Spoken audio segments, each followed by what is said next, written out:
All right, we're live on YouTube, and we've got a doozy here, man. Things don't look good. I'm trying to figure out how I feel about all this, but I read it once real quickly here, and it does not look player friendly. Also, I don't think that this is great. What is this? That's new. What is this?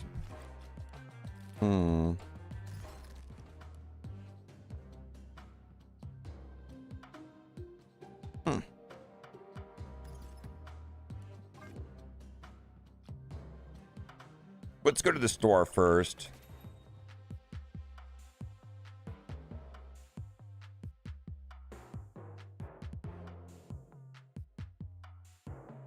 All right, well, let's see. Let's cut paste this, the patch notes. How's it going, man? Yeah, they do. This is so shady. Leave it. I'm going to talk about it. See, dropping from Series 4 to Series 3. So, let's see here. Unowned, all variants. Let's see, upgradable. Close. So what I don't understand is why isn't Ghost showing up here? Choose your card. I mean, I guess I have to open up 4 boxes and I'll get her, get Ghost. Right? There it is right there. So I opened up 2 boxes and I got Ghost. All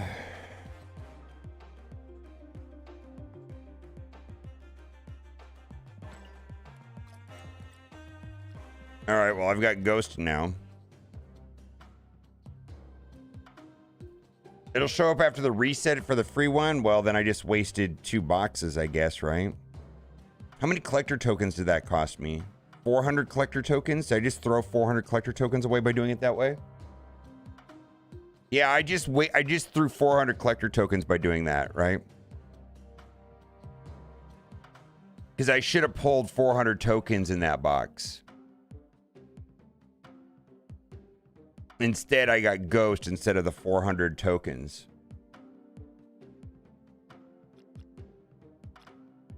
All right, let me cut paste this.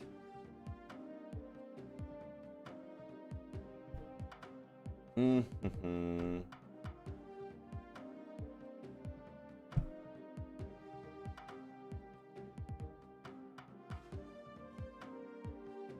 right, where's Kitty Pryde?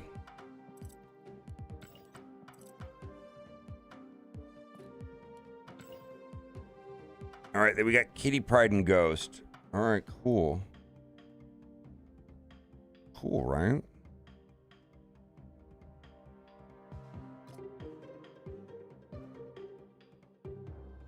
Yeah, I mean, I have some context to what's going on.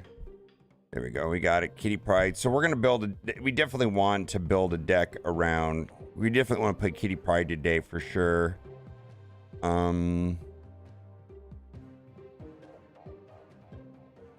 They kind of, oh, it's not what dropped. It's what didn't drop.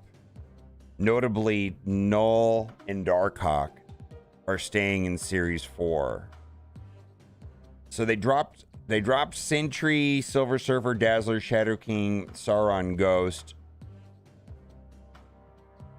A lot of people already have Silver Surfer because Silver Surfer was Battle Pass card. There is one deck, a toxic junk deck, which actually was on my list of decks to avoid if you saw my last video. Dazzler sees very little play. Shadow King sees little play. Sauron sees little play. Ghost sees little play. Then Series 5 to 4. Master Mold. End of the day, Devil Dino's just better than Ronin. Negasonic, little to no play. Nimrod sees play, but that was a battle pass card. So they basically, the two most viable cards that could have dropped would have been KNULL and Darkhawk. And frankly, they're just not doing it.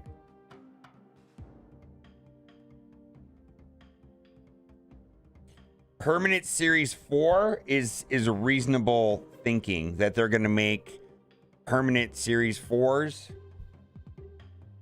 Ugh. Yeah, Wave got fucked. Oh my god, I did not see that coming. I really didn't think they were going to do that. All right, Kitty Pryde is in your account. Great. New deck cosmetic cosmetic decks by card back title avatar. Avatars and titles can apply to each deck separately. Wow. All right. I mean, I guess like if I want to play MODOK, let's see how this works.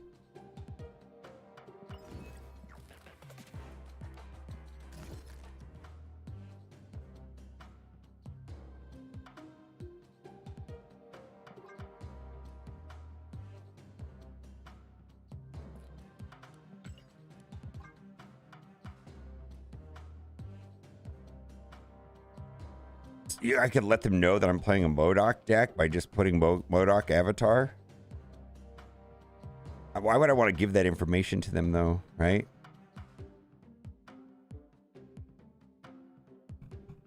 All right, well, I guess that's cool, I guess, that you... I mean, more customization is better than less customization. I don't know. I can't complain about something that doesn't really affect anything. I'm sure there's some value added and some people might like that. Like, what do I care, right? Kitty is out. How can I tell Wave Nerfs will read it? Wave got... The interaction that Wave was favorable to was with She-Hulk and Death, and that does not work anymore. So they changed the way Wave worked. Massive nerf. Basically destroys Death Wave. Destroys Doom Wave. Like... Let me show you. Let me show you. This deck right here.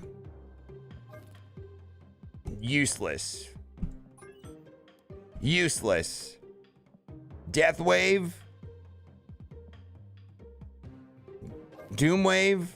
Useless. Completely useless now. Massive nerf to those decks. It's awful. Absolutely terrible. We'll get to, I mean, let's see what they have even in a reasonable explanation for this. All right, new cosmetics. Please notice first time logging actively change your first deck. Apologize for your inconvenience. Some cards have dropped to a lower series dropping from Series 4 to 5, Master Mold, Negason, Nimrod. Series 4 to 3, Sentry, Silver Surfer, Dazzler, Shadow King, Starrun, Ghost. Cards staying in Series 4. Get fucked! Death Hawk and KNULL. I hate this format. I do not like their website. It is ugly. Let's see if I can do it better over here. Hold on.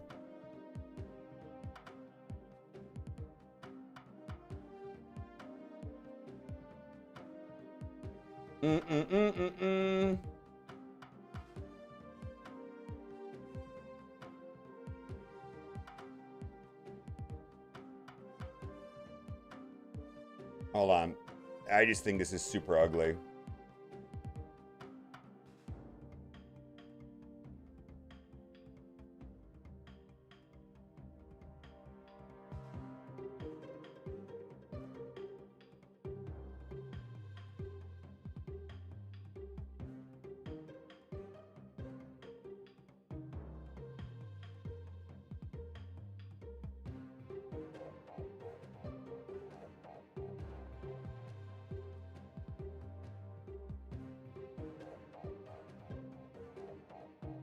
I'd rather look at this right here than that. Yeah, this is much better. Let's switch over to this.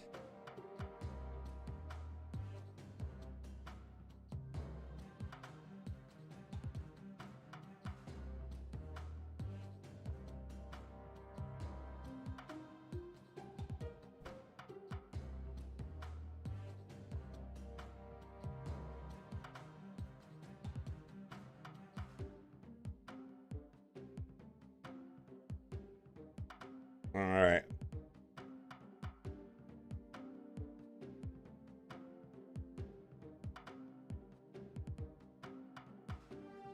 Yeah, this is terrible. We're gonna talk about it. I think this is all terrible. Yeah. First of all, do I think Darkhawk is worth 3,000 collector tokens? Yes. Like, holy shit, it's a good card. It just seems like a big slap in the face, though, for anybody that was waiting, right? Bounce deck is fun. I imagine bounce decks are good right now. They have to be good with Kitty. Can't wait to play Kitty right now, actually. We're going to be doing that immediately after this.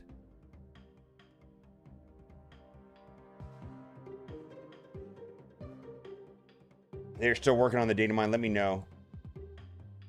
Yeah, this is... And I'm going to talk about why I think they're doing this here in a minute. All right, so basically, they're not dropping Null and Darkhawk. Rank mode. The number of cubes required to rank up has decreased from 10 cubes. 10 cubes from 10 cubes to 7 cubes. Okay, so to go from 70 to 100 before was 280, and then they lowered it to 200, right? How many cubes is it now to go from 70? Because they messed with the math here. So you still have to go from 70 to 80, and that costs 70 cubes, right? And then you have to go from 83, you have to go up another 70 twice. 70, 140, 14 times 7.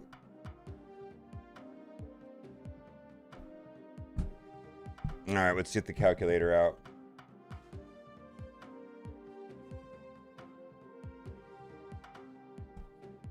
So you have to go up 7 cubes. 7 times 7, 49 twice, times 2, 98. Is that plus 70? Is that right? 168? Does that sound right? Anybody else do math on that? Yeah, there's no reason to do this either, to make it this complicated. So to go up a single rank,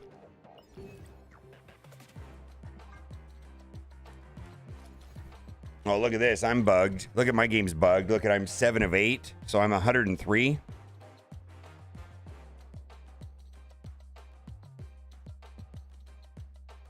And there's patch notes. We're going over them. So to go from 70 to 80, 70 to 80 is 70 cubes. And then to go from 83 to 90 is another 49 cubes. Plus another 49 cubes. So that's 168 cubes. Does anybody... Does that math make sense? I'm going to type the math into chat. Yeah, does that make sense? 70 plus 49 plus 49. Is that the new math to go to infinite?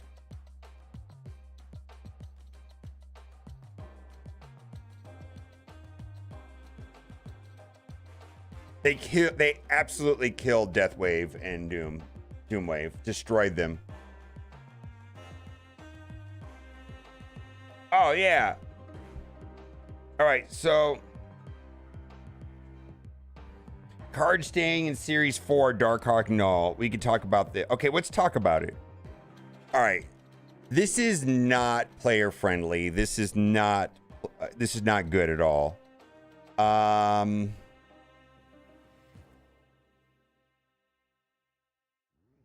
do I verbalize this in a way that okay, my prediction is that they are going to make changes to the card collection system that are not going to be good for most of the players.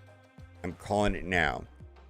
And the reason for that is if you want to use my experience as a case study of why they're going to be making changes, and you don't have to agree with the concept or the reasoning, but please understand that I am a dirty whale in other games. In Marvel Strike Force, I have spent $26,000, and right now in Marvel Snap, I am cruising along with every possible card and with enough tokens to buy the cards I don't have by spending $10 a month. Somebody over there is looking at and understanding is like, we're doing something wrong. Mobile Gamer should be giving us hundreds of dollars a month. Why is he only giving us $10 a month? Our system is flawed if we're only extracting $10 out a month out of that dirty whale. They know this. They know it. They know it. They know that they are not getting enough money out of me. And players like me that spend money on games is the reason that the free-to-play model exists, and they are not extracting money out of us. They're not giving us a reason to buy shit. They're just not. I'm just telling you. And they're going to make changes to the card acquisition system that are not going to be player friendly. I'm calling it now.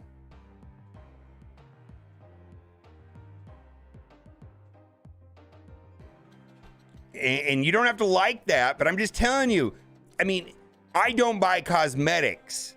If I bought cosmetics, that'd be different. I mean, they're counting on people to buy cosmetics. I don't care about cosmetics. Some people do, some people don't. I get that.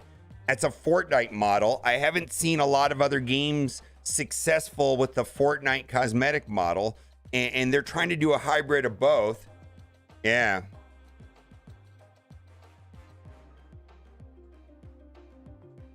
But it's not, okay, so Paul makes a good point, but the point I'm making is it's not about you. You are not their target market. You are not their 80% of their profit. In these mobile games, 1, 2, 3, 4% of the player base is generally funding 80% of the profit. Does that make sense? Literally, like a small number of krakens and whales typically fund the entire game. And I'm telling you right now, they are not extracting money out of me. $10 a month. I'm just saying. They're not giving me a reason to spy. There's nothing to they're just, yeah. Yeah, I'm just telling you that and there's somebody over there that understands this. That they're not getting money out of players like me. They're just not. Yeah, I'm saying cosmetics. The cosmetic model has not been largely the cosmetic model has not been replicated in many games. It seems like it worked for Fortnite, and not a lot of people have been able to replicate it. It's difficult to replicate the Fortnite model. Literally everybody on the planet was playing Fortnite. And I don't think everybody on the planet's playing Marvel Snap. Data analysis is a real thing, yeah. Yeah, I'm just telling you that whatever, I'm not saying this is right or wrong. The reality of mobile games is that there's usually a small number of players that fund the game. It's not free to play. It is not value. It is these weirdos like me that just spend a lot of money on mobile games and they fund the game. And this game, I'm giving them $10 a month. And there's somebody over there that knows that. And they're like, that mobile boomer fuck spent $26,000 on Marvel Strike Force and he's only spent $10 a month over here on Marvel Snap. We're doing something wrong. And they're going to make changes that are not good. is what I'm saying.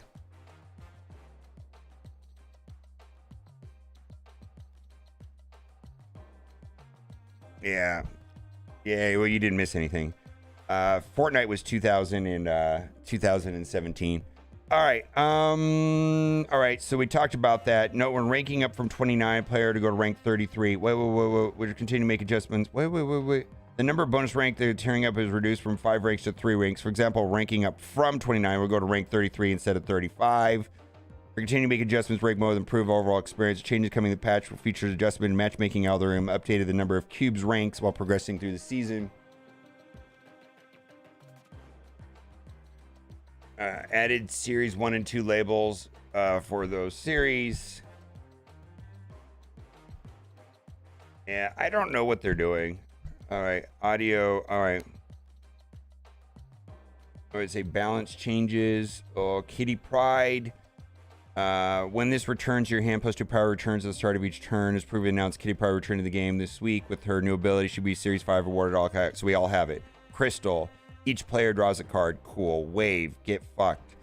All cards cost 4 into the end of next turn. However, they aren't telling you the reason why this is a big nerf. Wave will now begin to apply after effects that reduce card costs rather than before. That means She-Hulk, Death. This also affects Sarah, right? Will always cost 4 while Wave is in effect. Does this affect Stature and Miles? We don't take likely to just change kills a few decks, but the Wave has been far too constrained her ability to use cost reduction as a synergy reward in future designs. Leaning on Wave is always better than dedicating your deck to the actual synergy.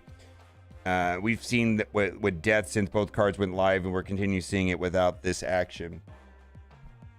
It affects everything. So basically the cards cost 4 no matter what now. So it doesn't matter if Sarah's in play, it doesn't matter if Zabu's in play. Stature and Miles all cost 4 now.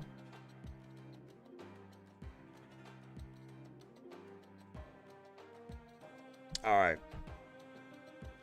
Yeah, this is massive right here. This is a massive pile of poop. Death.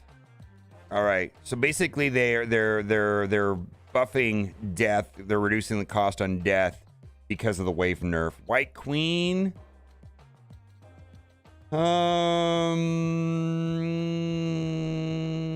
Text revision.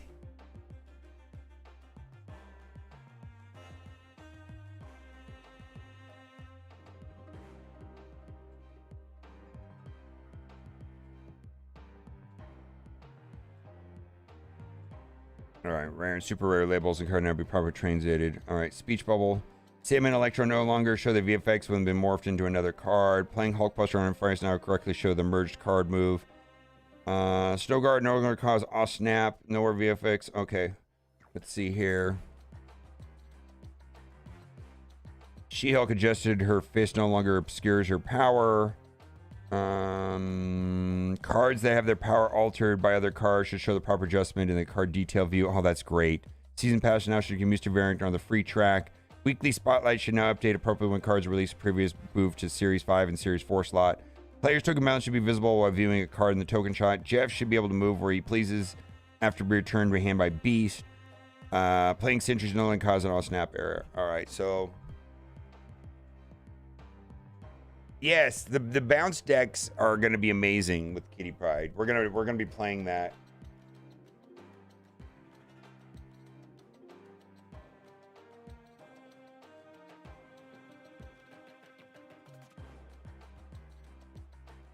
Oh, I see it right now. Holy moly. Holy moly. Here. Oh, this just came in right now. 2 minutes ago. Holy moly. All right, let's read it.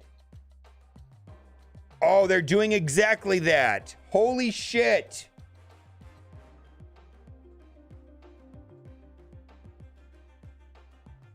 All right, drop explanation.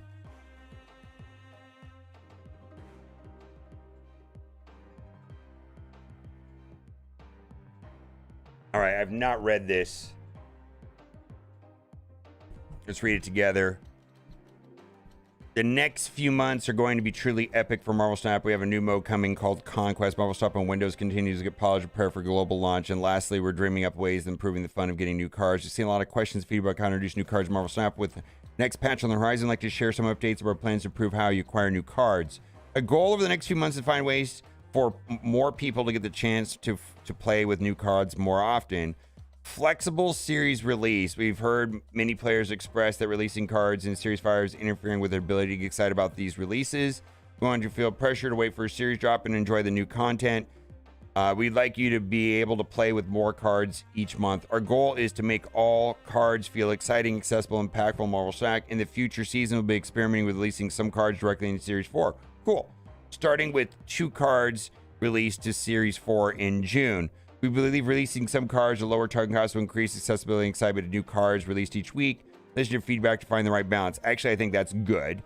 Flexible series drop. In addition to modifying the release series for some cards, we're also taking a look at the series drop cadence for cards. Currently, all cards in the same schedule, starting in Series 5, dropping to Series 4, and eventually Series 3. However, the reality is not all cards are created equally appealing to players.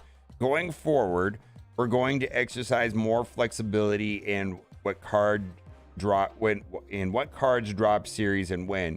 Sometimes this means preserving the series of a card, as with the case of Thanos and Galactus. Other times this means we drop a card from Series 5 to Series 3 because we simply want more people to experiment with it.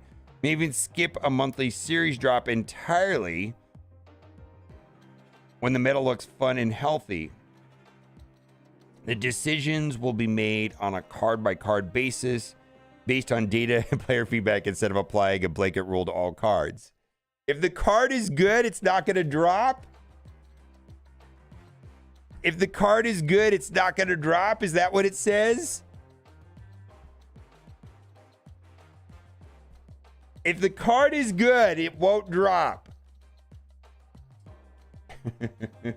Right? Is that your interpretation? Good cards will not drop. Oh my God. Incoming patch. We're dropping more cards at 3 than we ever have. In addition, some of our impactful cards are staying in the current sets for longer than expected. Well, actually, that sentence says it right there.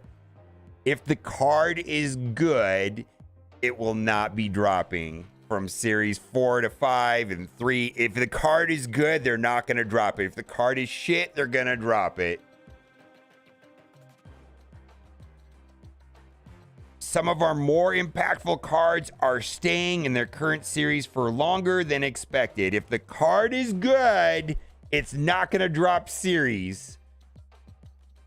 Because how dare we allow you to have fun and interaction with the important cards? We're going to approve accessibility to the shitty cards. It feels like this is a direct conflict to what they said at the start.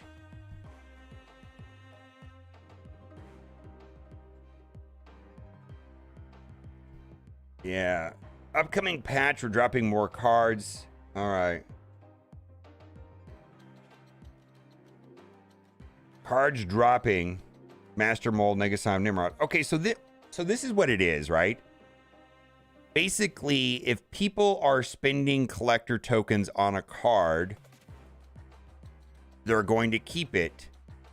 But if people are not spending collector tokens on a card, then why keep it in Series 4 or whatever? Dump it. If basically they're looking at, like, if nobody's buying a card, why not just drop it as series? Nobody's buying it.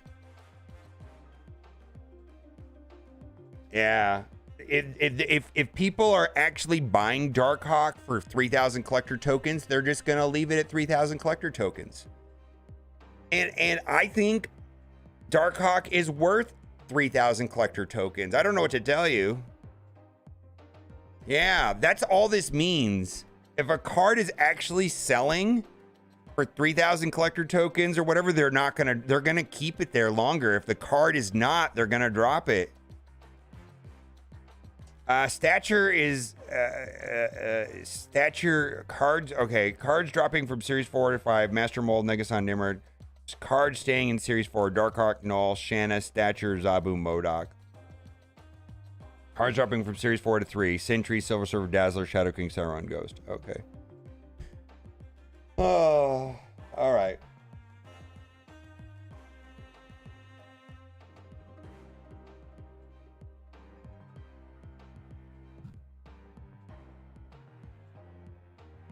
You got more.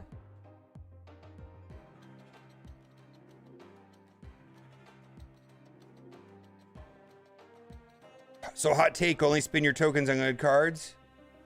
Yeah. Basically, if a card is being played or has some viability, and how do I say this? Like, I've been seeing this comment a lot about Stature or Black Bolt. Like, I don't see it. It's easily the best deck in the game. I just want to put that out there. Like, I've seen this comment many times. Like, I'm not really sure about this Stature Black Bolt thing. I just don't get it. Dude, it's the best deck in the game by like, let's say most decks in this game right now are having a 0.3 cube rate. You can get 0.5. It's like not twice as good, but 50 to 60% better than any deck right now as far as cube rates. Easily. It's just a lot better. The deck is it's hands down the best deck in the game right now. It includes Stature and Black Bolt, some variation with Darkhawk, of course.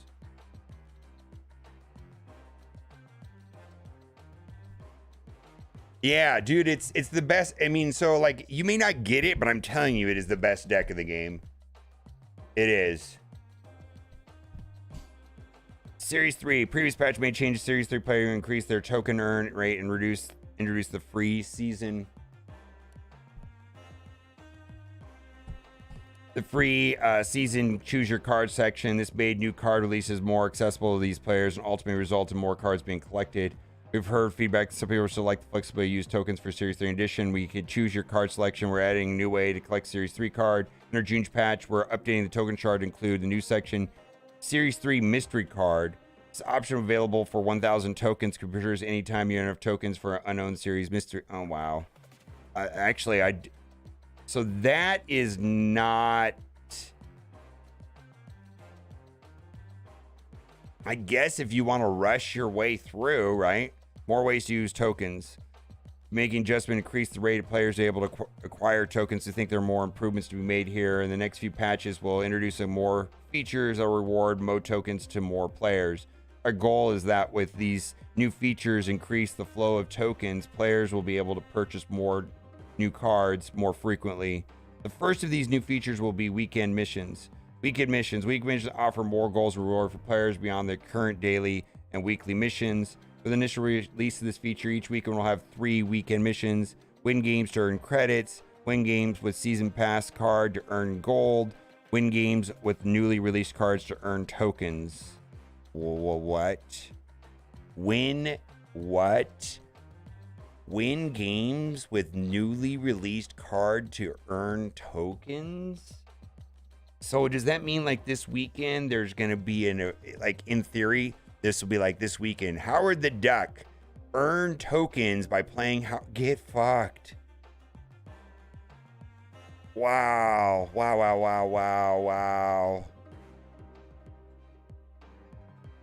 Wow. Like, this is fine, but this is wow. Each of these reward amounts will be varied depending on the difficulty mission. There'll be weekly missions available for each new card release. Weekly mission for newly released cards are a great way to earn tokens with your new cards, essentially reducing overall token cost. If you bought Howard the Duck, you deserve tokens. Fine. All right, so here's the thing. Newverse. Okay, please understand that I actually think Newverse wants their money back. Like, they spent a lot of money making this game, and you know, Newverse is a division of ByteDance, which is basically the parent company of TikTok.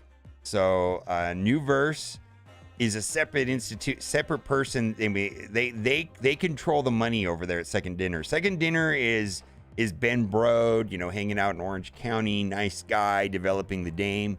But Newverse is essentially a hedge fund. They dumped a lot of money, not only in developing the game, but that's only probably a fraction of the cost. We know that they put up $30 million several years ago, 4 years ago, to get the game started, but that's a fraction of the total cost that they put in to get the game up and running. The marketing cost that Second Dinner put into this game, or that Newverse put in this game, probably well exceeds the amount that it cost to make the game. You remember how much how much Marvel Snap was being spammed everywhere. Like I couldn't go anywhere without seeing a Marvel Snap ad. Yeah, the Samuel Jackson promotion, Martin Garrix, and those commercials that Martin Gashes and the Jake guy. That's not cheap, man. They spent a lot of money. Yep, they spent a lot of money. Actually, I think I might be able to do this with Discord.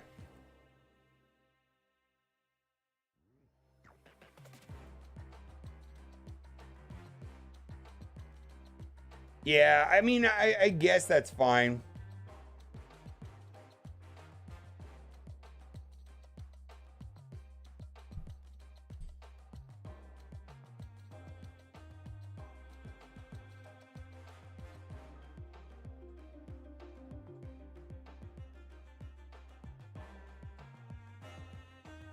We're gonna do a recap video right now.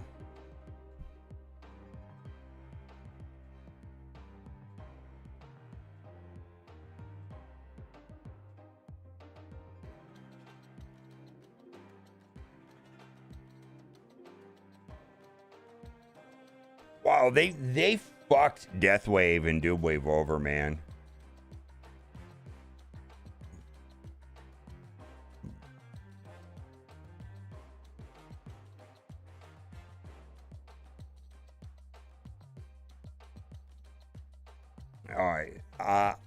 All right. So my interpretation of this is that they're gonna screw over Doc Ock. So this is about Galactus will be changing, blah, blah, blah. The reason he hasn't been changed is that the deck and its cards were crossing over nerf threshold, as a losing deck played by a small number of people doesn't qualify as oppressive, even if it can be frustrating. Recently has been consistently remaining too popular, even with a weak win percentage, so we're exploring potential adjustments. However, it is not a simple card to change, both from a design perspective and from a technological one. Rather make no change than one accidentally makes him either stronger or unplayable. So Rick is diligent to figure out the best card.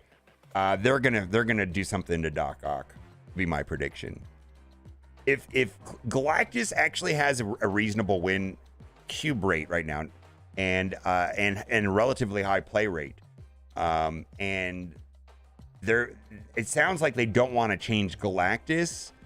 So in my opinion, that means they're gonna look at the cards that fuel Galactus, and they even said that right here, changed in the deck and its cards. I think this means they're going to go after like something like Doc Ock.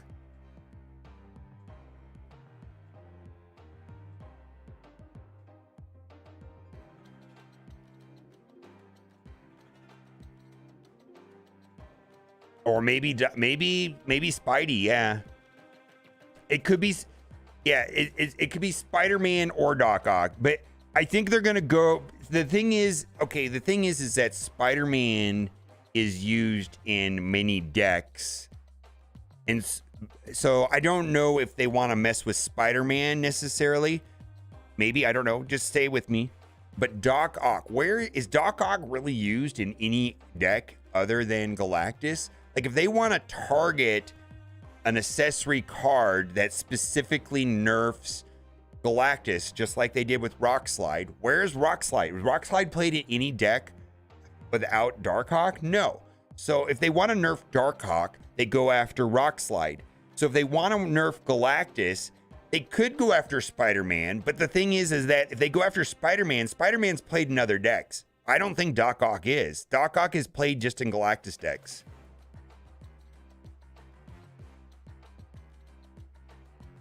You're right. They only want us to play Domino and Quicksilver.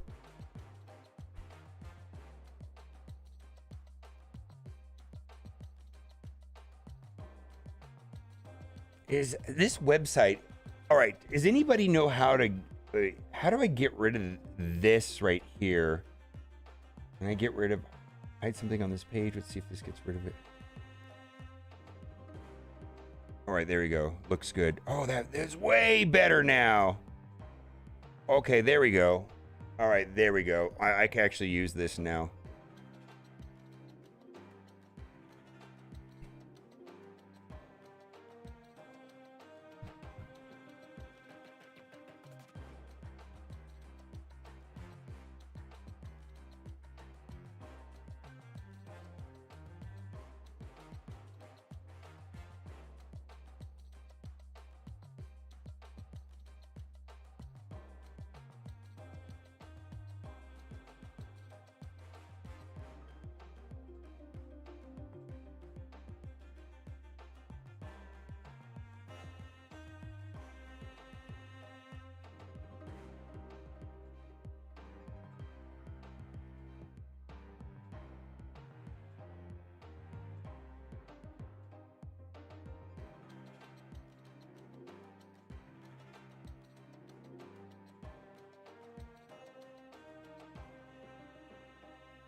Yeah, this is Wave got the leader treatment.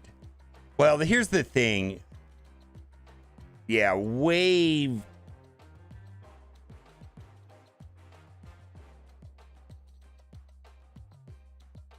Yeah, Wave is just going to be used in. They fucked Wave, man. Wave.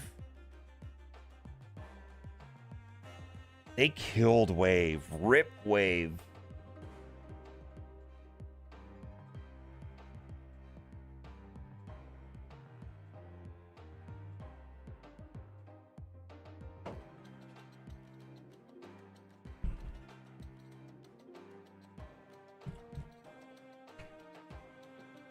Salmon and Galactus. Oh, man.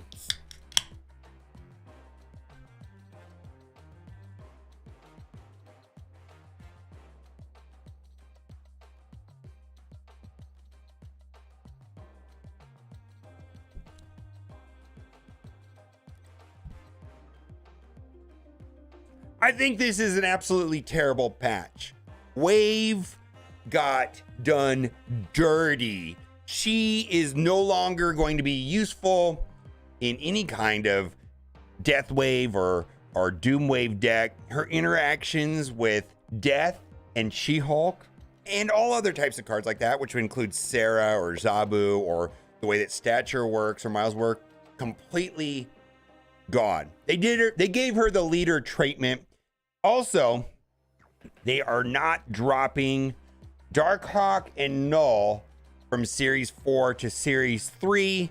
They are going to have a selective system, which I think is also terrible. Basically, if a card is selling for collector tokens, they're not going to drop it down from Series 5 to Series 4 and from Series 4 to Series 3. They're just going to drop cards that aren't selling, is the way that I interpret it. There are some other buffs. We're going to go over all of it.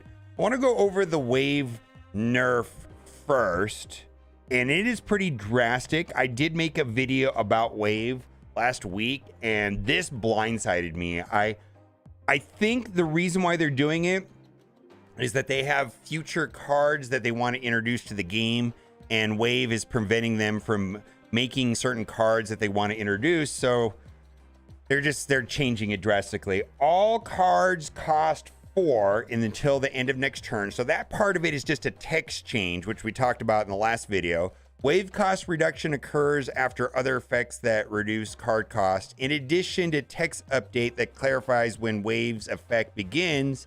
And this is monstrous.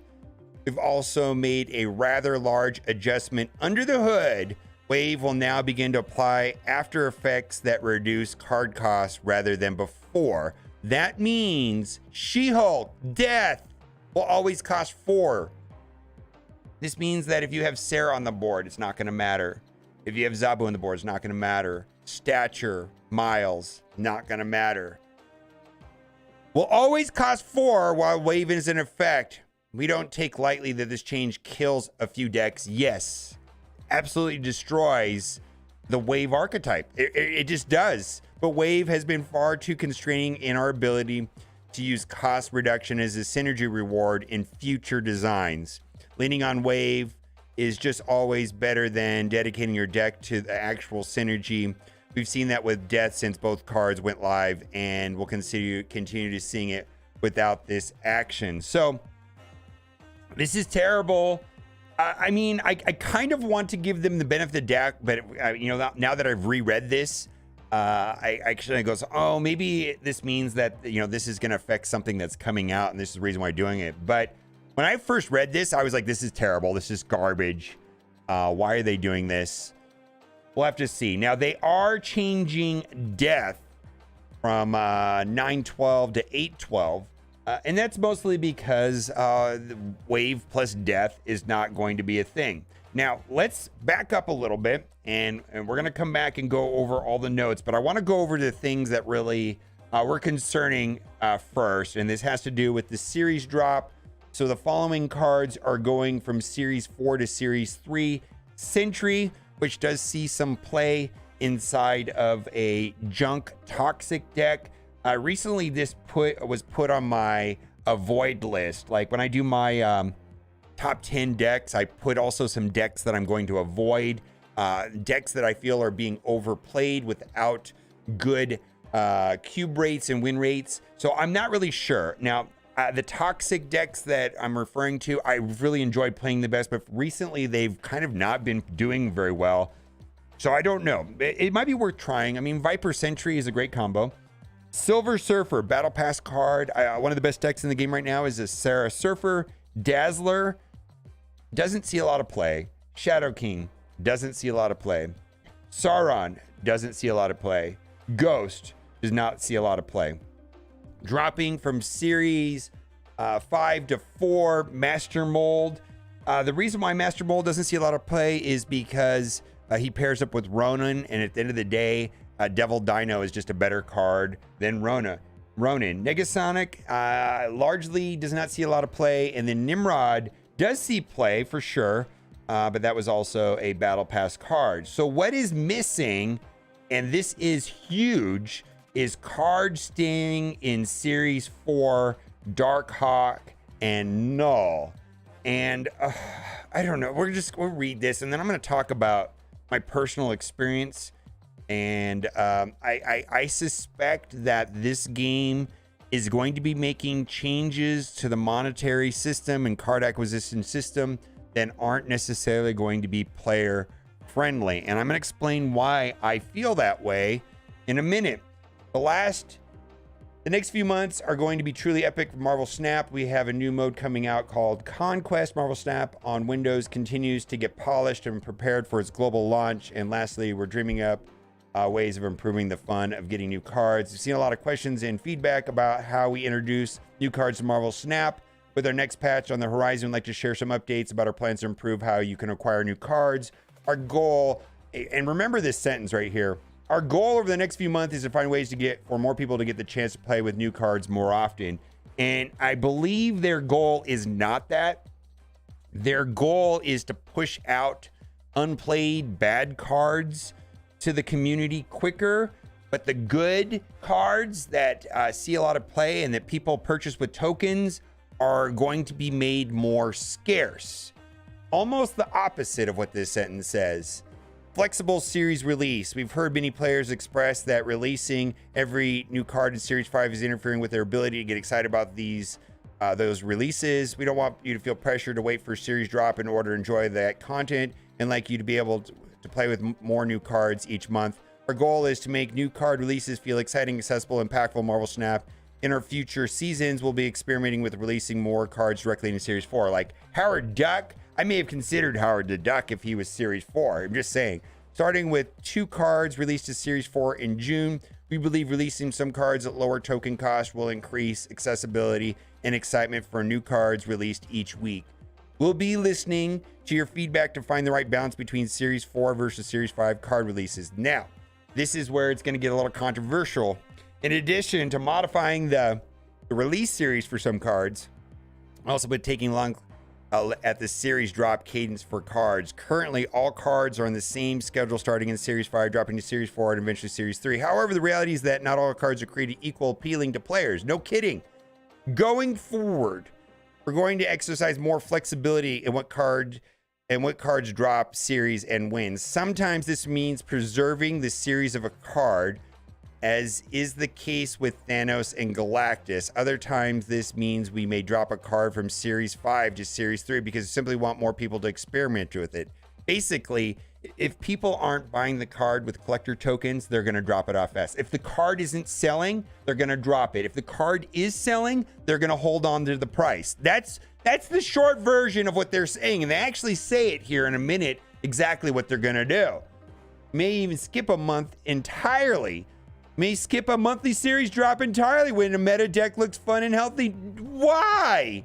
I feel like this is in direct contrast to what they said up here. Find ways for more people to get the chance to play with new cards more often, but we may just skip a drop altogether if we feel like it. What? Right? Oh, we may even skip a month of series drop entirely when the meta looks fun and healthy. Basically, they're going to do whatever they want with this series rotations. It's going to be at complete their discretion. These decisions will be made on a card-by-card basis based on data and player feedback instead of applying a blanket rule to all cards. And this is where they actually say what they're going to do. In our upcoming patch, we're dropping more cards to Series 3 than we ever had before. In addition, some of our more impactful cards are staying at their current series for longer than expected. If the card is good, they're going to keep it at the price. The price will stay high for longer, and the drops will be unpredictable. And so basically, the bad cards are going to drop and the good cards are going to stay, which kind of makes sense in some weird world, but it also makes planning and predicting on what's going to drop, and it's going to be very unpredictable going forward. Cards dropping from Series 4 to 5, or 5 to 4 rather, Master Mold, Negasonic Nimrod. Okay. Cards staying in Series 4. Darkhawk and KNULL. I think a lot of people were looking for Darkhawk and KNULL. Now, and I understand why they're doing this, because like if someone said to me, should I spend 3,000 collector tokens on Darkhawk? I would say, yeah. Darkhawk right now is one of the most important cards in the meta. And if you want to spend 3,000 collector tokens on Darkhawk, providing you have Rock Slide, go for it. He's a very playable card. And I feel that way about Stature as well. A lot of, if you want to play Stature Black Bolt, you're going to get value. I mean, the best decks in the game right now are some combination of Black Bolt with Stature and with Darkhawk and Rock Slide. That is the current meta. Cards staying in Series 4, Darkhawk, KNULL, Shanna, Stature, Zabu, MODOK. Cards dropping from Series 4 to Series 3, Sentry, Silver Surfer, Dazzler, Shadow King, Sauron, and Ghost. Now, we're going to read some other things here, and I have mixed feelings about the rest of this here. I think some of it's good, but we'll see. In a previous patch, we made a few changes for Series 3 players, then greatly increased their token earn rate, introduced the free seasonal choose your card section. This made new card releases more accessible to these players and ultimately result in more cards being collected.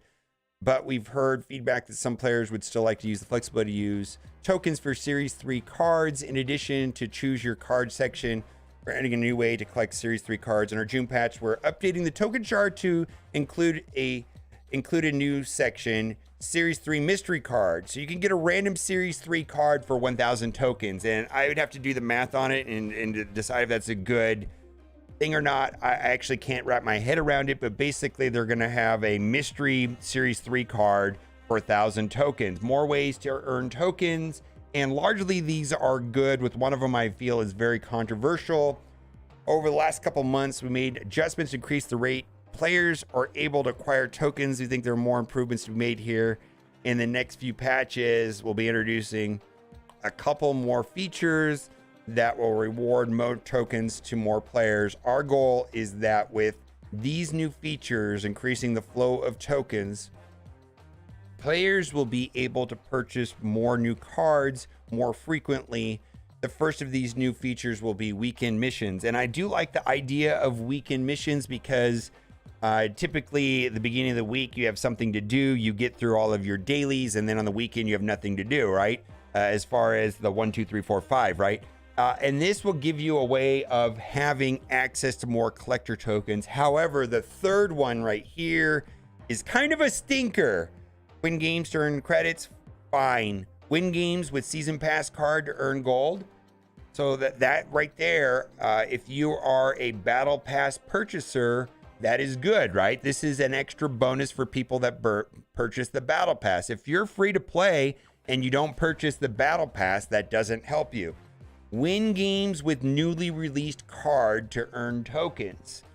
So the people that bought Howard the Duck are going to have access to more tokens. So if you spend, you're going to get more rewards, is basically what this system is saying. Each of these reward amounts will vary depending on the difficulty of the mission. There'll be new weekly missions available for each new card release. Weekly missions, new release card is a great way to earn tokens with your new cards, essentially reducing the overall token cost. All right, I want to say this, and you don't have to agree with me on this, but I just want to present to you a situation in a case for why I think Marvel Snap, they talk about making changes to the card acquisition system, and I'm predicting those changes are not going to be in the player's favor. And I'm going to give you my personal experience, and I'm not everybody, but I am somebody that spends money on mobile games. First thing I want to stipulate before I go into this, typical mobile games have two different monetization models. There's the Fortnite model where people buy cosmetics. Largely, this has not been reproduced in a lot of games with high success, that like Fortnite. It's difficult and challenging for developers to have a cosmetic monetization system. The other monetization systems, which I played in a lot of other games I've followed, there is a small group of people, 2, 3, 4, 5% of the population that is funding 80, 85, 95, 90% of the revenue. In most mobile games, a very small group of people are funding the entire game. And I traditionally have been in that category. I'm a dirty whale, call me whatever you want. I have spent $25,000, $26,000 on Marvel Strike Force. And I'm telling you today, as someone that is a spender in mobile games, I am able to cruise through Marvel Snap, paying $10 a month on the Battle Pass. I have every card in the game, and the 3 cards in the game that I don't own, I have more than enough collector tokens to purchase them. And there's somebody over there second dinner that's saying, why isn't Mobile Gamer spending hundreds, if not thousands of dollars a month like he has in other mobile games? They know this. And that at the what's normally funding mobile games, this small group of spenders are not spending money. I'm not spending money unless I was just buying cosmetics, but I don't value cosmetics. So they either have to pivot hard towards cosmetics, or the game is going to become more predatory and more player unfriendly if they're going to pivot towards that other traditional monetization model. And I don't think these changes that they keep talking about that are coming are going to be good in general for the player base. I'm calling it now because there's some bean counter over there that's looking at me or players like me. I'm put in a bucket and they're saying, why aren't these people spending? Because we're not. I don't need to. I can buy the Battle Pass and I get everything I need. I think the game's monetization system for someone that's willing to buy the Battle Pass is pretty decent, actually. I think it's great. I like it. I think there are people that think it's unfair, and I get that. But in general, I have no incentive to buy anything. I'm good spending $10 a month, and I think that's great. And it's one of the reasons I love it. But there's somebody over there that doesn't like that, is what I'm trying to say. Let's go over the rest of the patch notes. Kitty Pryde. This is amazing. Kitty Pryde, basically, everybody got Kitty Pryde for free. And we're going to be making videos about bounce decks and collector. I'm hearing that it's off the charts good already. So Kitty Pryde is in the game. They added some new cosmetic stuff, which I think is nice. You can basically go in game right here and you can change not only the card back and your avatar and your whatever this thing, your title for each deck. So like if this right here is Dino Hawk, or if there's a MODOK deck and you want the other person to know that you're playing MODOK, you could, put right there the MODOK avatar and so on and change it for each deck slot. I think that's okay. I don't know if that was a feature that I was asking for, but I don't think it's bad. All right, so we talked about the series job. All right, general updates. So this is going to make getting to Infinite easier. The number of cubes required to rank up have decreased from 10 cubes to 7 cubes. And if you look in game right now, you'll see that I have 8 out of 7 cubes. So I haven't played a match. I'm sure when I play a match, it'll pop up to 103. So this is just carryover from the old system. I was at 102.8. And so now Going from infinite, which if you finish the season at infinite, you're dropped down to 70.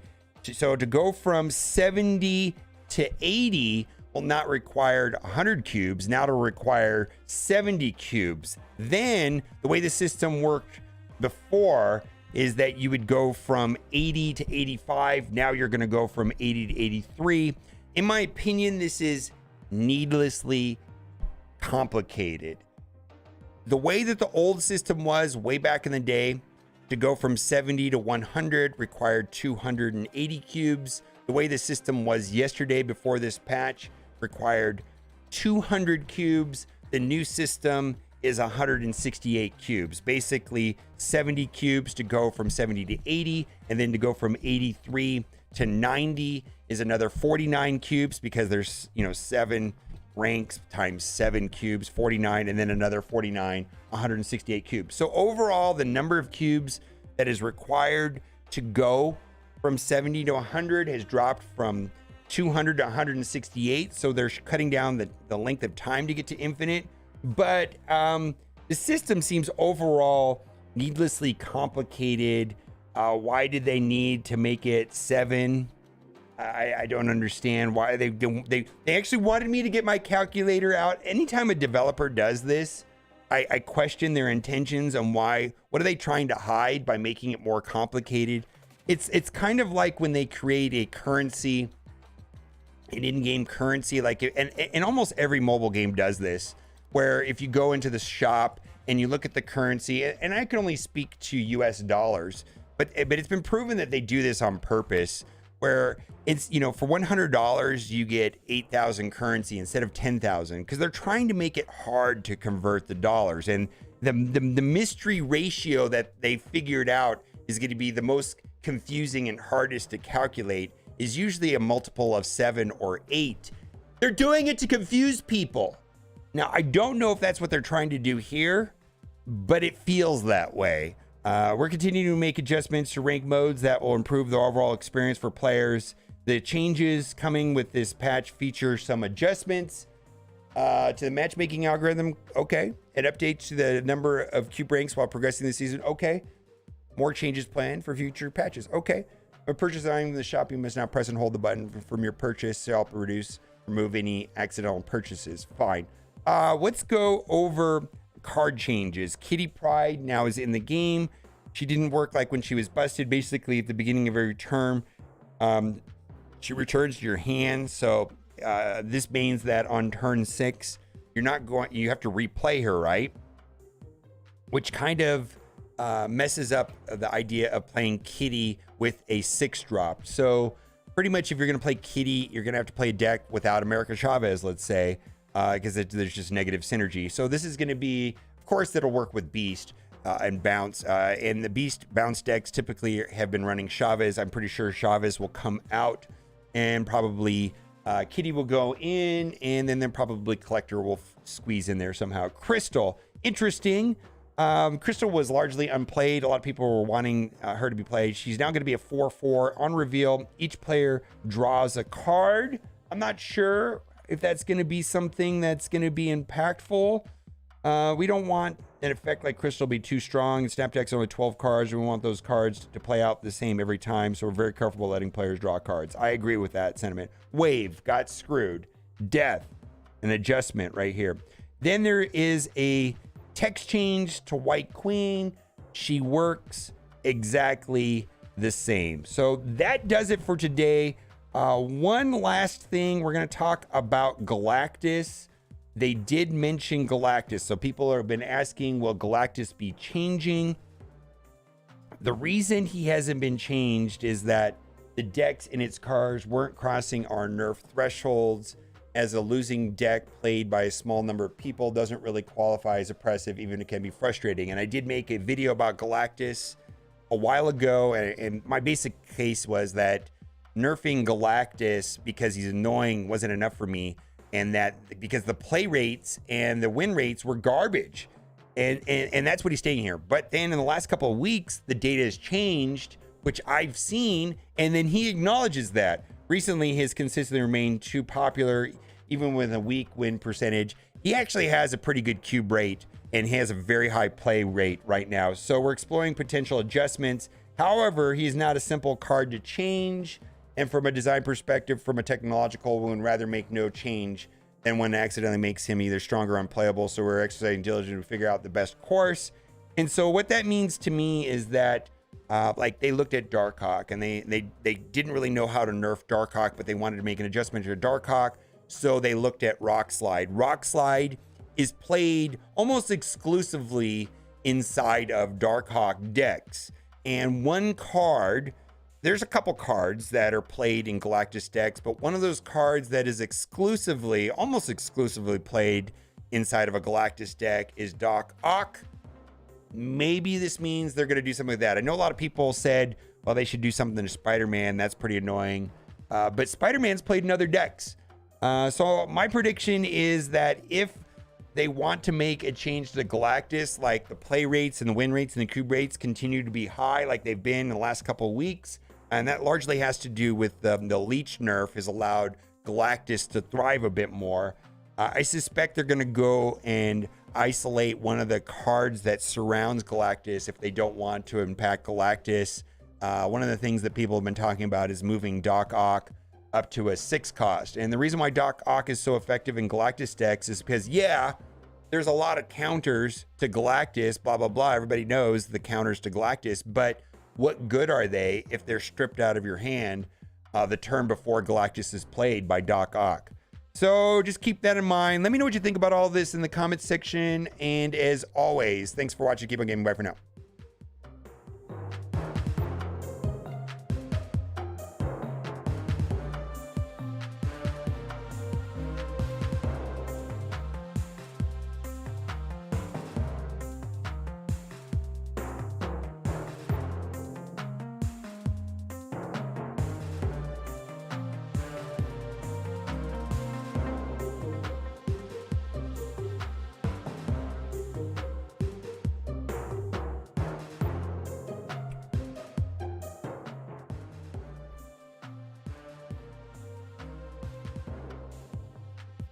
Yeah, I was recording, yeah. I'm not going to open my reserves. I don't have a reason. I opened up 2 reserves to get Ghost, and I probably should have just waited for the server reset, and I could have got Ghost for free. The R word was banned? Oh, I wouldn't. Yeah, we don't use the R word here. Did YouTube snag it?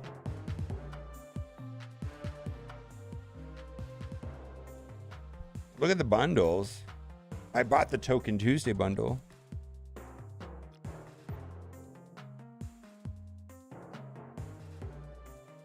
Let me upload this video and then we're gonna play Kitty.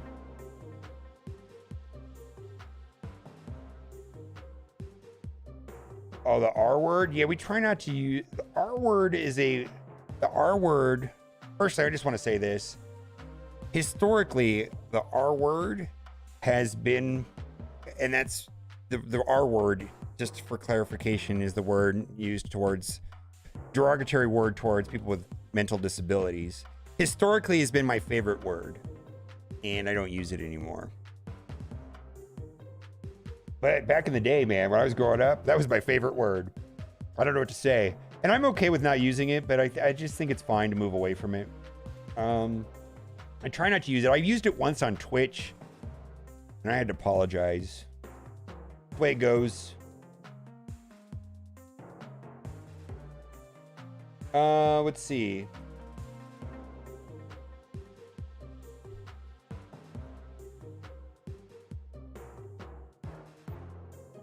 It means dumbass, I know, but it's still, I just don't use the word anymore. I don't have a problem with moving away from it. Doesn't bother me. Terrible patch.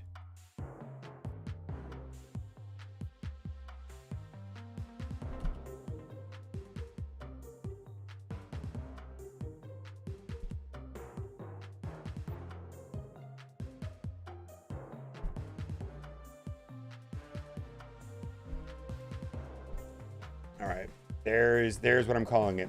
Terrible patch. Massive wave nerf. Null Darkhawk not dropping. Marvel snap.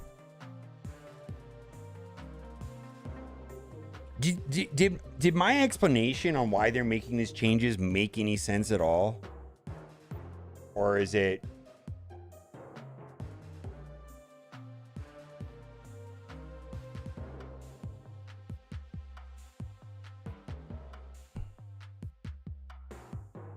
Or is it too weird?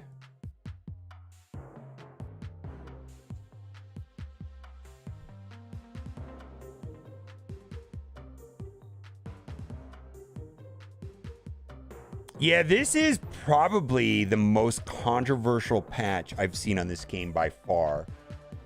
Like, for real. This is not going to be well received. Massive nerf. Terrible patch. I'm just going to use the same thumbnail.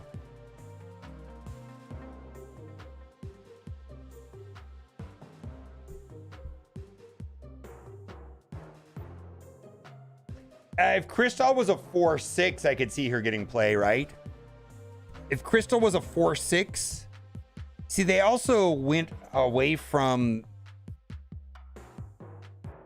they went away from the... How do I say it? All of the Inhumans did something in the middle lane theme, right? I don't know. I think it was Steven that pointed that out to me. That all the Inhumans... Except for Black Bolt, right? But a lot of the Inhumans, like Medusa, Quake, Crystal, they only worked if they were played. That was the general theme. Like, you know how the Guardians have a theme, but the Inhumans theme is like, if you do this in the middle lane, this happens. So it sounds like they're moving away from that.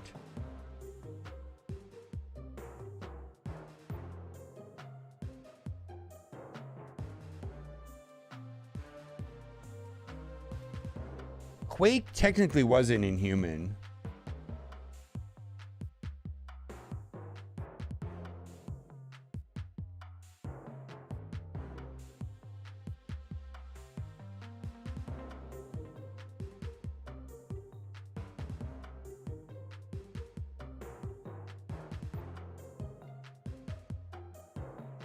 Yes. Basically, everything costs 4 now, is my understanding. I haven't personally tested it, and I hope my video is accurate, but everything costs 4 now. Basically, if you have Zabu on the board, if you have Sarah on the board, Wave doesn't care. Stature, Miles do not get reduced down to 1. Everything costs 4. Right? Wave makes everything cost 4. Inhumans are the worst Marvel characters. I've heard that before. Yeah, I actually think that this was Wave's initial design intent. But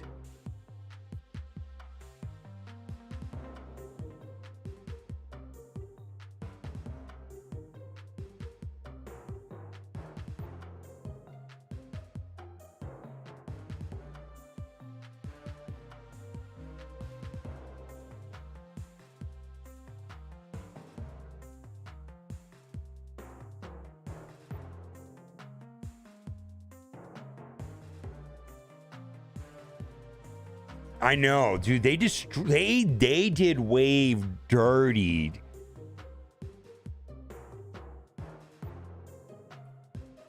They did Wave dirty. They did Wave dirty. All right.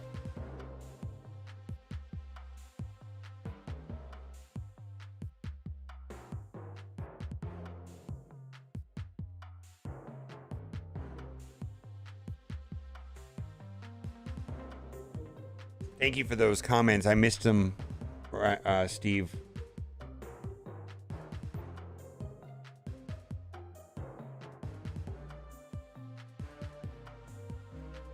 All right, let's play with I want to play Kitty. I got to do some gameplay, man. I'm actually anxious to play Kitty. Where's Bounce? I got to create a Bounce deck. All right, Kitty.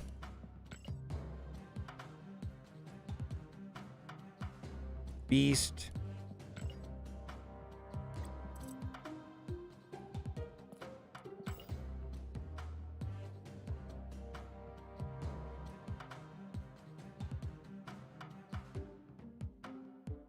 Iceman. What? Hood? I don't know if Hood or not. Korg. Let's see. Let's do Bast.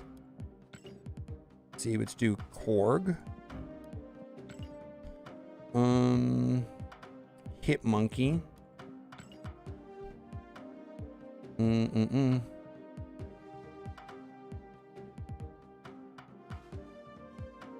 Falcon. Mysterio. Let's see, Darkhawk.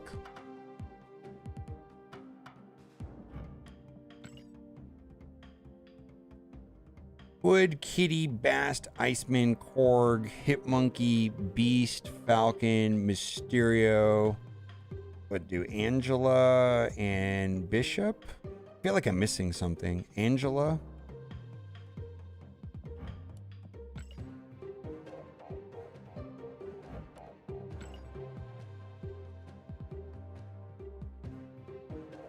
Am I missing anything?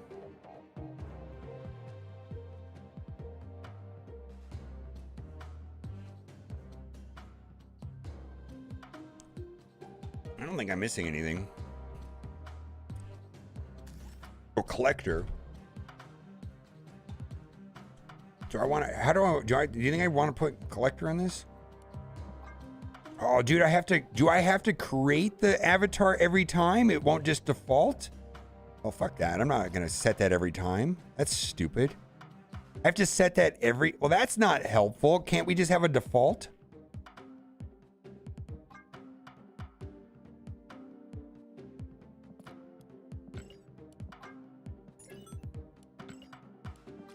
Well, that's not an upgrade.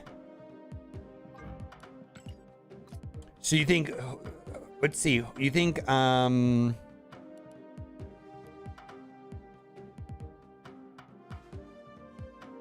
right, we're going to do it. We're going to do it like this without collector. So this is basically the bounce deck without, is this the basic bounce deck without Chavez? I think it is.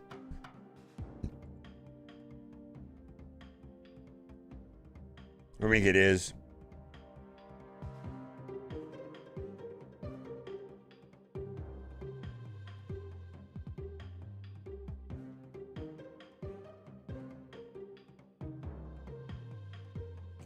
I could run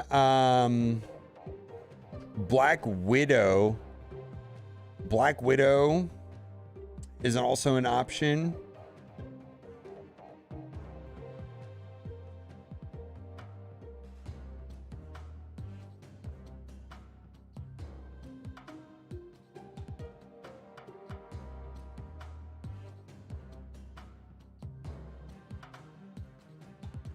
Who am I running here? That, let's see, Bishop. Bishop just works so well. Is Bishop not supposed to be here? But Bishop works with Kitty Pryde, right? I'm not sure about Bishop. Yeah, I could run Black Widow instead of Bishop.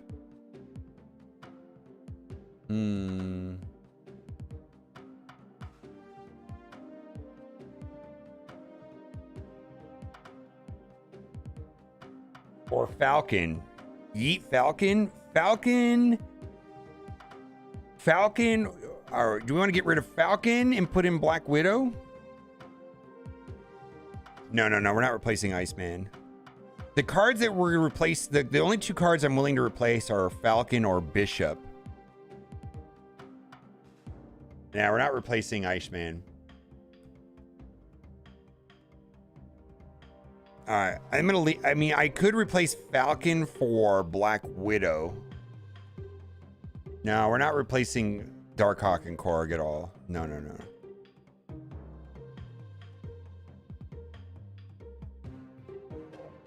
If I'm gonna put anything in, I think I'm gonna put it. No, we're gonna. Let's put in a Black Widow.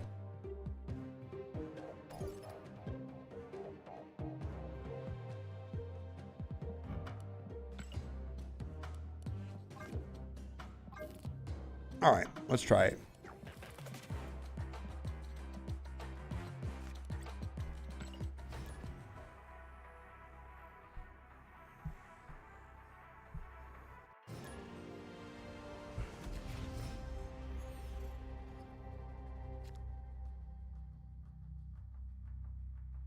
Here's the link to the video. Yeah, we'll put out a data mine video here in a bit. All right, Kitty.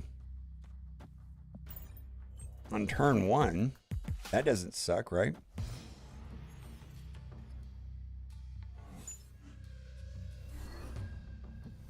Wow.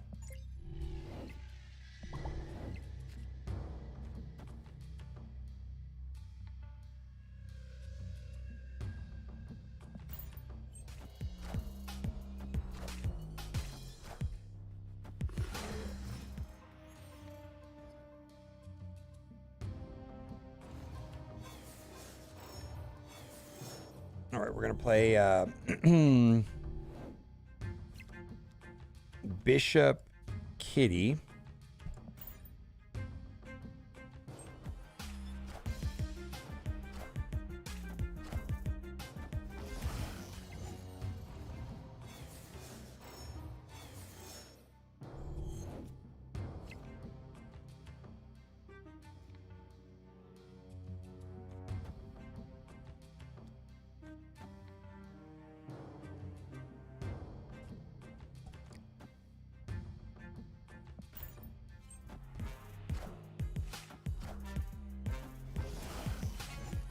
Howard the Duck may or may not be good or bad, but I'm not interested.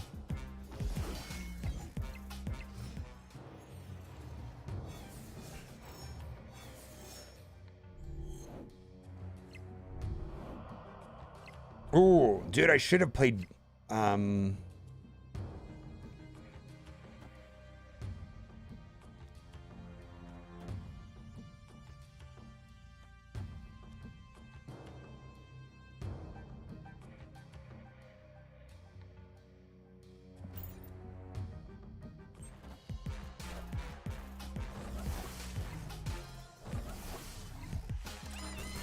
don't have Iron Lad or Jeff. I would use Sarah Surfer or something like that. I think I'm gonna lose here. I don't know the mirror match. I'm just gonna play this out because I don't care.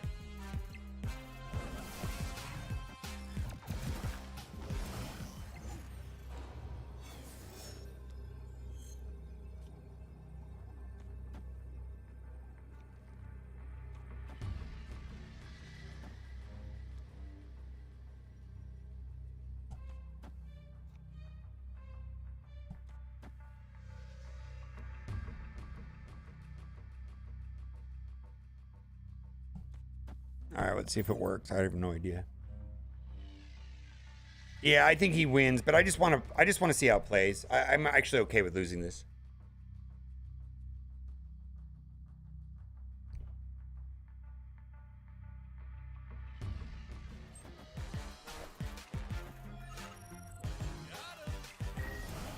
You restart. You have to update your game.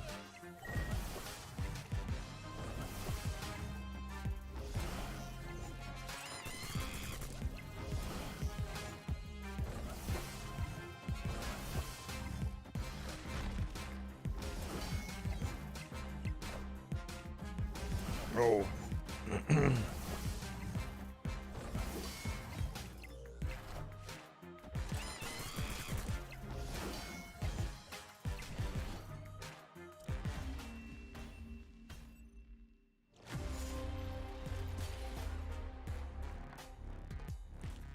All right, so what I should have done is put Hood over here and Kitty Pryde here, and we would have won. All right.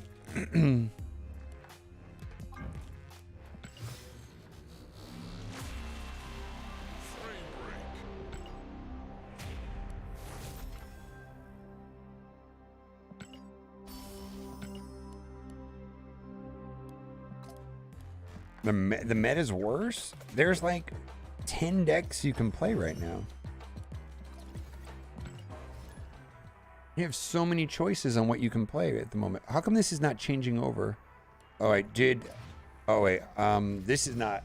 I have to go reset untap.gg. Let me restart my game after this.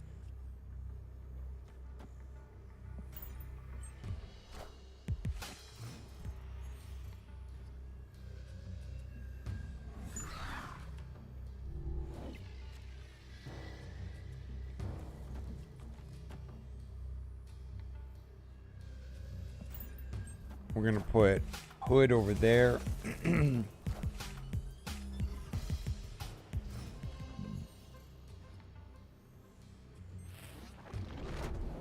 Okay, that kind of sucks. Wait a minute.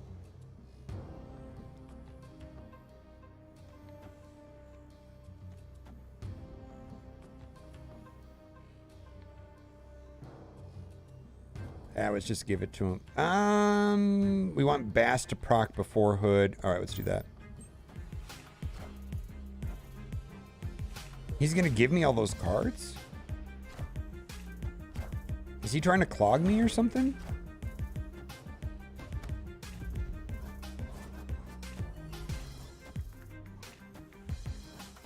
I guess this is kind of bad, right?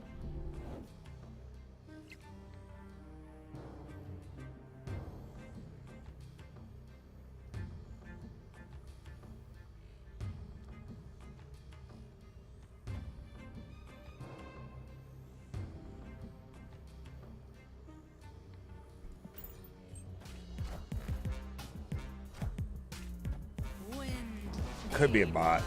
I mean, it's possible, right? I'm gonna drop Darkhawk there.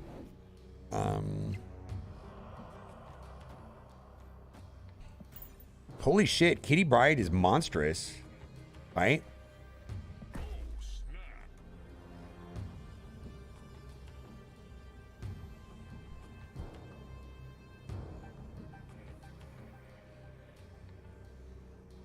Yeah, this feels really good. Holy shit, this feels good.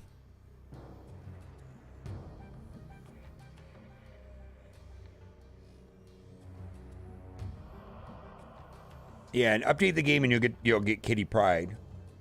She feels great, man. Look at this. Look how big she is.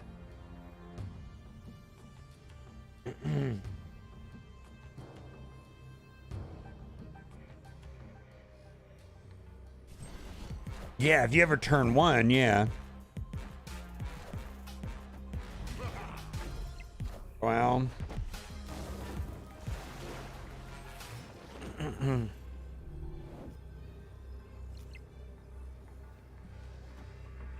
Let's see. 6. Yeah, this feels good, right? How are they going to win?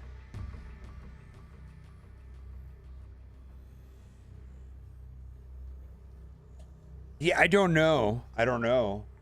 This feels really good. I mean, last game was a mirror match, but holy shit, this feels really good. And then I'll update my... I think this needs to be updated. Maybe the software... Is there a patch for untap.gg? Angela Demon Korg, that would have been 4. Mysterio is 4, right? I don't think it matters, right? Angela or Mysterio would have been the same amount of power. Let's see if I can get this to work.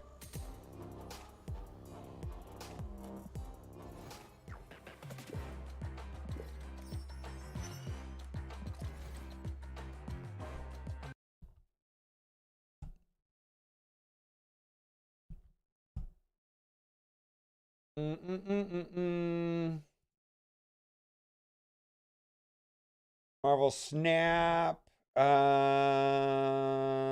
What is there? Is it not working?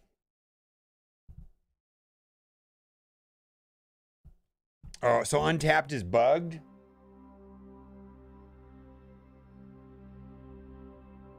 Yeah, it is bugged.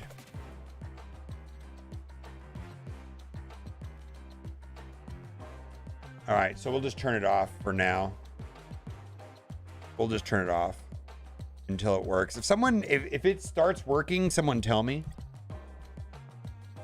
Evolution changed to 4.4. Ooh. It worked after I restarted my PC.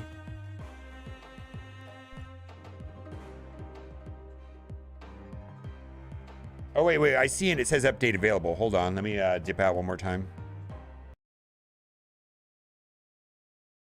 Hold on. High evolution changed to 4/4.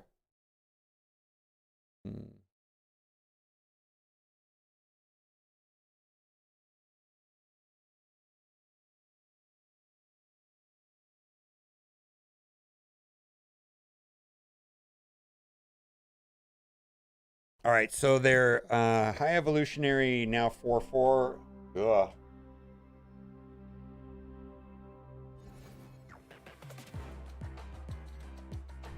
Well, where? There it is. All right, it works. Oh, did they bust that again? Kitty bounce. What do I want to upgrade on this? Just kitty. Kitty's the only card I want to upgrade on this.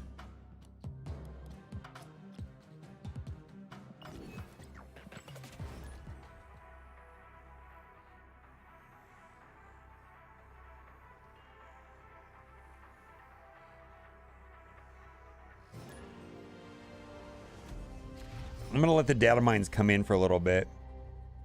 But that is interesting.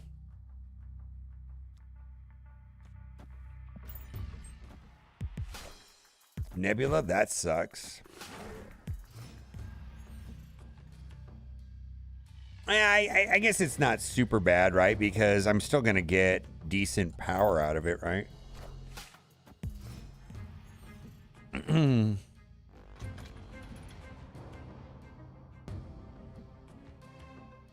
Let's do this.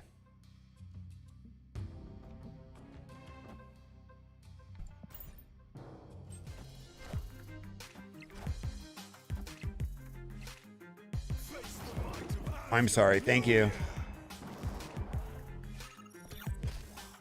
All right. Maybe I could have played that a little differently, but...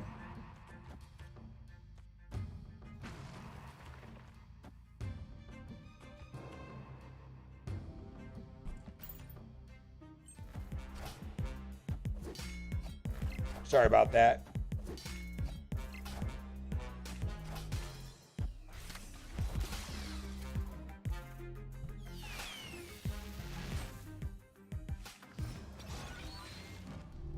Nice. So we lose this location, right? Shit, we lose that location. I don't know if I can win this.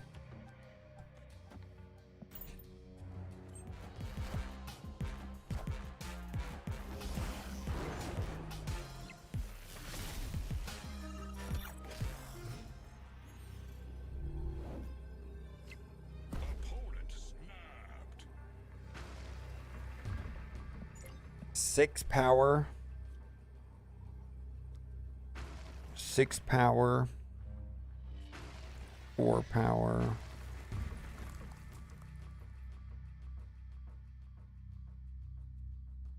That's 4 power also.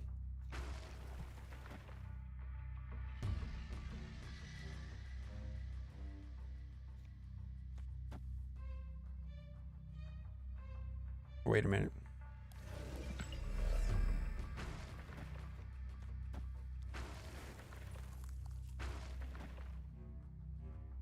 I don't know if that's going to work or not. No, we lose.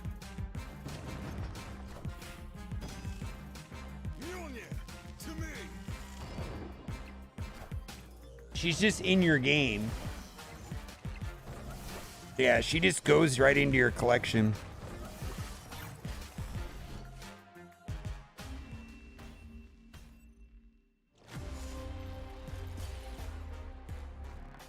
Yeah, just update the game and you'll get her.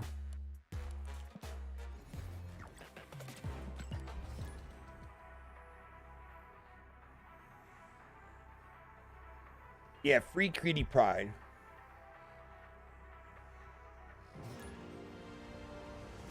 When you what platform? If you're on iOS or Google, type in the name Marvel Snap and then it'll say open. Don't hit open. Hit the icon. It'll take you into another screen that'll show the update.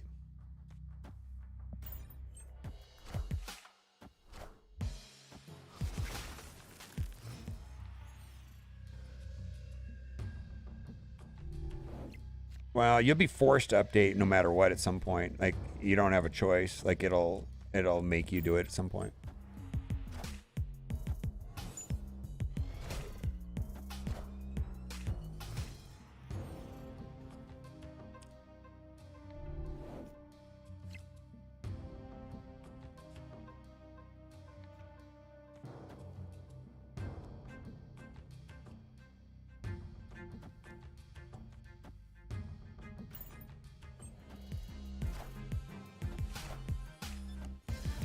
I mean, you can do that for a little bit, but it'll eventually won't let you do it.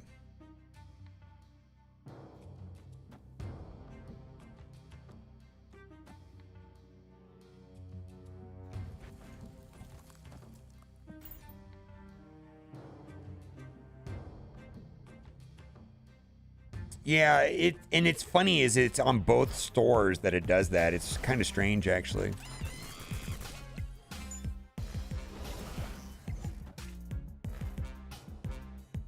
Yeah, yeah. I don't think there's a way of not getting the update, but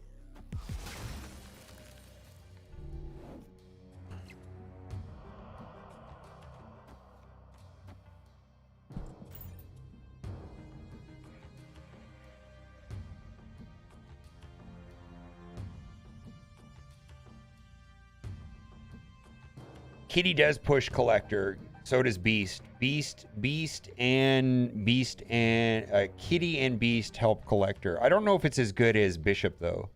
Not sure.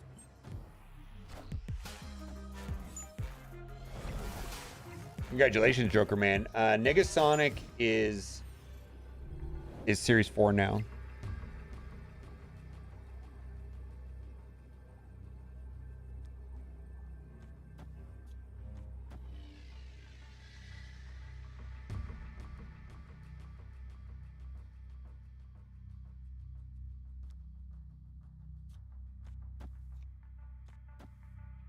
I don't know if this is going to work. We'll try it.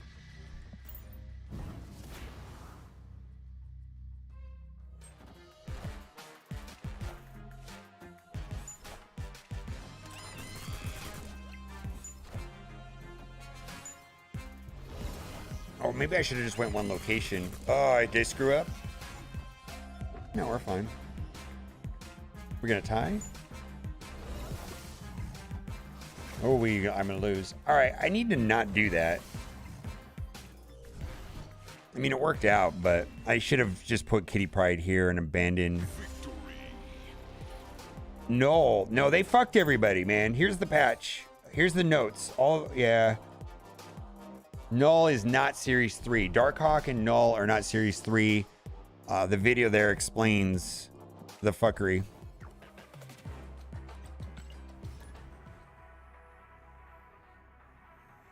Yeah, bounce is quite good.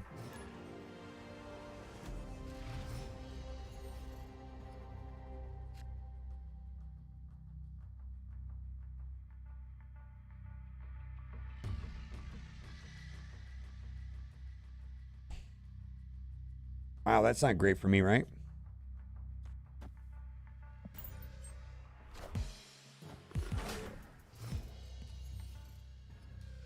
Mold is the problem with mold is not complicated. The problem with mold is that mold works well with Ronin, and Devil Dino is just better than Ronin, right? After you play a card here, destroy it. So is this a W?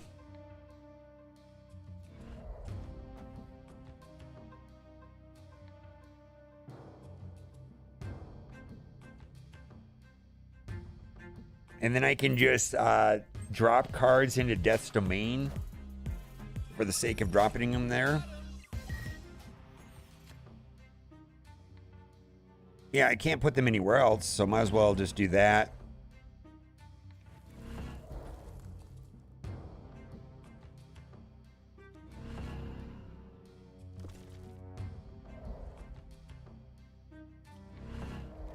Screw it. Yeah, I think you have to wait wait a reset for it to show up. I don't know. That was kind of weird for me.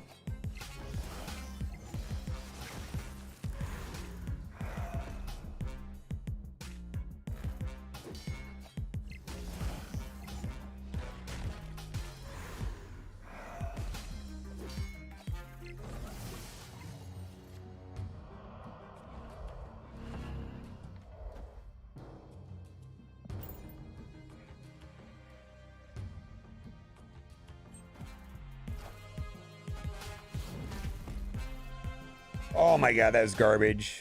You're a jerk.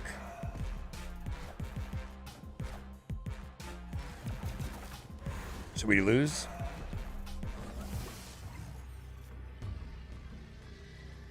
Groot? Icebox must have hit him.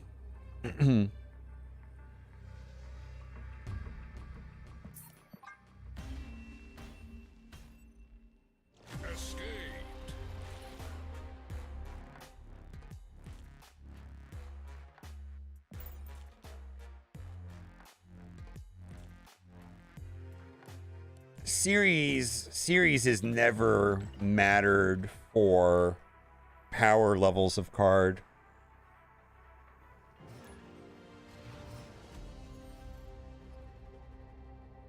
Or usefulness of cards. It's never been a thing.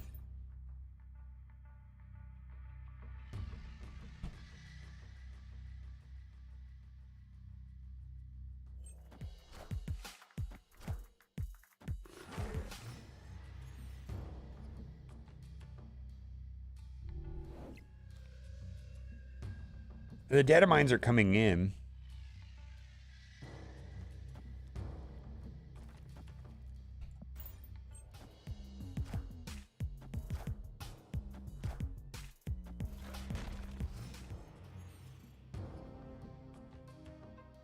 Oh, wow. Is Kitty Pryde busted with that? Yeah.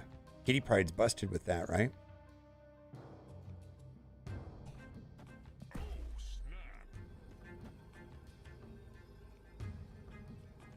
Well, this Mindscape kind of screws Shuri Lab a little bit, right? Oh, I didn't think about that.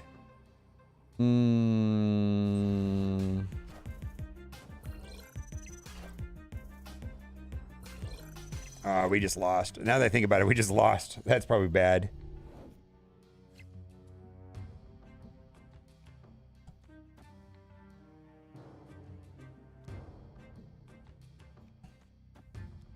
All right, well, we'll retreat.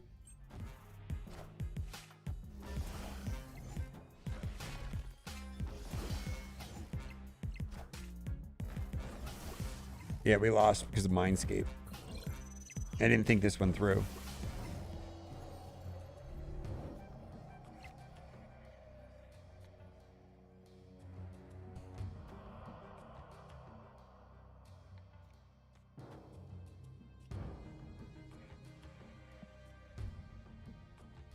Maybe this is fine, right?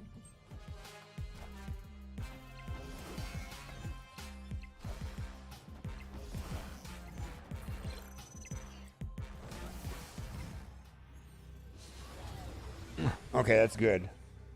All right, we're good.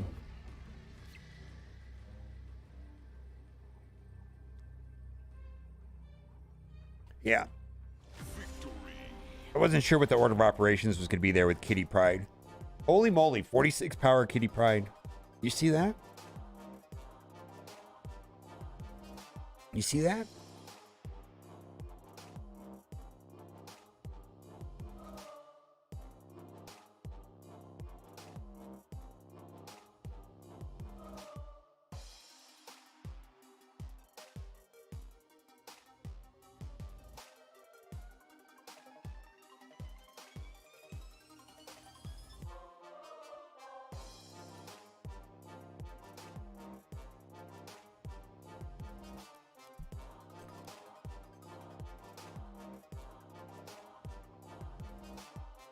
Yeah, Kitty Pryde is absolutely amazing.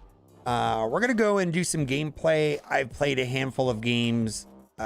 She's no joke. Basically, this is a bounce deck where basically, quite simply, Chavez is removed and Kitty Pryde is put. I think you could swap around Black Widow and maybe put in Falcon or Collector in place of Black Widow, but the choice is yours. Kitty is everywhere. I've been playing this morning and it's bonkers. Absolutely an amazing deck. The only thing I'll say about Kitty Pryde is that you can't really play her in a deck that has 6 drops because she comes back to your hand, and then how are you going to play the 6-cost card? So, you know, she works in decks that don't have 6-cost cards. So obviously Chavez just doesn't work here anymore. We're going to try it. All right, so we're going to just go through and get as much to do. Now, Kitty Pryde is obviously superior when you get her on turn 1, and that's when she ramps out of control. And so the reason why that Kitty Pryde got up to like 40 something was because of Shuri's lab, which I don't think is normal. Maybe I shouldn't have done that. Yeah, that's fine. Yeah, and then Beast makes her cost 0. There's just so many crazy things in this deck. She, of course, synergizes well with Angela and Bishop. A little awkward, though, because you have to play her every turn, so basically you're without 1 energy. All right, Master Mold. Let's go. That actually is not great for me, right? We might have to abandon my... All right, let's drop some of these low... We need to get some cards out of my hand. Huh. Let's see here. What's... Iceman, Korg... Yeah, we're not going to be able to do the Beast thing until later. The Sentinels are kind of messing me up.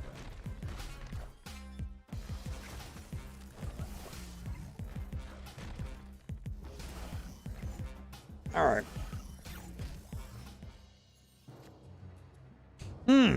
All right, let's do Darkhawk.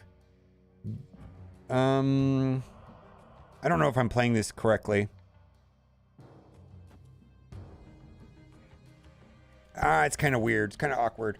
Let's see how it goes. I mean, we're going to play Sentinel, Hitmonkey on the last turn, which will be okay, I guess. I probably should have put Demon in Olympia and slowed down the Nebula. I don't really know. The deck is amazing, and Kitty's amazing, like I showed at the beginning of the video. But if you don't draw Kitty early, not as impactful. Superflow, okay. All right, so what we're going to do is we're going to abandon the middle, and we're going to try to... Let's put Hitmonkey over there and these guys over here. We're going to not worry about the... Hitmonkey should be for 6.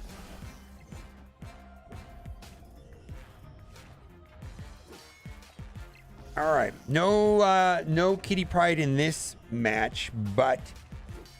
We'll keep going. Darkhawk. All right. Mystique. Oof. We're going to lose this one. All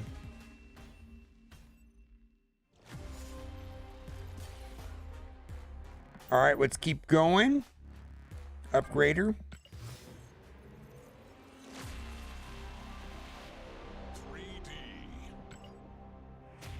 Let's keep going. Quite amazing.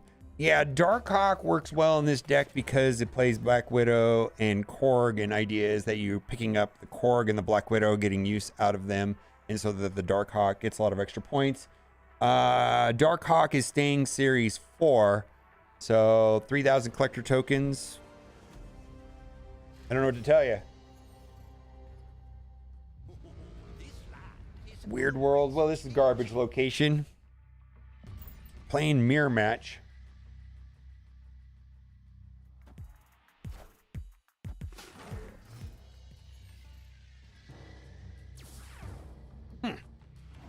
I don't really want to give them don't want to give them the Black Widow, right? Because then they'll just play it into the Gamma Lad.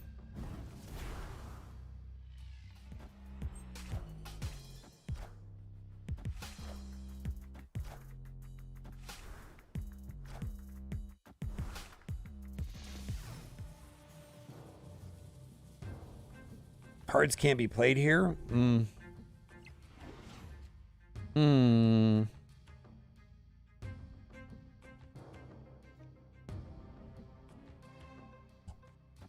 That's all I got. Well, I guess I can give them the Black Widow now, because then they'll have it in their hand.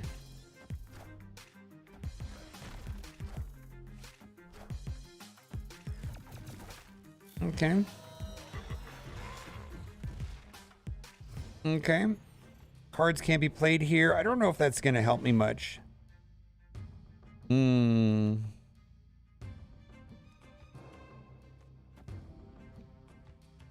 probably just do that into Falcon.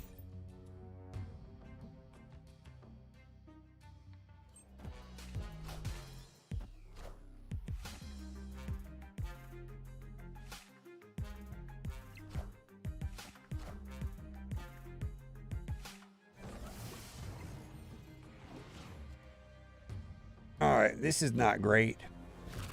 Oh, I don't want to do that.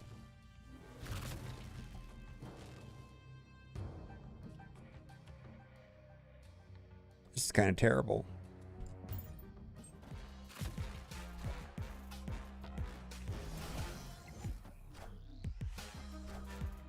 This is a loss.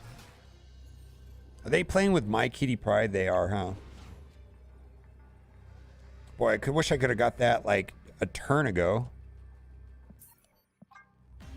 Escaped. All right. Escaped.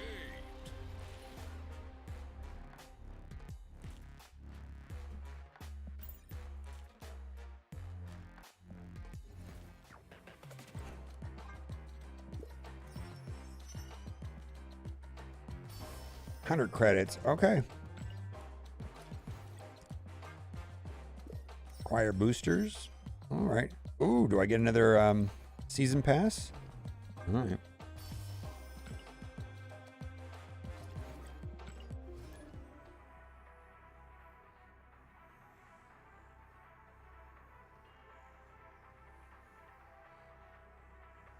Who's the best one drop, Kitty or Nebula? The difference is Kitty can't be played with. Kitty is more specific, right? Kitty can't be played into. I don't believe Kitty can be played into decks that run 6-cost cards. So it's, I don't know if it's about better. It's definitely about different though, for sure.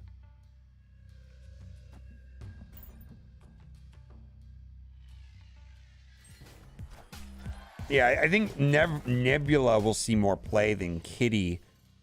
You know, like a month from now. Not right now today. I think we're gonna see more.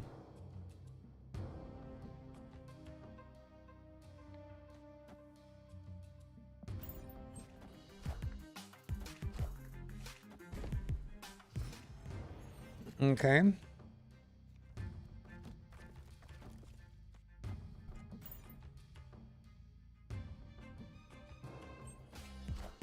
Star-Lord Challenge just started today.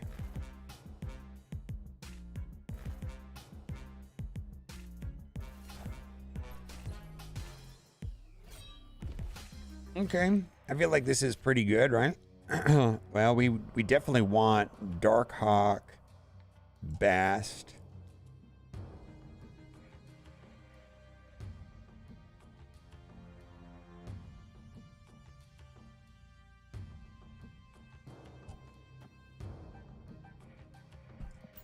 All right.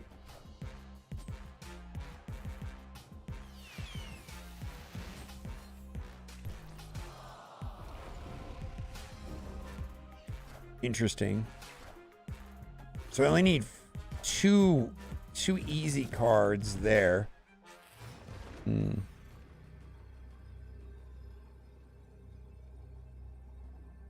gonna put that there. Put that there. That there, and then that there. Okay, let's see how it goes.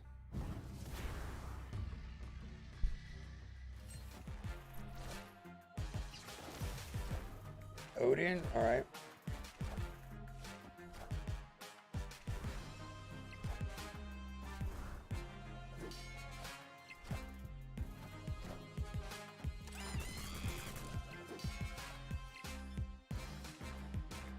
Not terrible, right?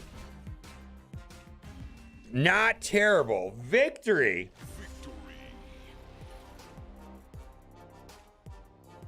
No kitty in that deck, though. No kitty.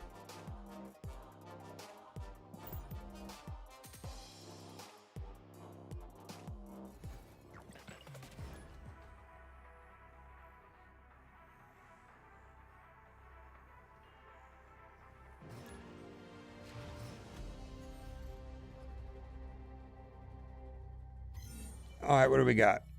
Ooh, we got kitty. Let's go. Ooh, or is just Bast better here? I think Bast is better here. Let's just do that. Avatar, I like it, but I don't like having to do it every... Oh, that's good, right? I don't like having to do it like every... Oh,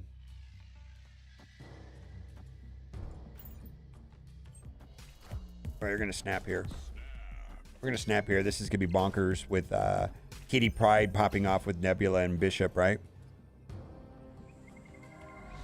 All right, we got some rocks coming in. We're just going to drop... Oh, wait, we can't. All right, well, how are we going to do this? We're definitely going to be playing...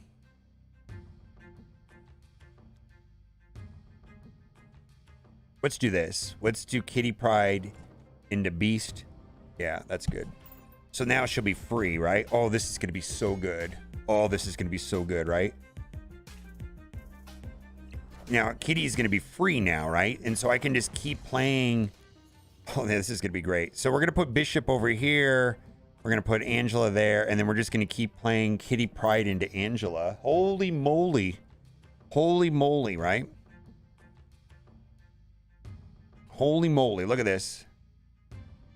Kitty Pryde's going to be 0.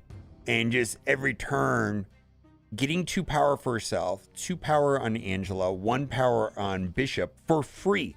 So basically, we're going to be netting 2, 4, 5 power every turn going forward for free, for 0. For 0. It's just going to ramp out of control. Yeah, because we're going to be play Kitty Pryde every turn into the Angela lane, right? Oh, this is bonkers. This is absolutely bonkers. Yeah, that's not great. Well, I don't know.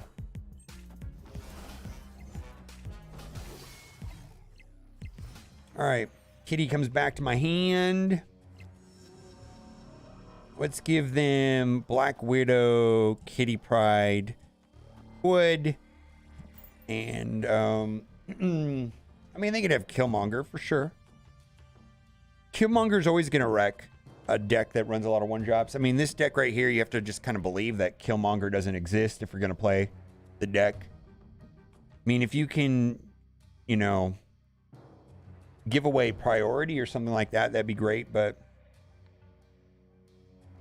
overall, it's pretty good. All right, what do we got here? Opponent retreated. All right, so I think that was a great example of how Kitty just gets out of control. Like, she was already at a 9. She was going to keep getting out of control. She's going to keep feeding Angela. She's going to keep feeding Bishop. She was basically getting 5 power. 5 power is going onto the board every turn for 0. And I think that's amazing.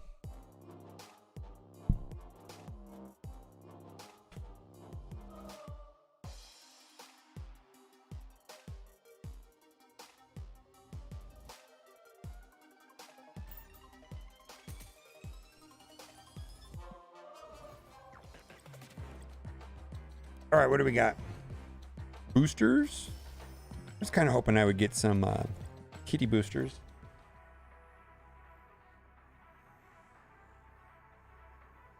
Oof. She seems pretty good.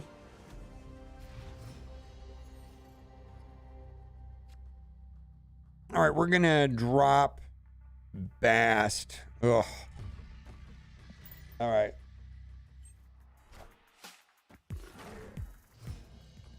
All right, I'm going to, I guess I'll put them all here just in case I draw into, what? I don't know if I needed to play Wood right there, but All right, we're playing against discard. Wolverine goes over into the negative zone, which is fine. Shuffle 5 rocks, you're trash. I'm going to put Bishop over there. And hopefully it ramps up over time, and that'll be fine. Ooh, we got to play. I kind of want to play. I'm going to save Mysterio. I want to play Iceman now. We want to play this rock now.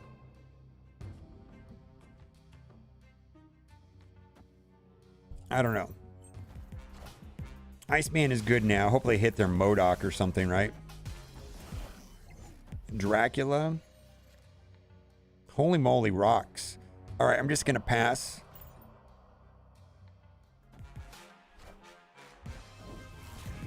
It didn't hit their MODOK. Well, it hit their Moon Knight. All right, so they have 2 Swarms, a Chavez, and a Apocalypse in their hand. And we drew Beast on the last turn. Probably the only thing I didn't need. Didn't get Kitty, so this is a retreat.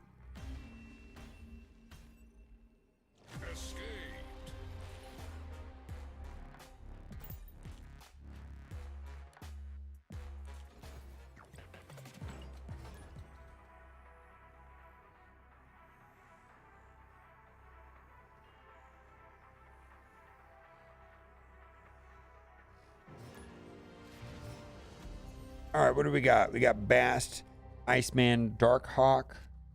Ooh, we got to play Kitty turn 1. Oh boy, this is going to be fun.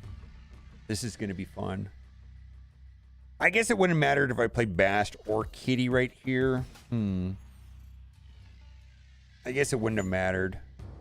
Replace decks with 10 random cards. You're welcome. Holy moly. All right, we got to play Bast now. I actually very much want to fill up Sacred Timeline. I think that would be good. 5 energy. All right. Well, we're gonna do that. Do I want to do that too?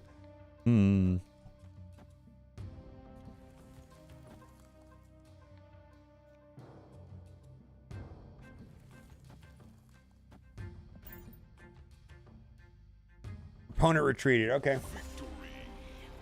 Yeah, I think playing Bast with Kitty in hand is the right move. Now that I thought about it, you're 100% right. Yeah, when you have Bast and Kitty in your hand on turn 1, you should just play Bast, right? Yeah.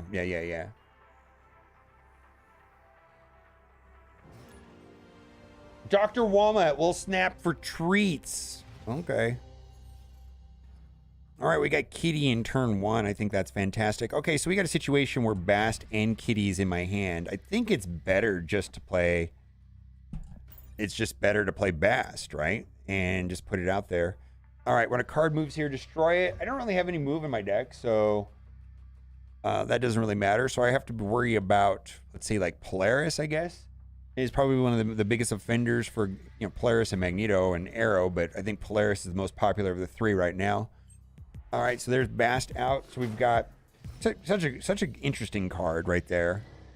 Oh, cards. Whoa. We're going to snap here. Holy moly. All right, we're going to send out Kitty for 0. And we need them to kick rocks. All right. They retreated. Oh, my God.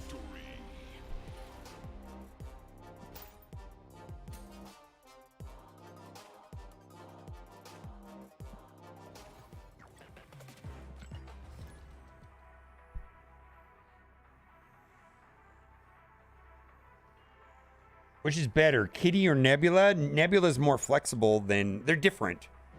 From sheer power, the thing about Kitty is you can't play a 6-drop in a Kitty deck, right?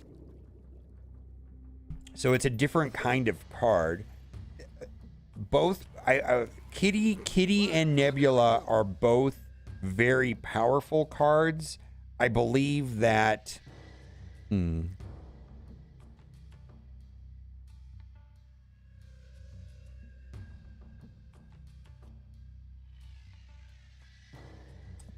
I believe Kitty and Nebula are both powerful cards, but I believe that Nebula is more flexible of a card and can be played in more decks than Kitty.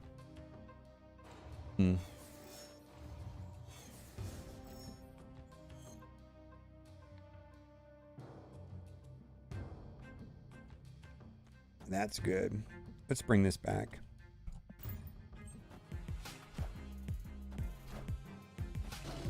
That's good for me, right? We're gonna have hand problems here. All right, we're gonna put Darkhawk down. Darkhawk and Black Widow.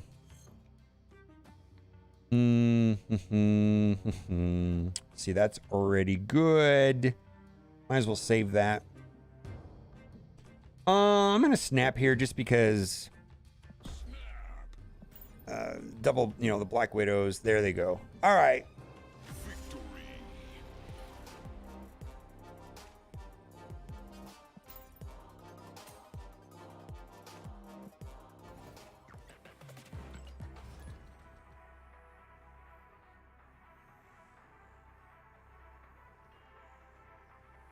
All right, have a good one, Wolver. Anytime you want to make a video, let me know. In the mornings, we can do it when I live on stream, whatever. If you have time. Especially if you got an idea and I don't have any ideas, those are the best. Ooh. Huh, we're gonna do that. Huh, that's interesting, right?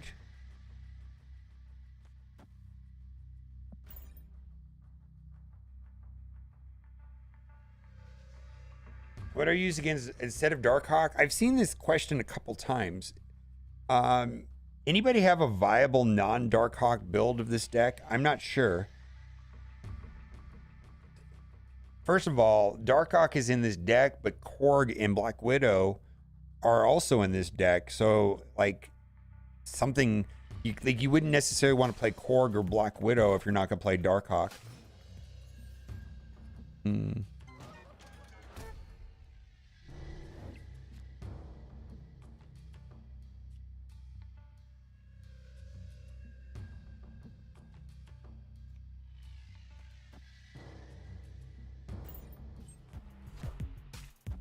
Moon Girl might be a good alternative. Sure, I could see Moon Girl being a thing.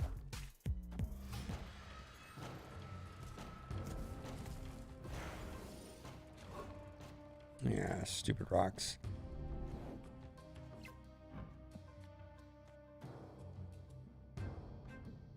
I'm not sure what I want to do. I think I'm going to save that for the last turn. I don't particularly...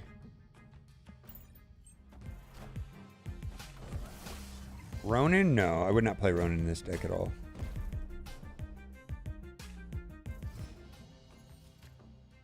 All right, so I think I want to... Let's just play Darkhawk.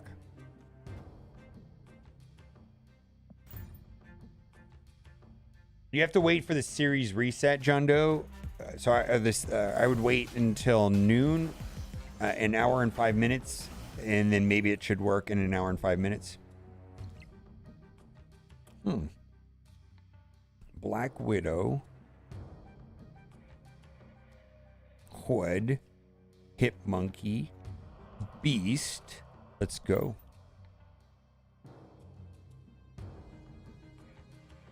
Yeah, the store reshed should be in an hour and 5 minutes, right? Yeah, I actually opened up 2 reserves, and it was kind of a waste of collector tokens now that I think about it. All right.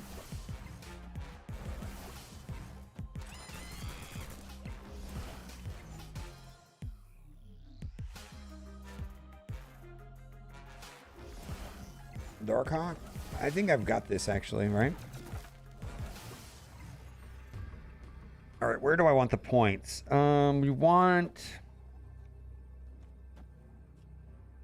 Hip Monkey, boom, boom, boom. Let's go. No.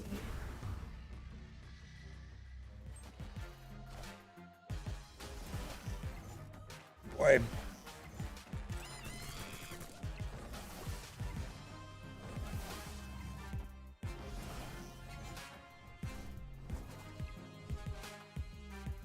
played Falcon on the last turn.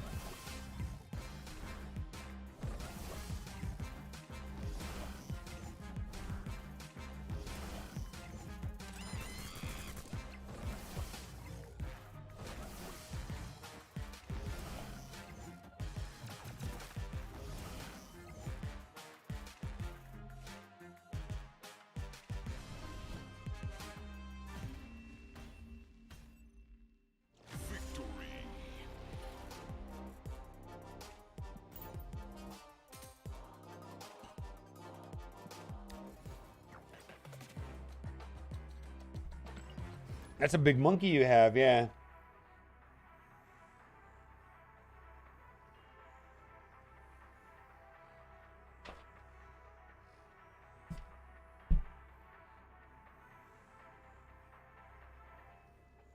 Keep getting Discord notification about people being pissed off the patch. What Discord? But yeah, people are upset. They should be.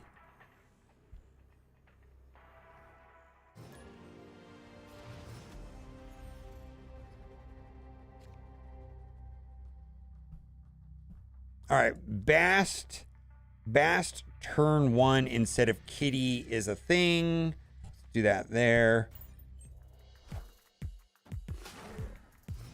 We're gonna start playing Kitty on the next turn. Too bad the Icebox hit. Yeah, that gives us 2 power. Next turn we'll do Angela. No Darkhawk, yikes. All right, so what do we got here on the right location? All right, that's interesting. Maybe we can take advantage of that. I'm gonna do, oh, we need to get a free Kitty. Oh yeah, free Kitty seems like to be the way to go, man. Let's do that over here. And then next turn, I guess we're gonna play Bishop.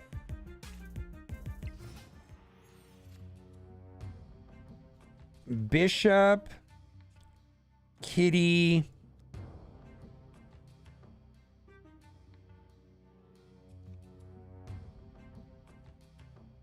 do I want to play Iceman now?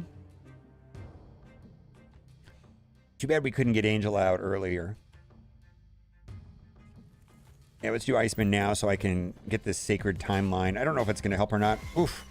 Wolverine's going to bounce. Won't be able to go into miniaturized lab. Let's see if it stays there or goes all the way to the right. Yeah, it stays there.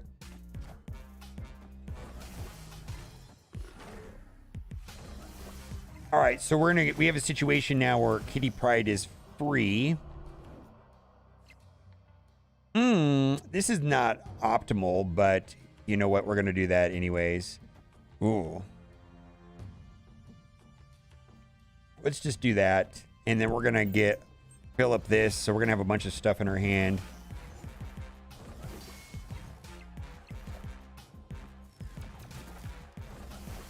Killmonger, yikes. Deck hates Killmonger, right?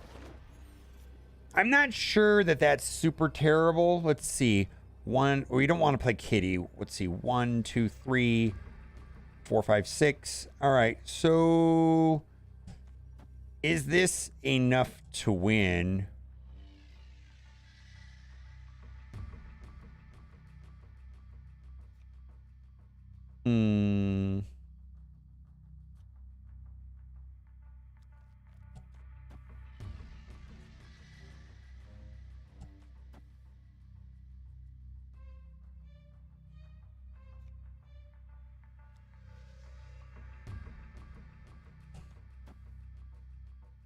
See, we're gonna get 1, 2, 3 over here. All right, let's see. They're gonna have to spread their stuff around.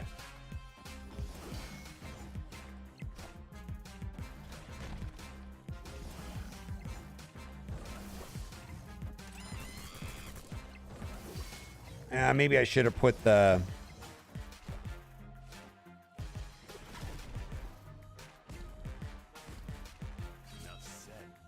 Yikes. Wow,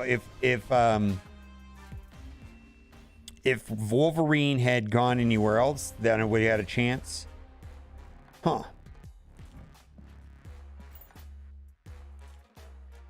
The deck loses to Killmonger. Big surprise, right?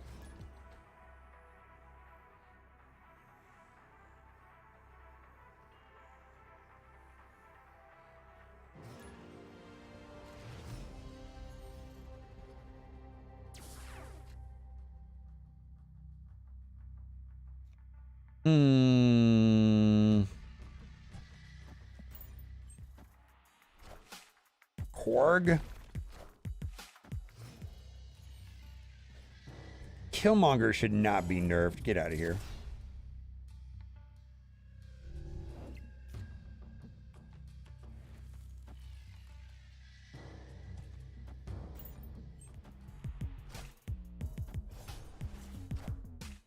Killmonger is needed to keep this deck from getting wild, right?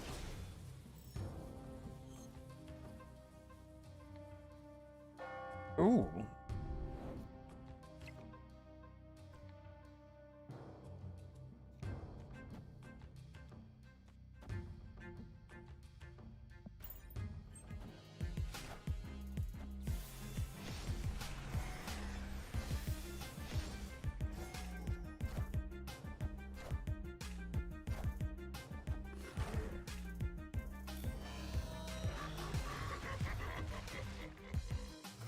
All right. Well, we're going to play Bishop Kitty. The next turn, we'll play Darkhawk Kitty, and then we'll play Mysterio Kitty Hitmonkey or something like that. Yeah, I got Kitty up to 46.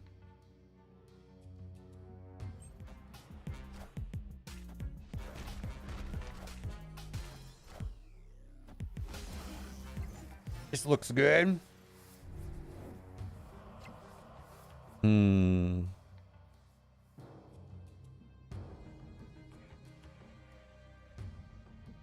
going to stick to the plan. Beast presented another opportunity. I'm not sure. Yeah, I don't want to deal with that. That's unfortunate.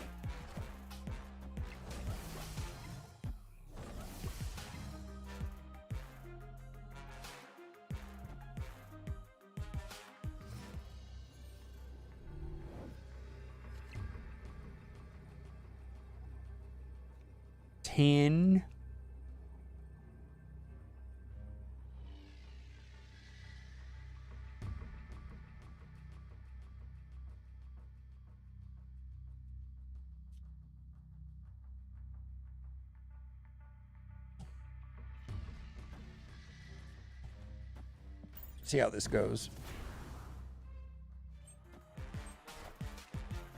Let's see if they can get enough points in the middle.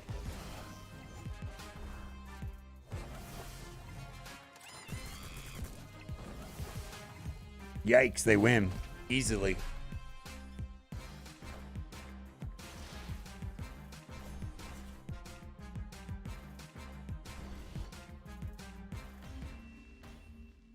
Wow.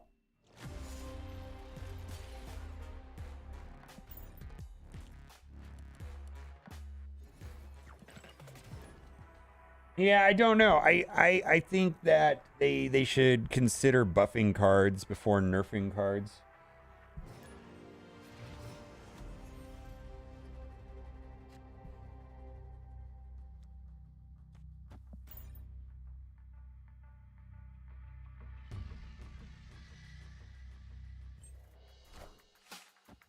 Kitty Pryde would not work with Professor X. I think he just gets bounced back to your hand, right?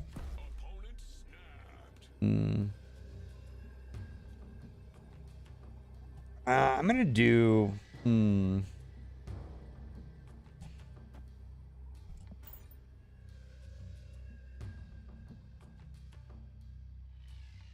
No, Wave was not buffed at all. They didn't buff anything about her card. They changed the text to work that it actually worked like, and they eliminated all the She-Hulk death things. They didn't buff anything on Wave. It's the same as before. They just changed the text to reflect the actual in-game interaction.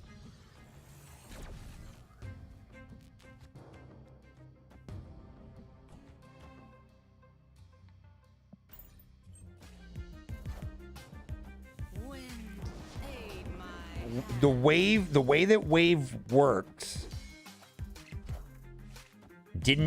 hasn't changed except for the everything costs 4 now, but everything else about the card is the same.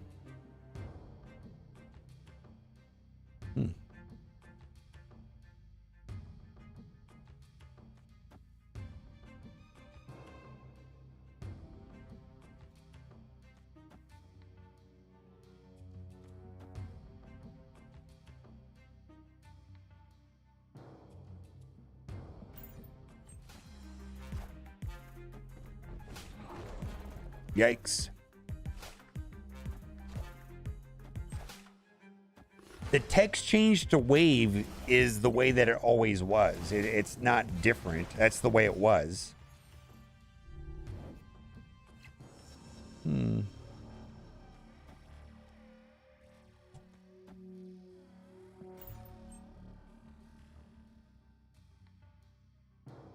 All cards cost 4 now. There's no card cost reduction. Shit, we lost.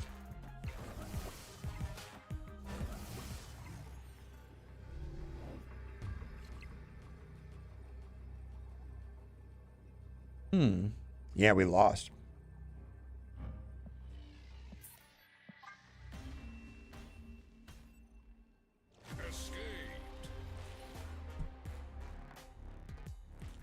Here, all that's explained here with wave, the way wave works.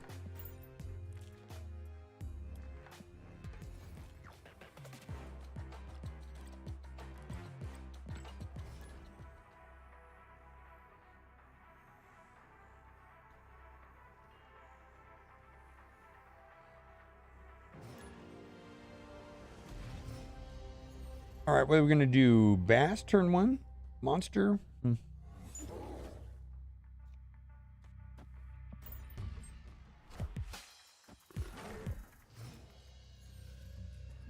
Yeah, left a like on the video. Well, thank you. Yeah, I don't think the changes are great. See, that's +2.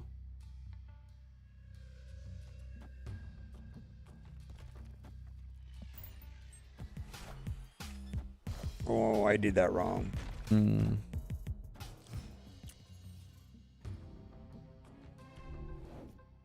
Maybe not.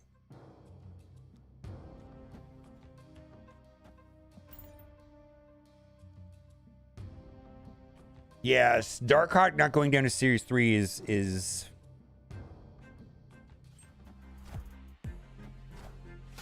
sends a message.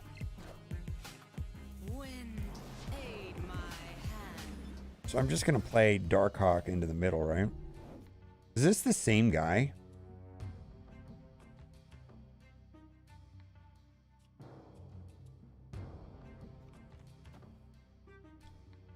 No, I need that.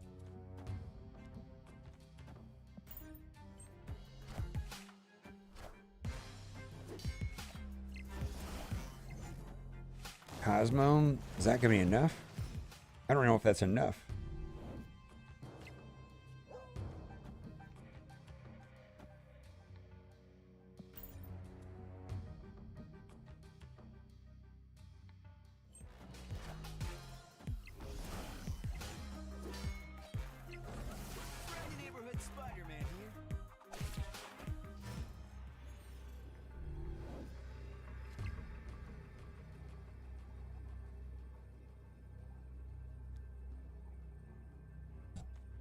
Yeah, I don't know. Do we lose to a Shang? We lose to like Shang-Chi here, right?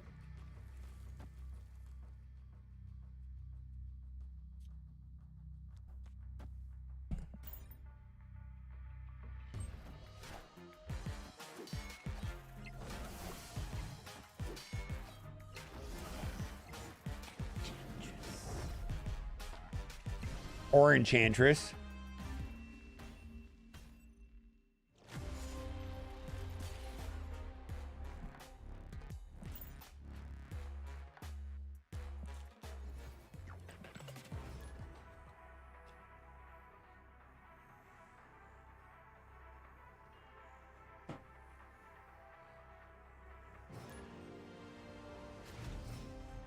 They didn't bring Darkhawk into Series 5?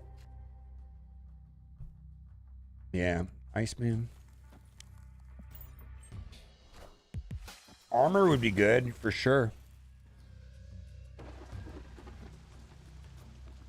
Alright, that I believe is legit right there.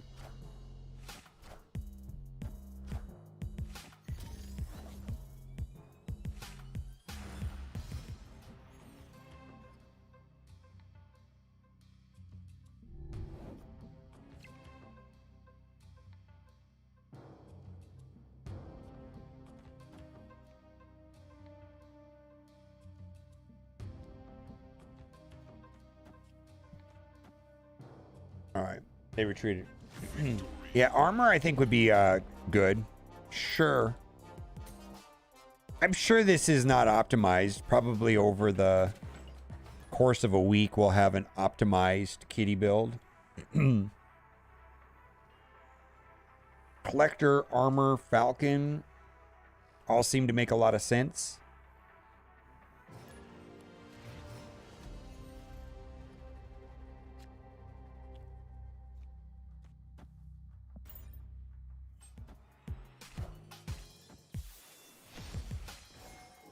Yeah, the wave She-Hulk interaction is done, unfortunately.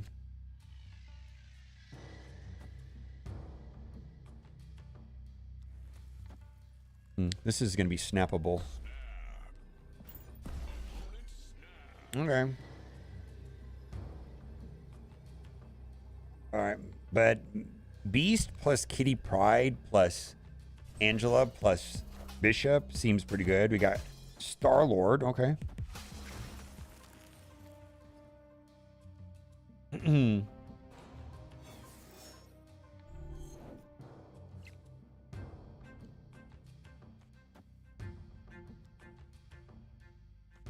No. Korg, Beast. All right.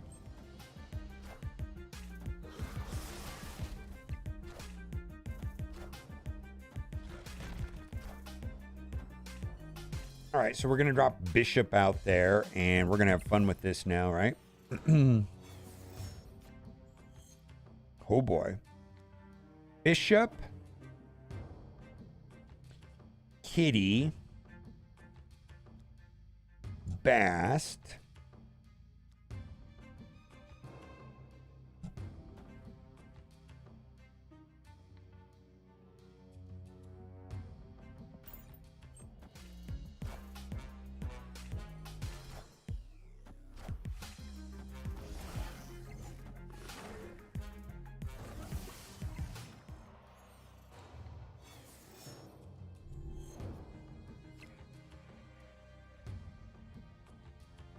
Darkhawk, Kitty Pryde, Black Widow.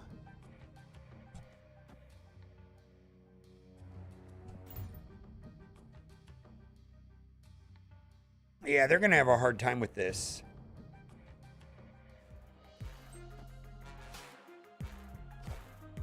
Devil Dino, that might be good for them. We'll see.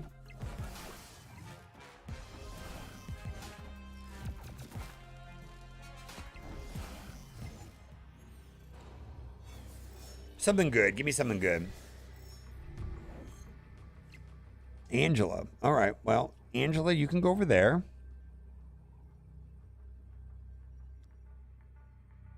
I think I'm going to put Kitty over there. Iceman, Korg. Let's go. See how it goes. This feels good. So we're going to get 4 plus 6. That's 10. And then another 10, and then we're going to get 4 more into there, and then a 2 more into Darkhawk. That's a lot of points on the last turn, right?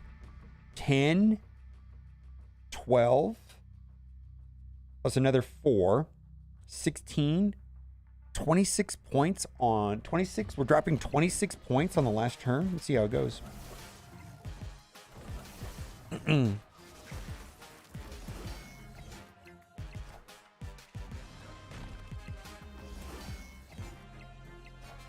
Killmonger, yikes. Yikes. Yikes, Killmonger, right? Oof. Yikes. This deck does not like Killmonger, but boy, it still puts out a lot of power. My goodness. That was a lot of power on turn 6, but does not like Killmonger. Does not like Sandman, but my goodness, that was amazing.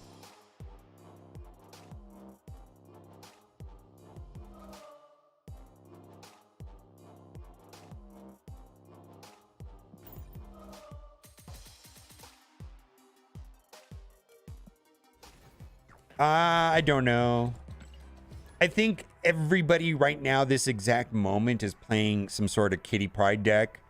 I mean, I'm going to guess that 30 to 40% of all the decks I'm playing against right now are Kitty Pryde decks. So if you want to, yeah, if you want to play like Killmonger or Sandman right now, probably is not going to be garbage. Yeah, the deck has counters. What's wrong with that, right? Let's play that. And then we'll pick it up. See if we can get a 1-drop right here. Yikes. Oh, that's not great. I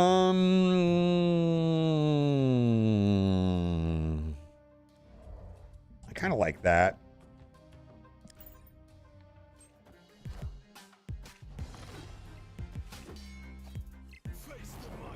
Oh, Ghost might be fine. Yeah, I don't know. I just don't particularly care for Ghost. I mean, go for it.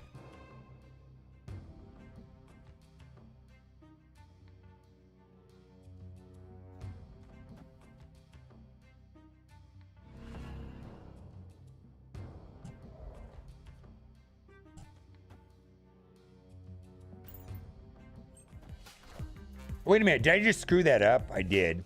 Fuck me.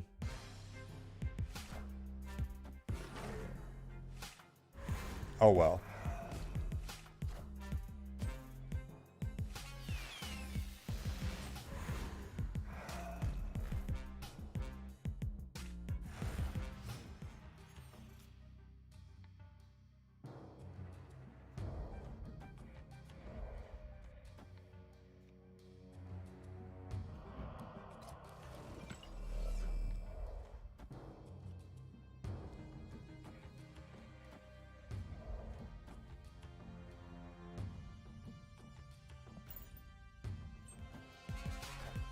Yeah, I did the wrong turnover for sure. 100% did it wrong.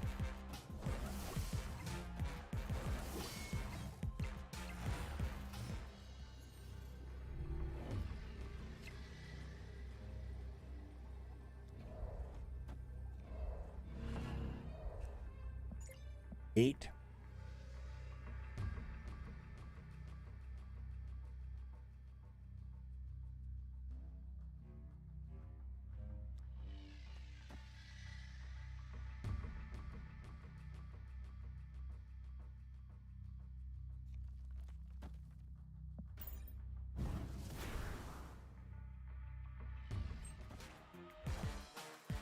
Oh, we lost that one.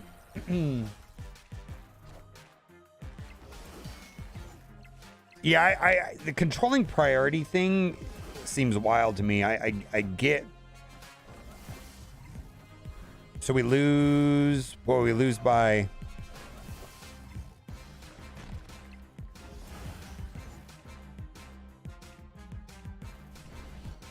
Well, we still win.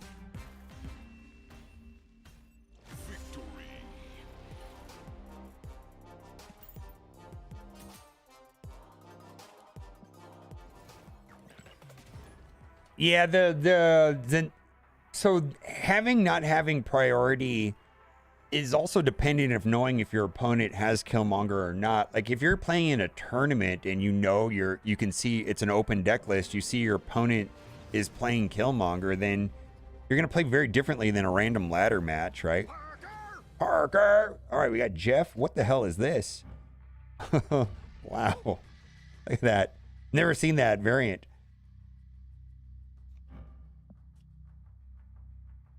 All right. We're gonna do Bast. Up a Bast. Let's see. Let's just drop Bast over there. I'm curious to see if Ghost does anything at all.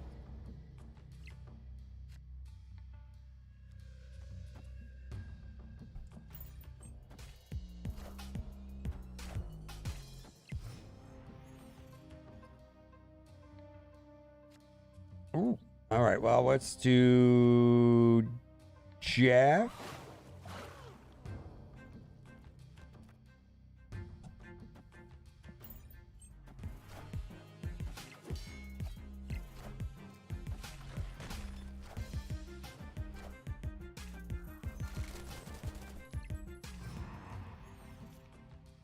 All right.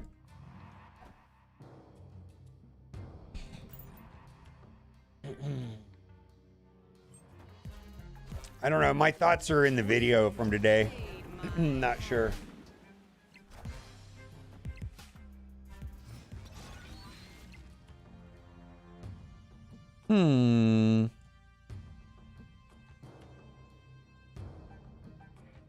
Why can't I click anything?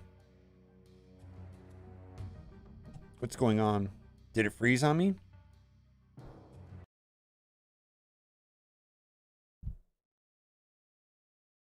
Oh, come on. All right.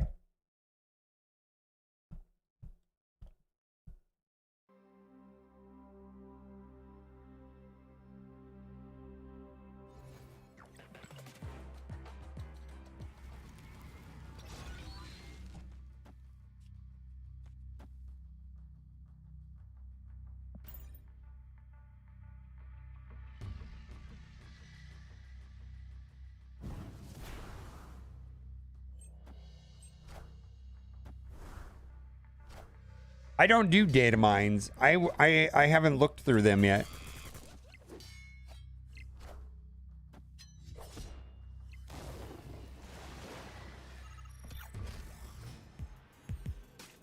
All right.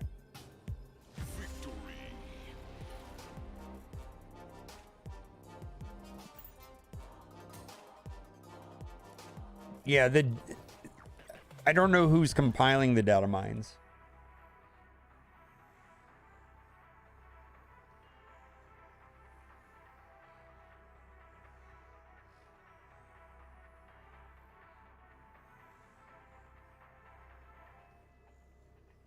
Yeah, basically, if a card is good, it's not getting dropped. Boy, matchmaking seems a lot slower today.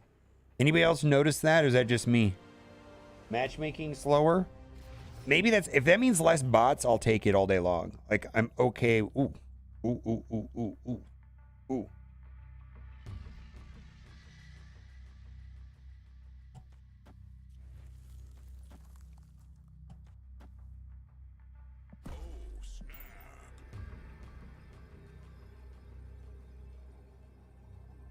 And a wave?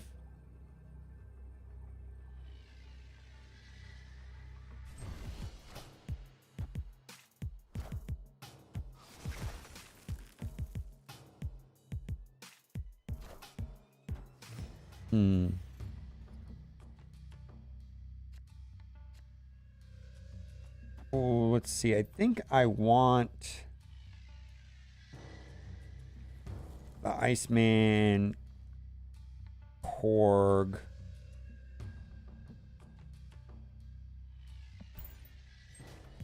Disruption now rather than later.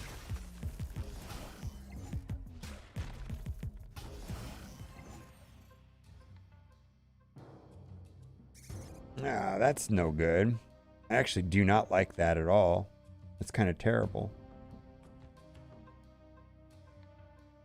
I don't like this at all.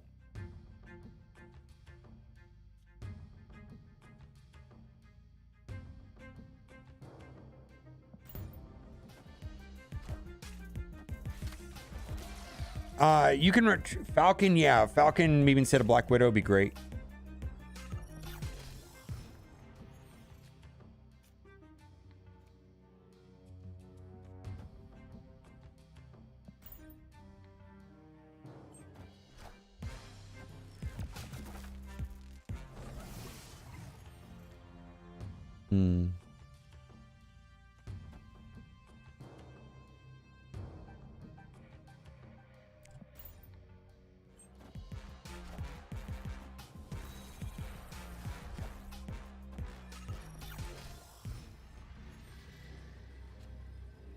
Kitty on the last turn is not helpful. And 6 points is not going to win that. 1, 2, 3, 6 points is not going to win. And 3 cards is not going to win there either.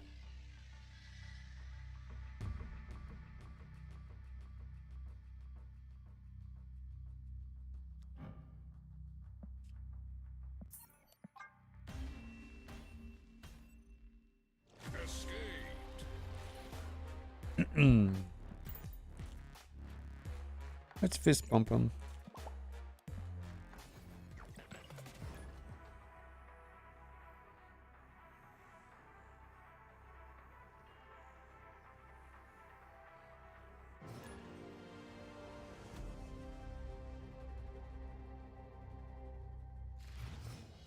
What do we got? Beast, Mysterio, Kitty. All right, this is kind of fun. No permanent Series 4 as of now. No, it looks like that they're just using discretion on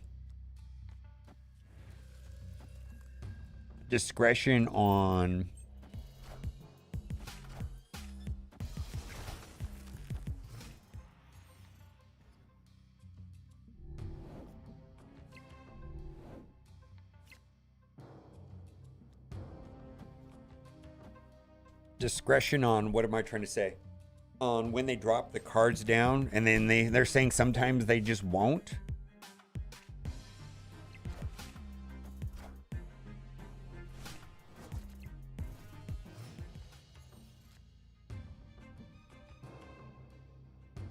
All right, I like Darkhawk there.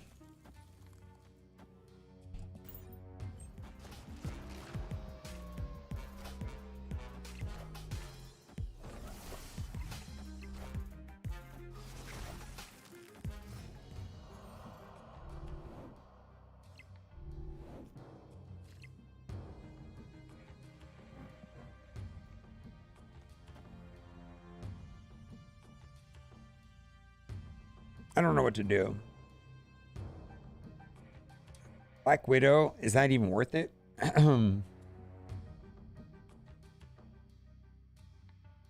I guess it is.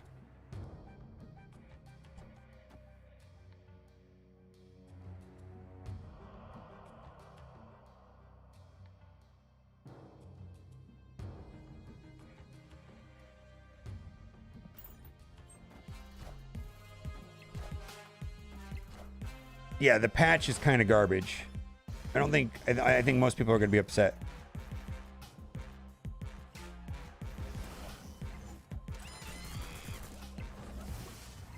Yeah, probably just playing Kitty would have been the right move. I'm not sure. But now I have a pretty... I mean, they're going to have a hard time there, right?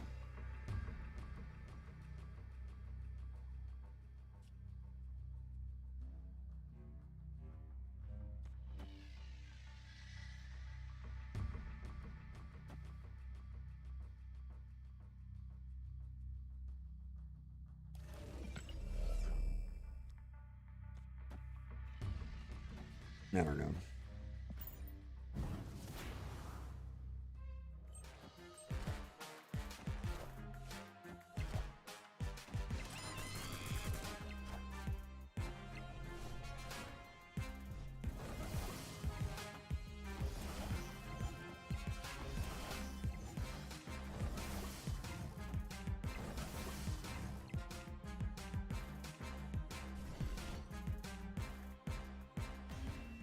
All right, not terrible. Let's go.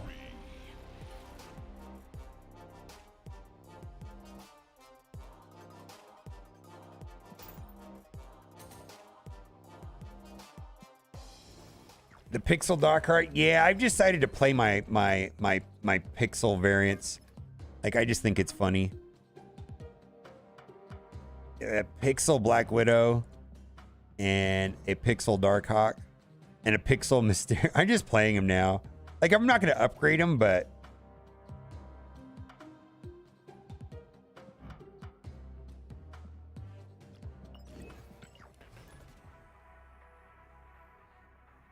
Yeah, I should not have opened up those 2 collector's reserves. I basically threw 400 collector tokens away by opening 2 to get Ghost. Kind of trash, actually. When a card moves here, destroy it? All right, that's not going to happen.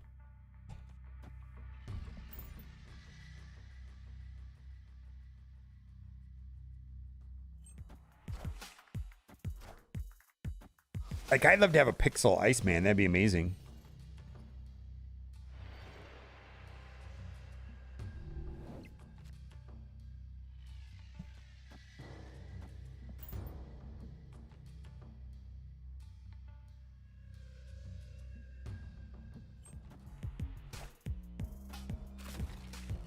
Little bads? That's interesting. Little bads. Oh my god. That sounds funny to me. Oh boy. How do I want to do this?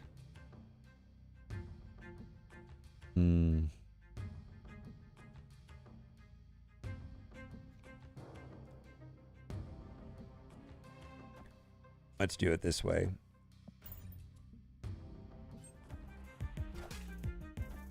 M'Baku, but we're going to put Darkhawk there also.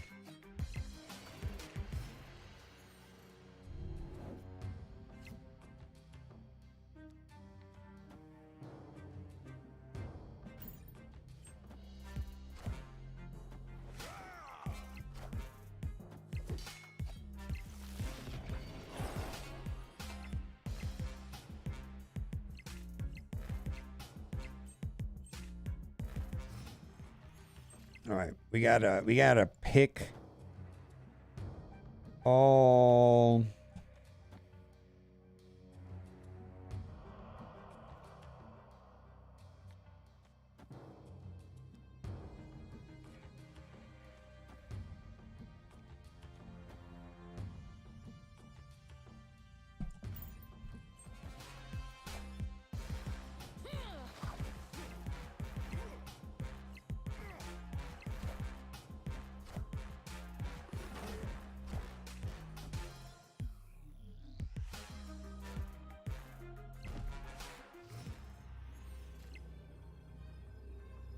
All right, so that brings that back. 3-3.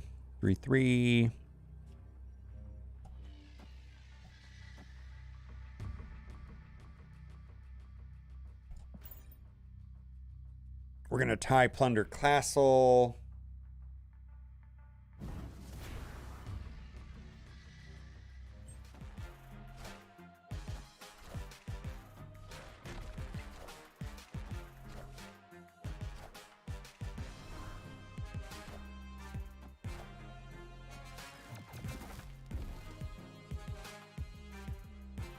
It's a loss. So that wouldn't have mattered.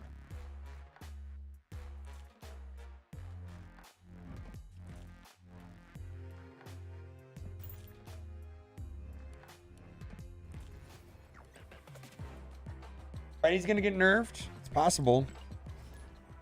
I wouldn't be surprised if Spidey or Doc Ock got nerfed, but I think it's more likely going to be Doc Ock. Smooth brain.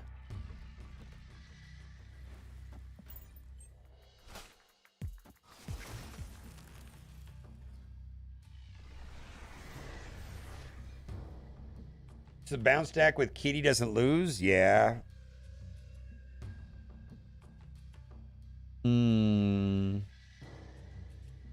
Let's just do disruption as much as possible.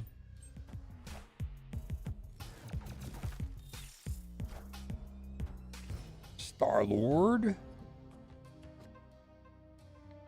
I'm gonna let's see. I'm gonna save Mysterio for another turn, I suppose.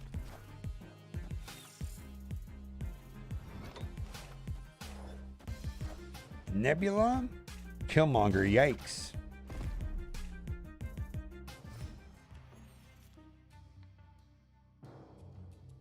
What just happened?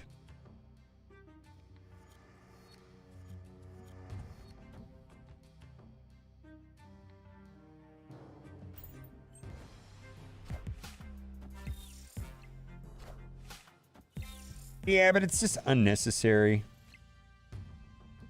Right?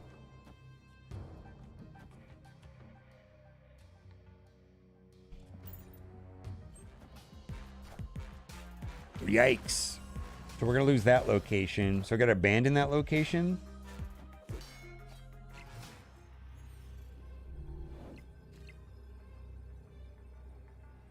Yeah, that doesn't help me.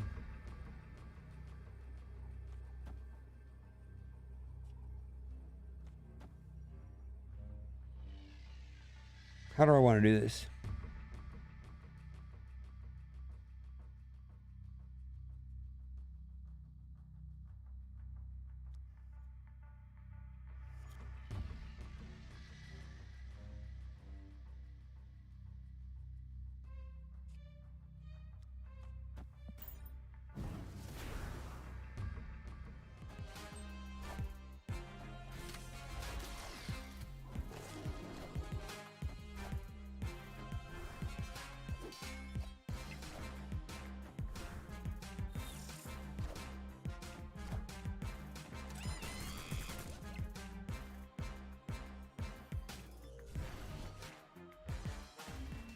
Kitty kind of showed up late, so I don't know.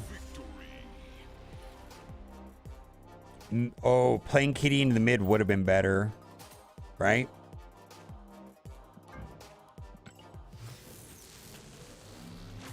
Yeah, playing Kitty into the middle would have been better. Yeah, well,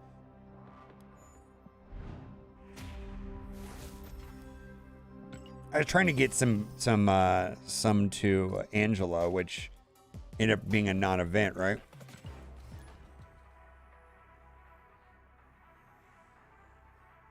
Yeah, but if they have a mute all setting, how are people going to be able to spam thumbs up to you? Think about the value added to the people that could spam thumbs up. You'll be stripping satisfaction away from them. Think about the emote spammers. They have feelings too.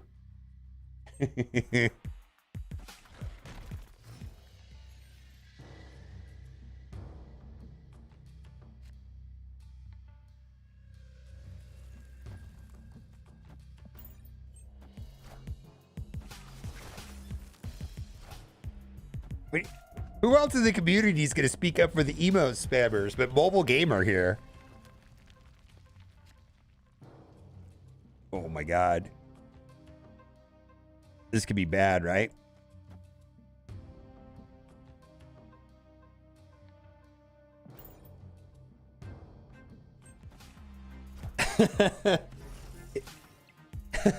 Emote spammers are people too.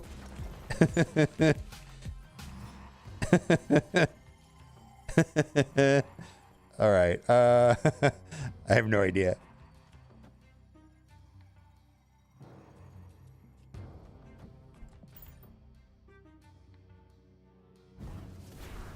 I don't know, man.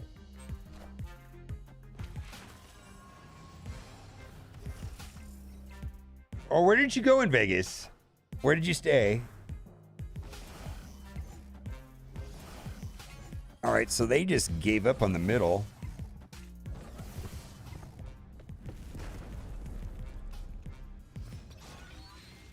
All right, so we lose to...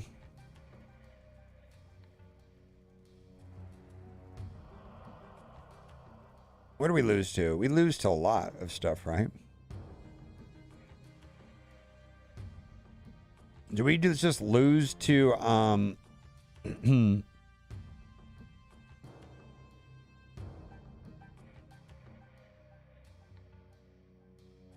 yeah, this is a loss. We just lose to Ultron, right?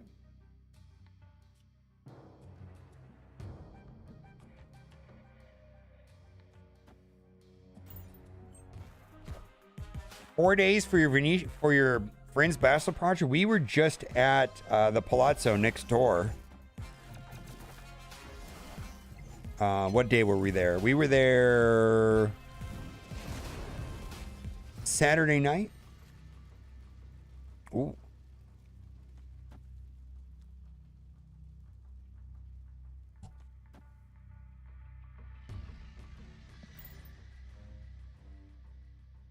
Yeah, this...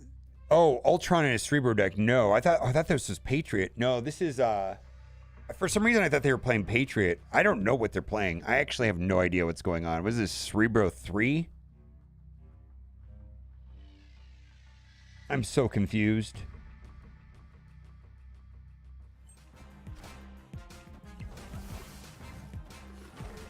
So they played Jeff, though, right?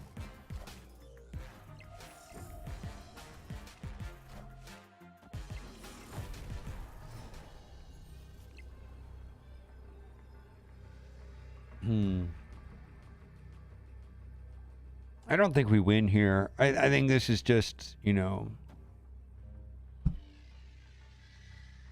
They're going to get 7 more points here at a minimum, right? So we'll tie.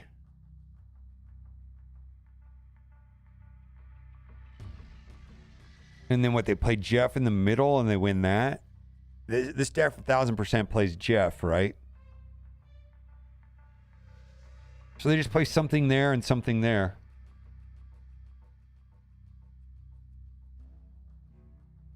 Valkyrie won't help them, though, right? Well, maybe Valkyrie would work, too. Valkyrie would wipe me because this is only getting +2. So that'd be 8. Yeah, that won't make up the difference. Valkyrie, they're playing Valkyrie and Jeff.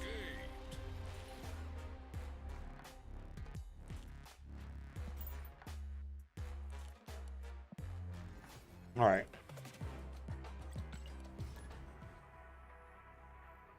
All right, we're gonna make a data mines video here in a minute. Ongoing effects or doubled. All right, so it's better to play Bast instead of Kitty on turn 1, and you're both in your hand. Because then you get 3 points on Kitty instead of 2 points.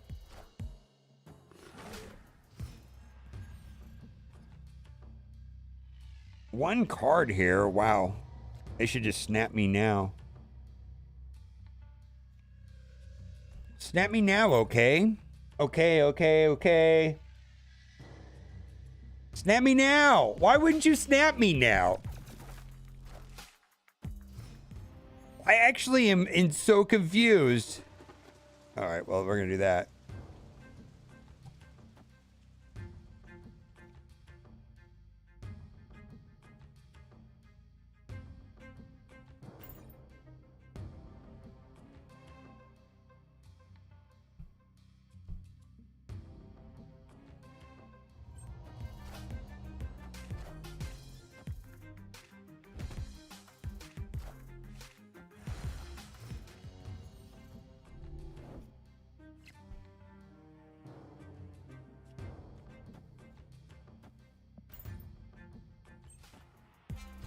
I'm so confused why he didn't snap me.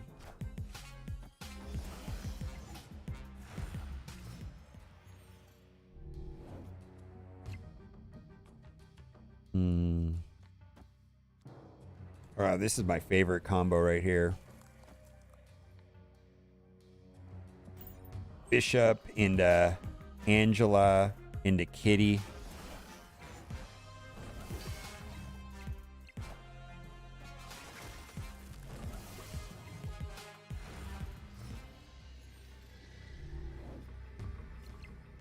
Yeah, there's 0 ways of winning this. All right. Maybe he thinks you have Falcon. Actually, that's pretty smart. Yeah. Actually, now that I think about it, a Falcon would have been...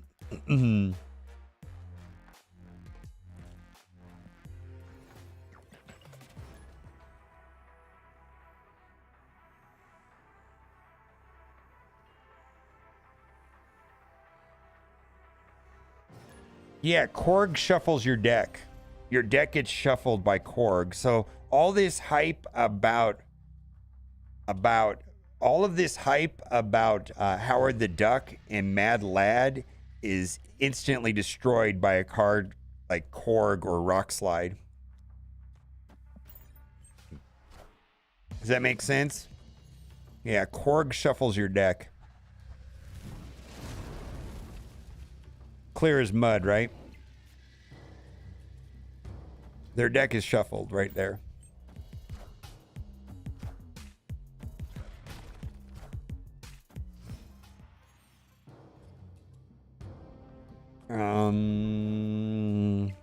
Yeah, Korg is not garbage for a long time now, right?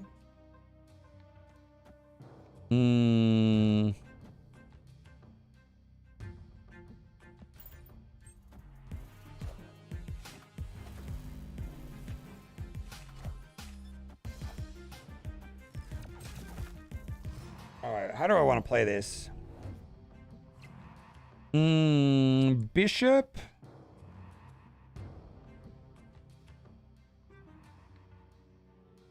I don't know. Let's just do that. Daredevil, armor.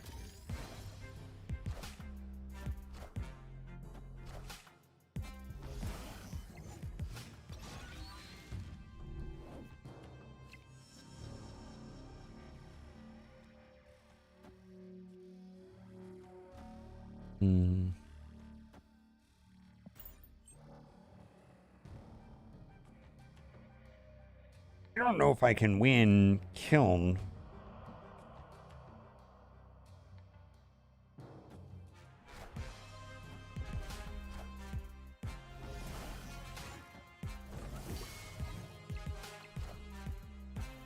Yeah, I would go back and look at the footage. I'm pretty sure it depends on when he looked and when it was shuffled.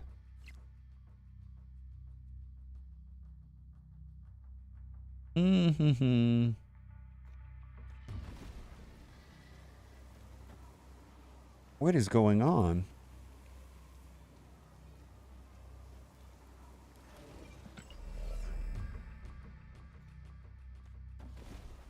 Oh, Sandman. Shoot. We lose. Kind of garbage.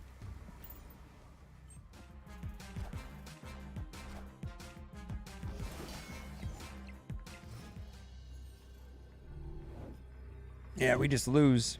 Boy, that was, yeah, Sandman just destroys this deck. Sandman and Kitty destroy this. Sandman and Killmonger destroy this deck.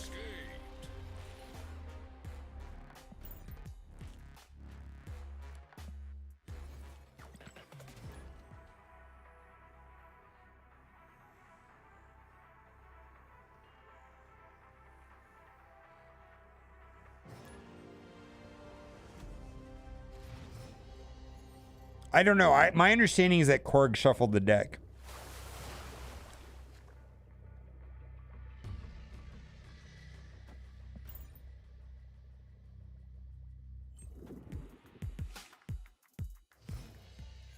I haven't tested Howard the Duck enough. But that was my understanding.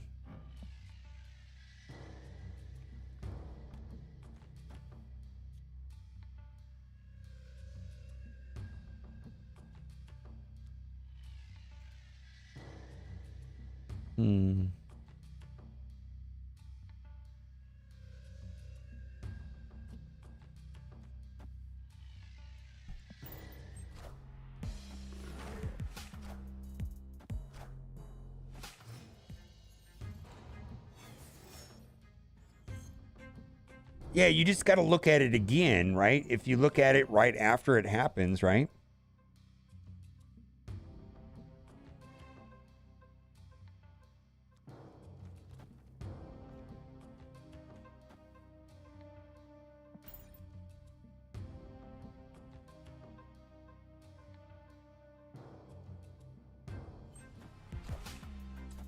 There's a post about it.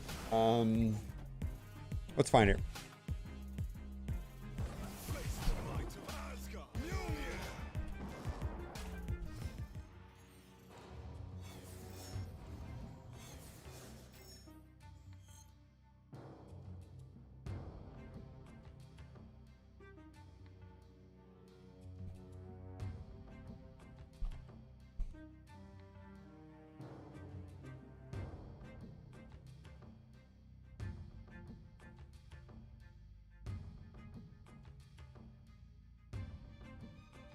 Wait a minute.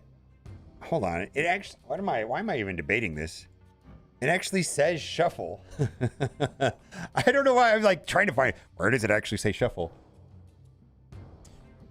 I'm having this debate that doesn't exist. It's fascinating, right?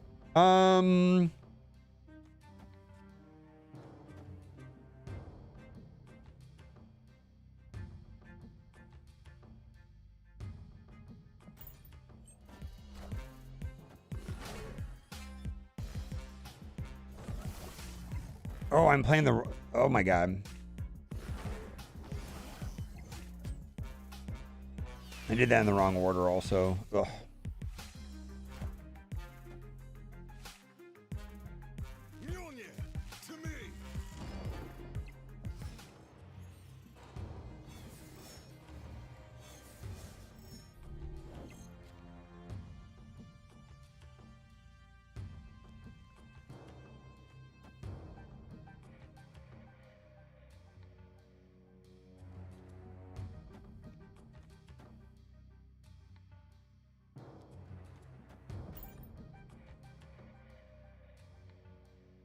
Yeah, you really got to get Kitty Pryde early for the deck to be optimized, you know, like perfect, right? Wave? Wow.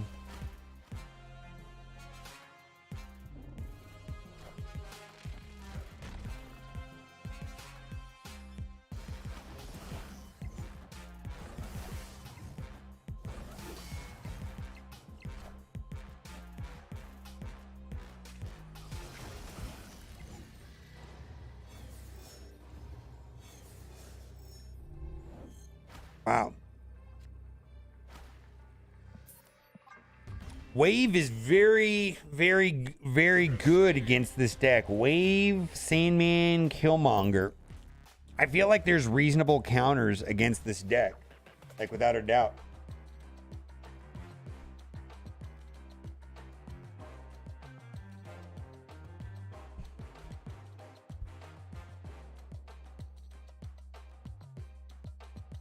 If you get Korged or Rock Slide, the rocks actually shuffle your deck so you won't draw what Ironland scanned if you had initiative. Yep.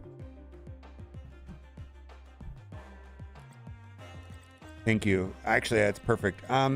Is this deck even working? I'm kind of playing sloppy, but is it actually working?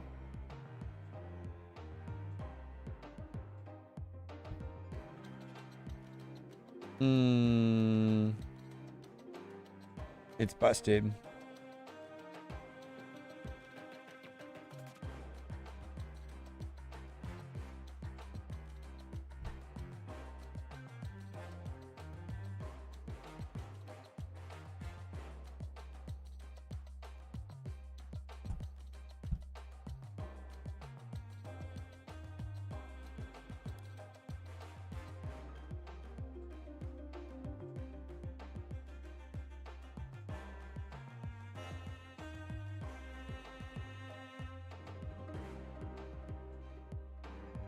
I don't know. I'm not playing it right. I think it's okay.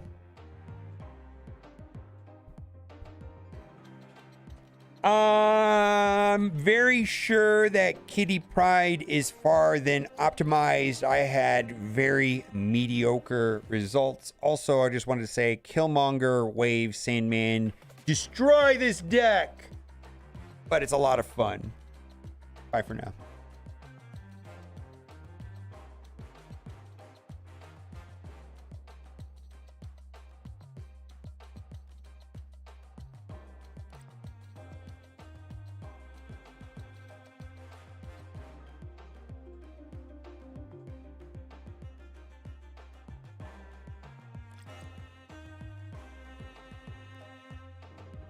No. I want to try that. No, I just stopped recording. I actually want to do that. That's the card that I was the most not happy with was Black Widow. Let's put Collector in. I think that's a good suggestion, by the way. Collector. Let's try it.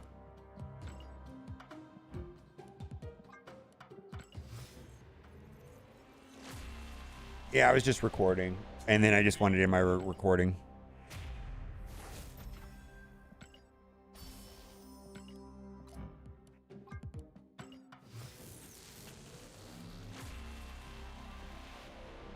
Because people got Master Mold today, probably. There was no changes to... There's no changes.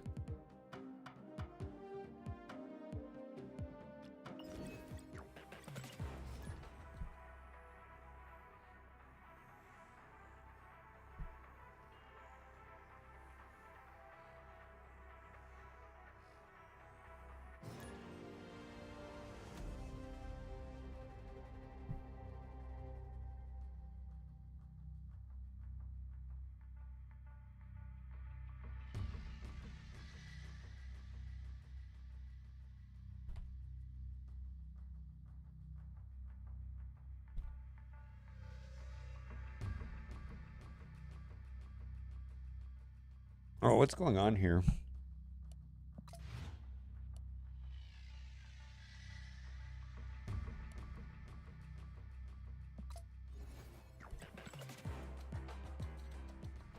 That was weird.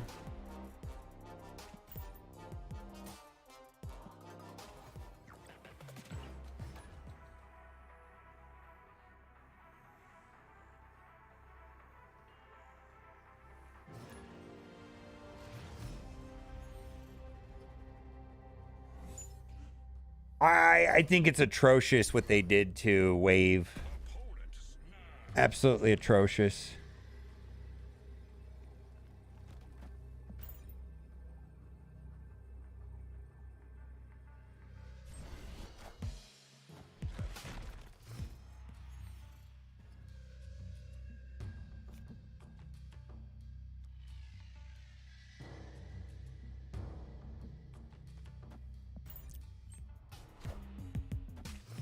Yeah, Ronin. Okay, Crystal. Yeah, Crystal might be. I mean, you can now play Crystal. Like, if Crystal was like a 4/6, that would have merit, right? But she's not.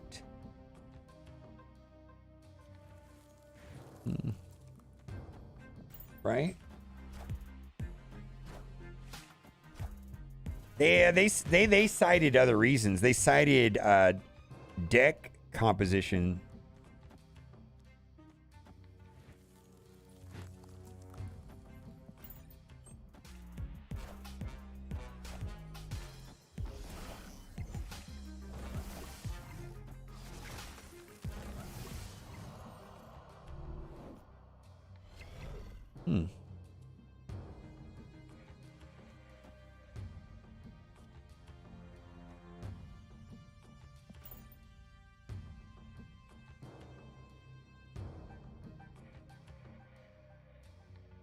Yeah, Crystal is a maybe against Darkhawk. Yeah, I don't Crystal Ronin Master Mold, maybe they think it'll be a thing. It could be a thing, right? I just always perceived as Devil Dino better than Ronin.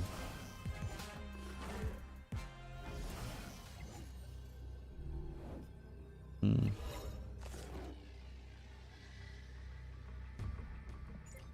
8 power. That's actually better right there. Don't even worry about the kitty. Yeah, that's better.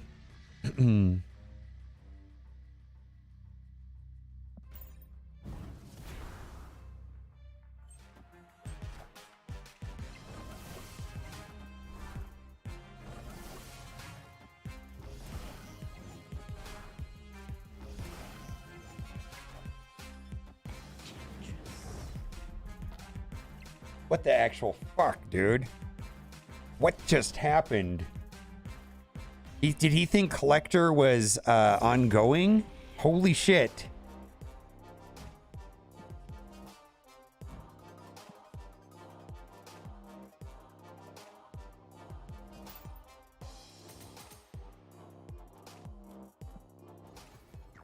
You like my pixels?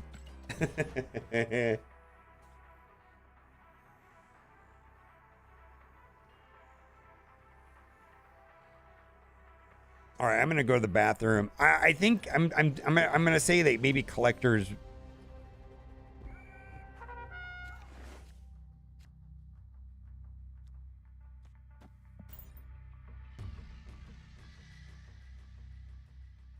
I run pixels now if I don't have another variant. I specifically run pixels like instead of my variants on troll cards. Ooh, I like that, right?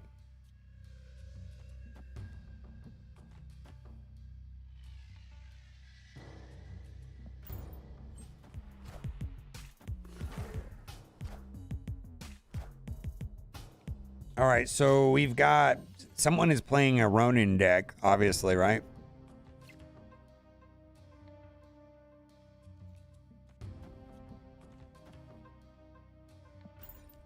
This is a Ronin situation.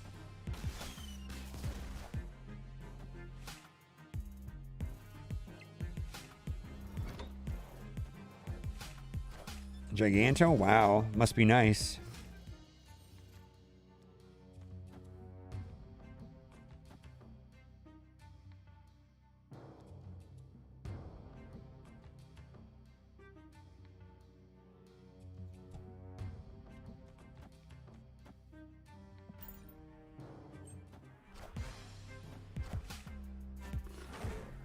Yeah, Mordo Crystal, what's it? Well, this is kind of nice, right?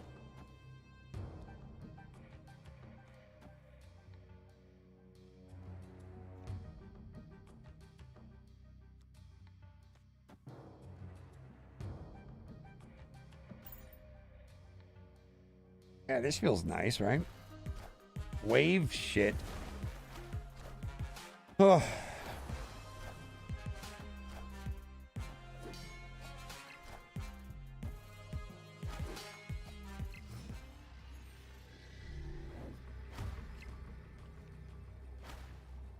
These are all twos, right? That's 6 points across the board. Is that better? No. That's only a 6.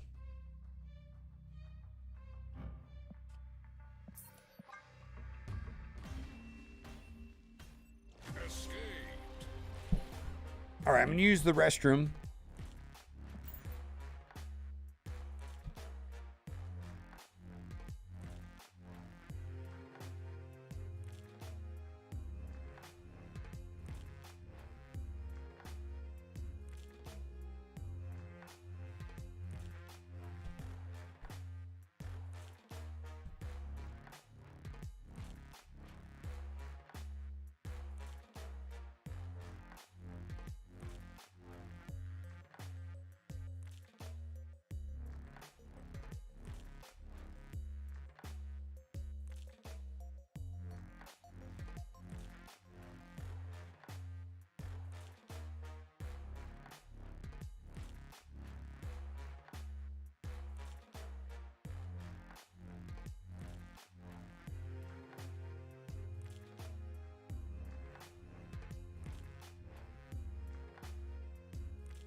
Phoenix Force. On reveal, revive one of your destroyed cards and merge with it. That card can move each turn. Holy shit. Wait. Merge with it. Okay, so that's like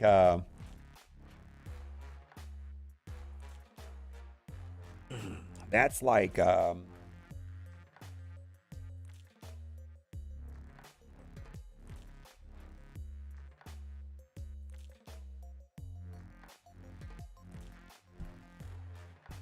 like the symbiote location merge. Revive one of your destroyed cards, merge with it. That card can move each turn. Echo. After your opponent plays an ongoing card here, move its ability. I don't think that's going to be good. Mirage. Copy the lowest cost card in your opponent's hand. Give it +2 power.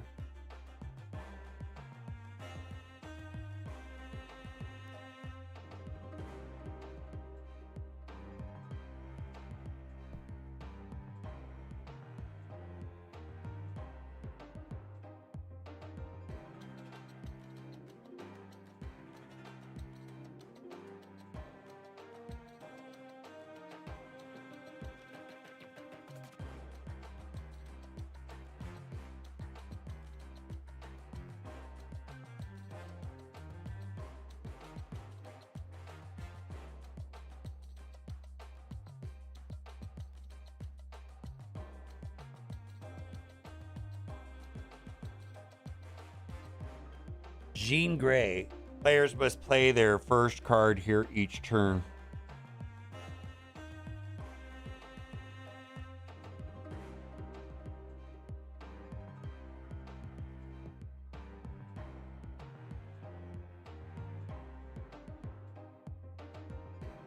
Replace each other location with this one. Interesting. I like that too. That's waifu right there. Dude, I want some of these variants. These variants look great. Lady Deathstrike. Destroy the enemy card with the highest power at this location. Holy shit.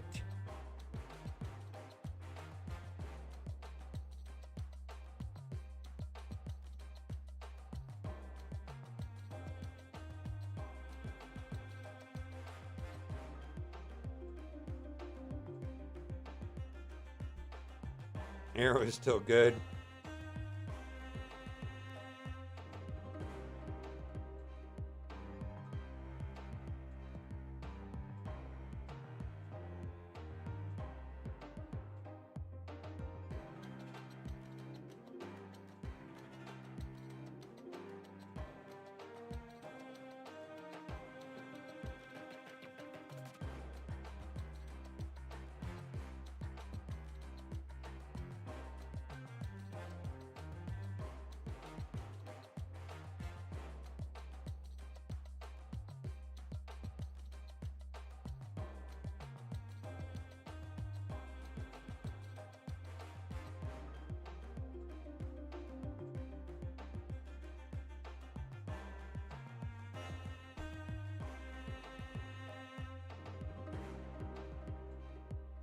That's interesting.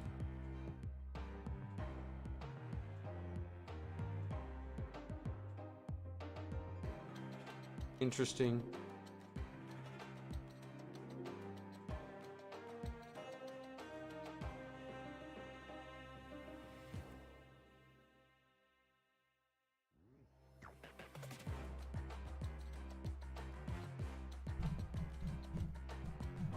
Where's the information on what's his face changing?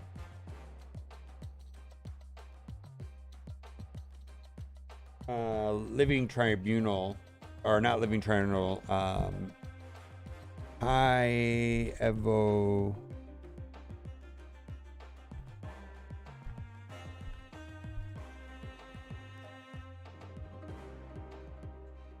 Four now instead of a 4-6. Was he a 4-7 or something?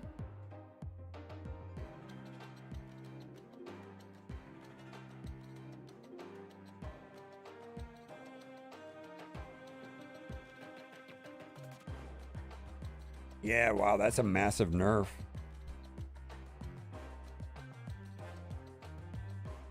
Dude, this guy's gonna sit in your hand and you're not gonna play him. Like, you're not gonna play this guy. He's just gonna sit in your hand. Alright.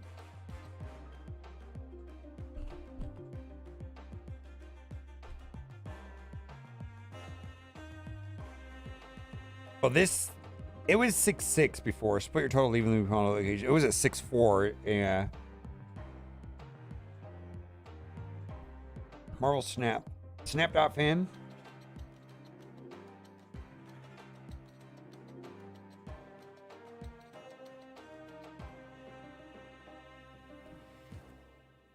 Revive one of your destroyed cards. Merge with it. That card can move each turn.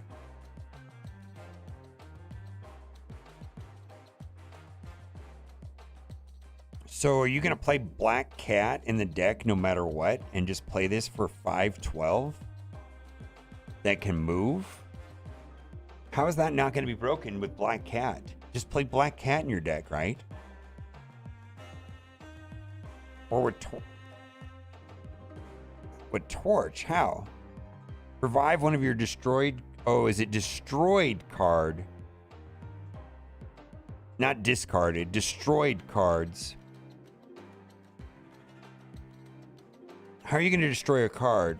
Teenage Warhead?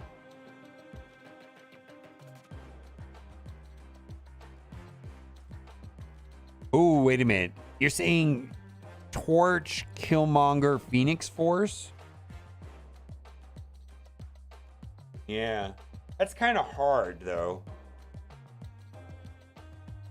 I mean, it's not impossible, but that's kind of hard to do.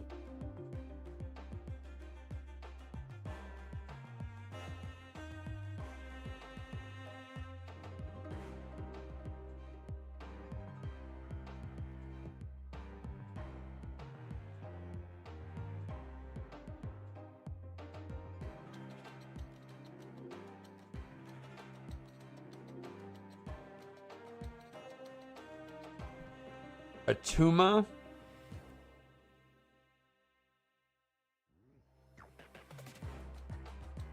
Atuma's interesting.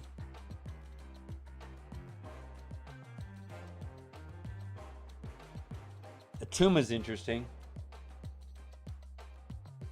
How are you going to destroy your vulture, though? The question is, how do you destroy the card? Actually, I think Atuma's more interesting than this torch idea, because that sounds kind of hard to do. Yeah, Atuma might be interesting.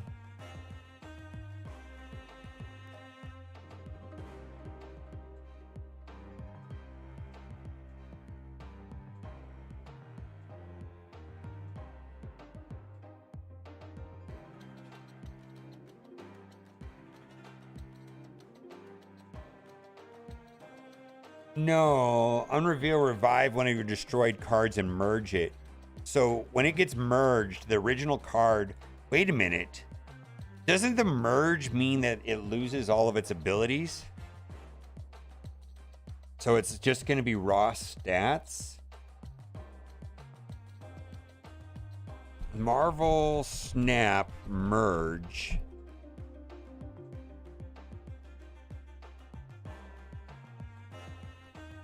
Wait a minute.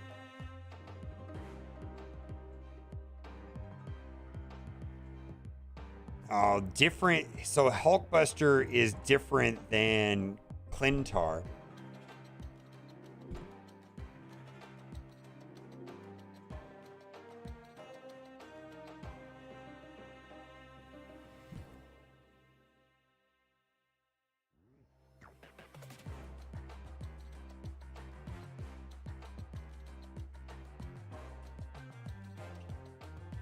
Oh, there's two ways that it can work. It can either merge like Hulkbuster or it can merge like Clintar, right?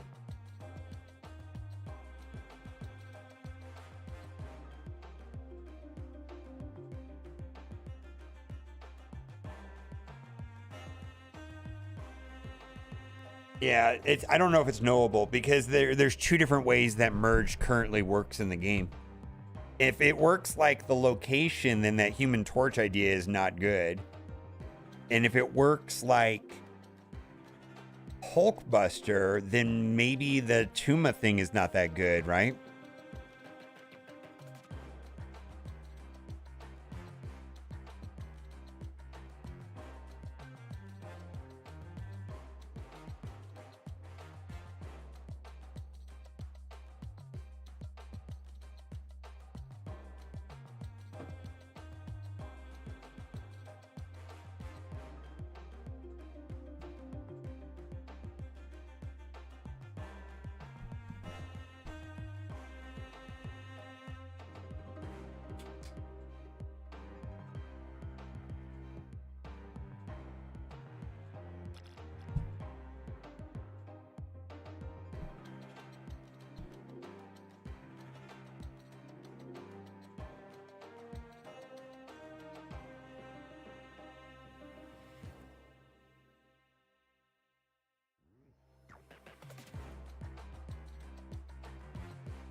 That's a good policy, actually. That's a reasonable thing to say.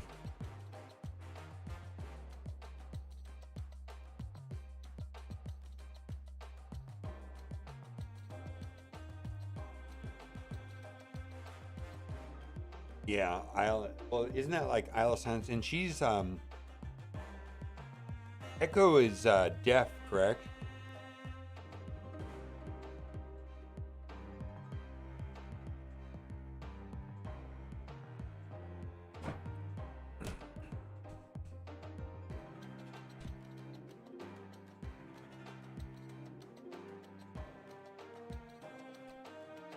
Copy the copy the lowest card in your opponent's hand to your hand.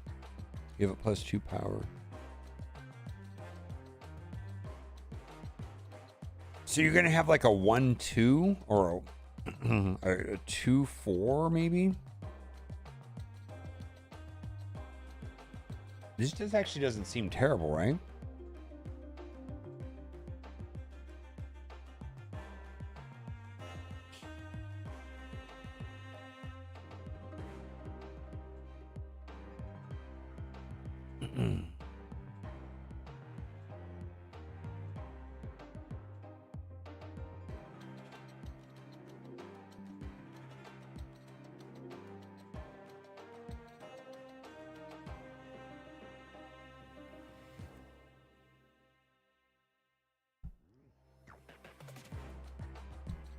All right.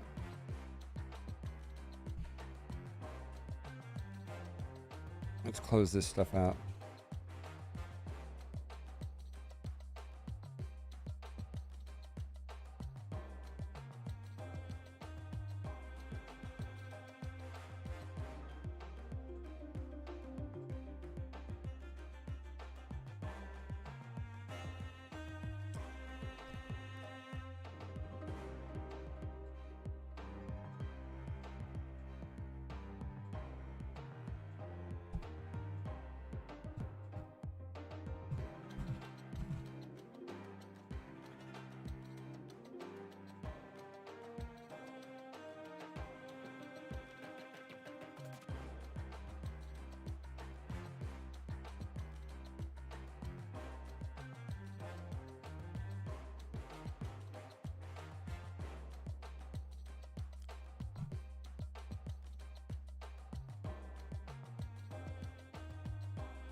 Dark Arc, now dropping in the month are huge red flags.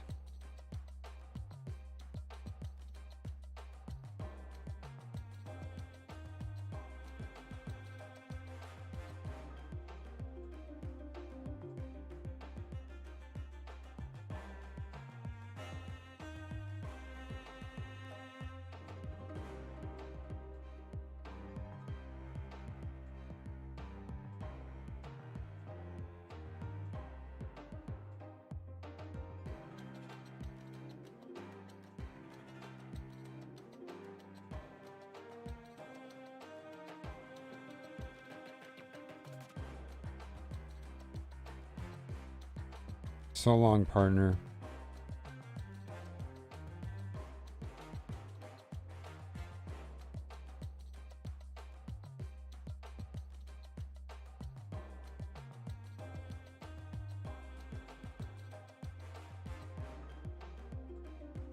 People really don't like this?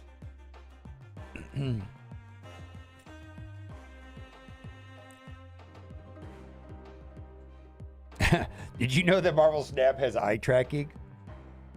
I thought this was funny. I read this last night, actually.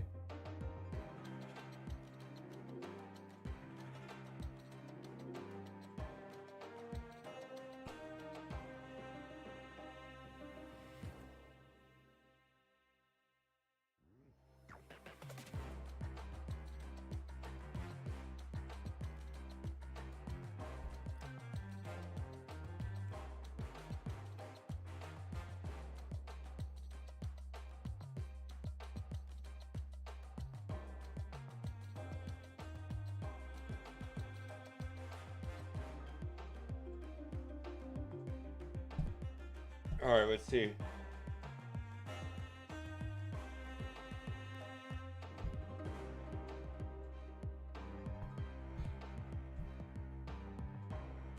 Pretty cool. I'm probably rapidly approaching spot. We're designing more cards that reward players with cost reduction will become a wave combo deck, and those cards are fun to make.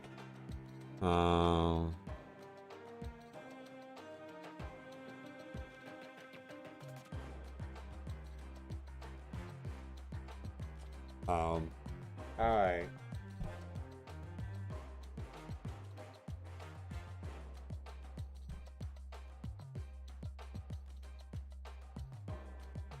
Best performing wave deck of a month has been using to play She-Hulk with another 6-cost turn sec, but the second best was using to play She-Hulk Death and maybe something else on turn 6. Which actually weakens both of those decks.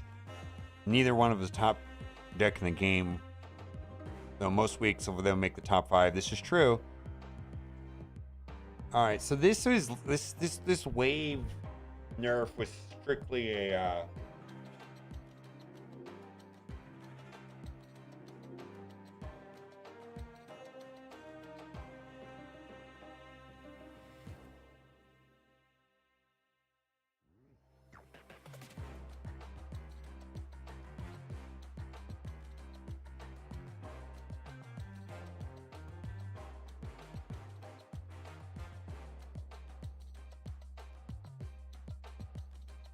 oh, it destroys. Okay, so basically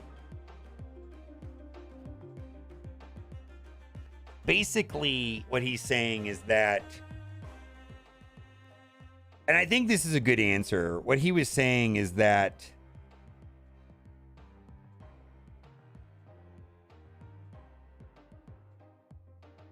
any kind, like he's talking about the evolved abomination, right?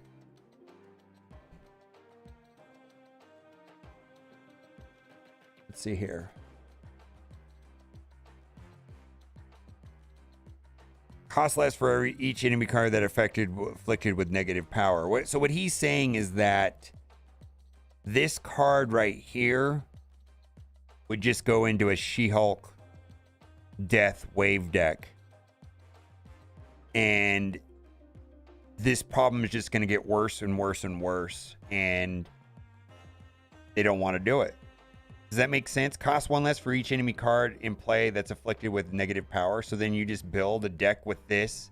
You know, he's saying that any card like Abomination here is just going to go into a wave deck and not even into its correct deck.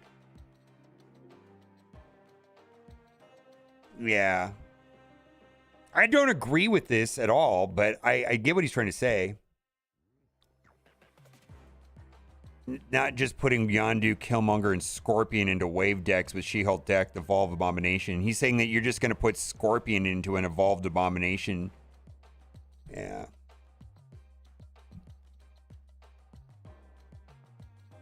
He's saying that any new card that they make that has any kind of mechanic like Abomination does here is just going to go into a wave deck and not even get used in their primary deck. Yeah, that's what he's saying. Play High Evolutionary. You just put him in the deck. You don't play High Evolutionary. You just put him in the same deck with Abomination. You just add those two cards to the deck. And he's not saying necessarily this card here, but any card that they create going forward that has any kind of cost reduction is just going to go into a wave deck. I kind of get it.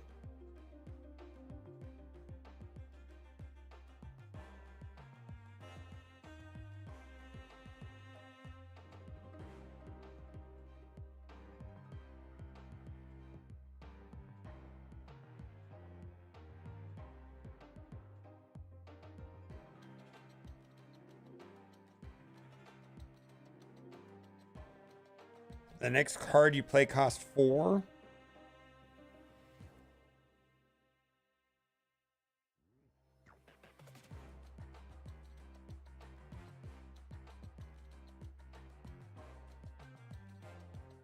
So then you just play Doom with High Evolutionary and She-Hulk and Death is what you're saying. That doesn't...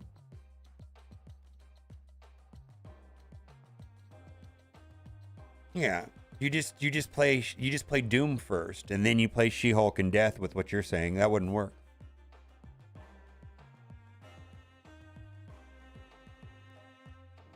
I don't agree with the wave thing. I'm just saying that's his logic anyways, all right?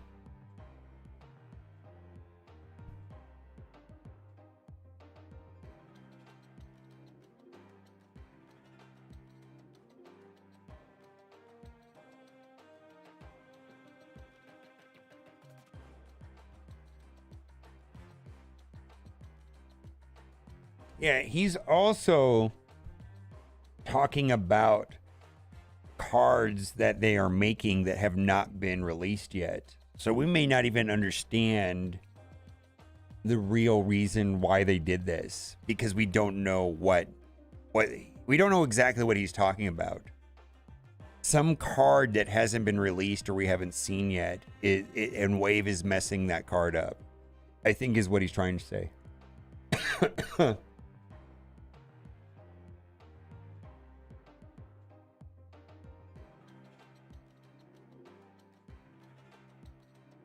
Yeah, I suspect some of these nerfs are, we don't have the full picture.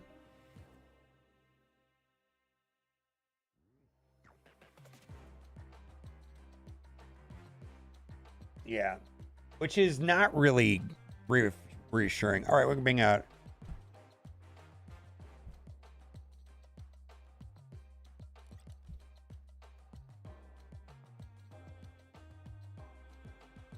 All right, the patch went live, and we're going to talk about data mines. And I got to give a big shout out to Snap.fan, who's providing a lot of the information in this video. They went through the code in the game, and everything in this video is subject to change, and except for this right here. High Evolutionary is now going to be a 4/4, where before in the data mine is a 4/7. Now it's interesting.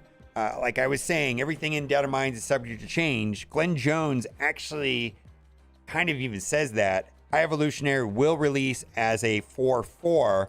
Just a heads up, I generally won't answer questions related to data mining, making an exception here since it's a week away and our own previously advertised assets was incorrect. So what I'm getting at is most of the stuff in this video is data mined. It's subject to change. We've seen a lot of cards change before they come out.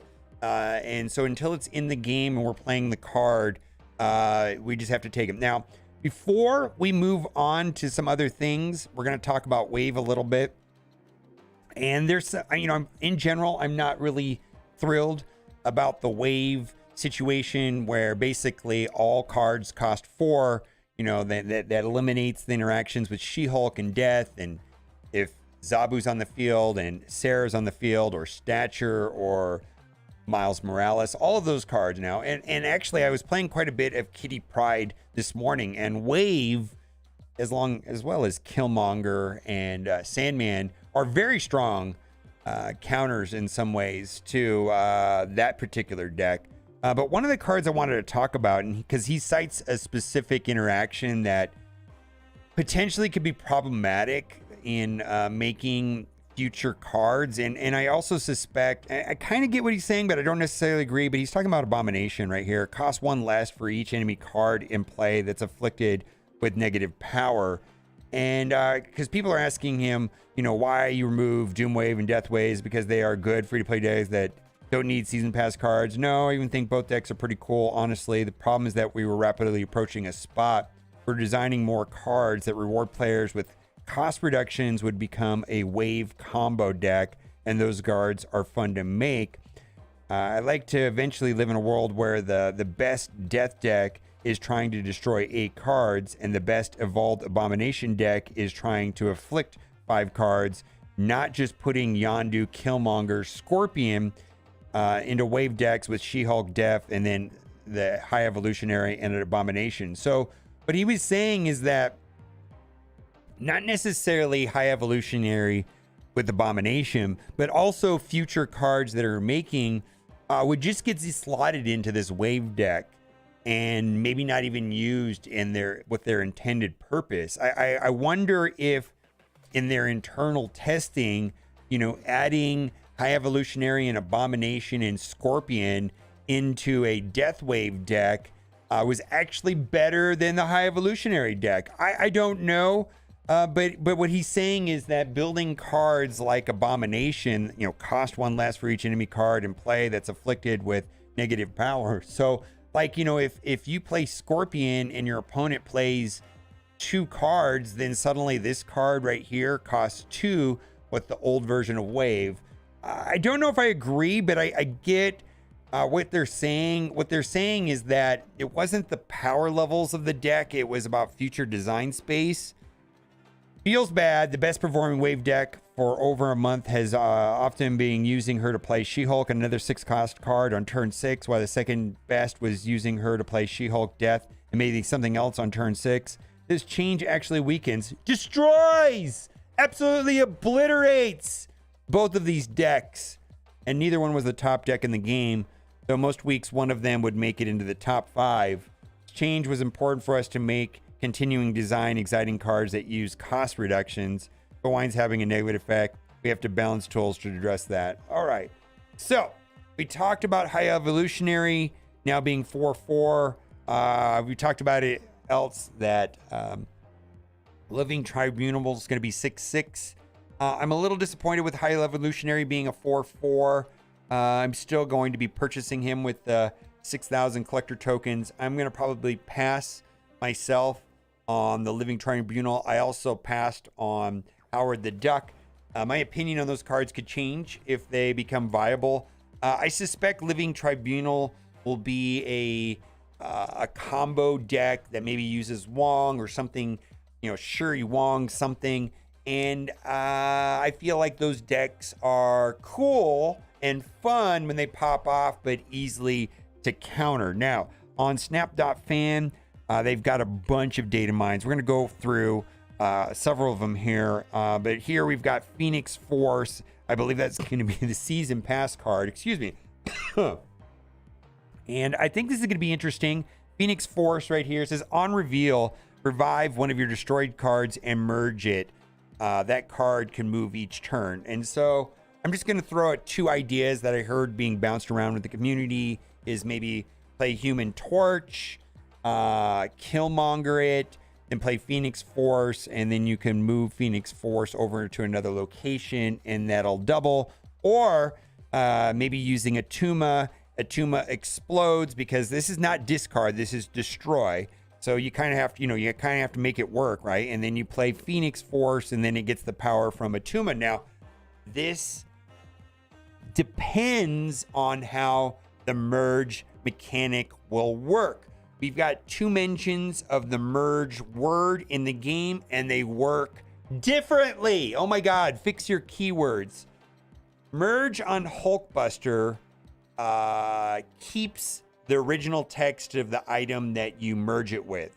So what I just described right now works if merged works like it does on Hulkbuster. Phoenix, if it works like Hulkbuster, then Phoenix Force, will, if it copies or merges with Human Torch, then it'll double the power when it goes into another location.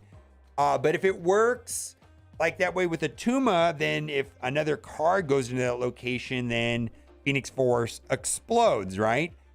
But the location Clintar merges cards into a symbiote and then it strips all of the abilities. So like if you play an ongoing card into Clintar, that location, let's say like Darkhawk, it loses the ongoing and it's actually a complete waste to put Darkhawk inside of Clintar. So I don't know. I actually have no idea how this card's going to work. We're going to have to wait until it comes into the game. Echo. After your opponent plays an ongoing card here, move its abilities. So with that, what is that? That silent location? I don't remember the name of the exact location. One of the locations called Silence or something like that. And Echo, the character herself, is deaf. So that's interesting. I feel like this is kind of like Goose, which is good, but you can play around it still. I mean, just because Echo's on the board, you just don't play your Darkhawk into location. This might be meta dependent. What I don't like about it is that it's like preemptive as opposed to like Enchantress, which just turn 6 surprise. I'm a big fan of like surprise cards that pop off on the last turn and change things around.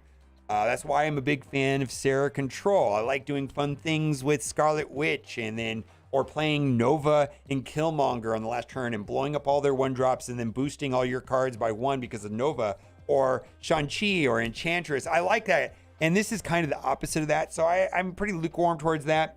Mirage, on reveal, copy the lowest cost card in your opponent's hand to your hand, give it a +2 power. Actually, I think this might be useful enough inside of a Devil Dino deck. Maria Hill already sees play, and I think this would be better than Maria Hill.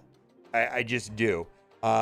Or you know, in combination with Devil Dino, just putting an extra card in your hand, kind of like White Queen. So this is kind of just like I don't know if I would want to pay 6,000 tokens for this card, but I think these might see play.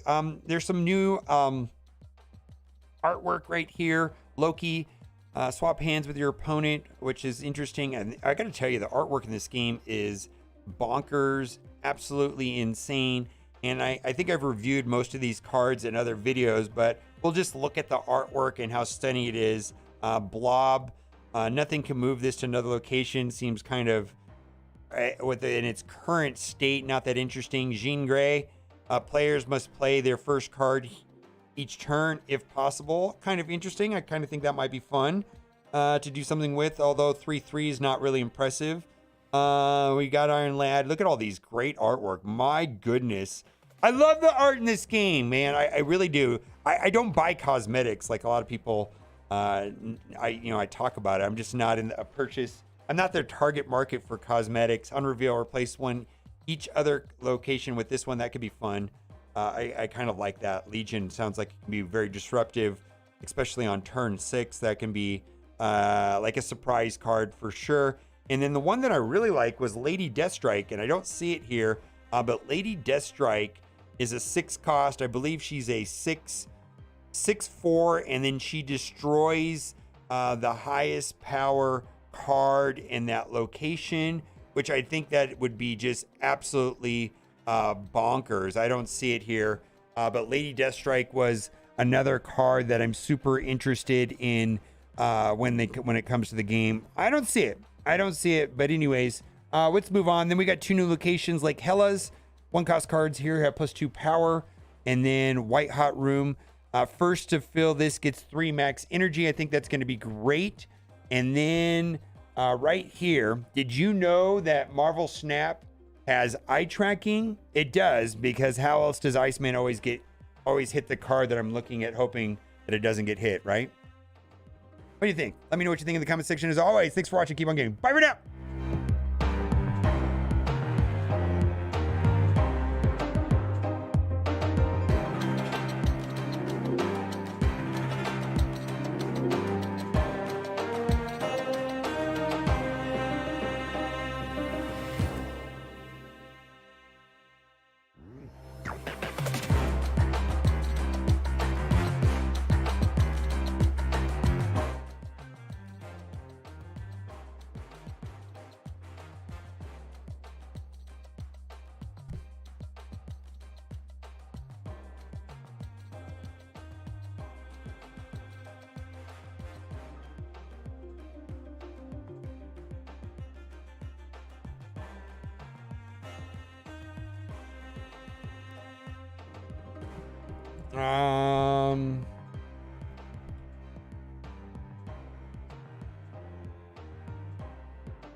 Did I describe her correctly?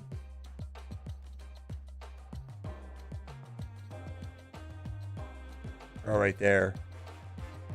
A 6/4 Did I just describe her 6'4"? Just try the enemy with the highest power at this location. I didn't think I described her right.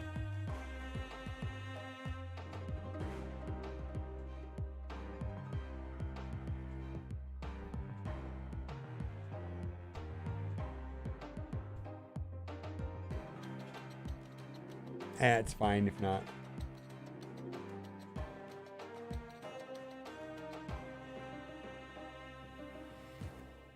All right, I'm gonna let's see here.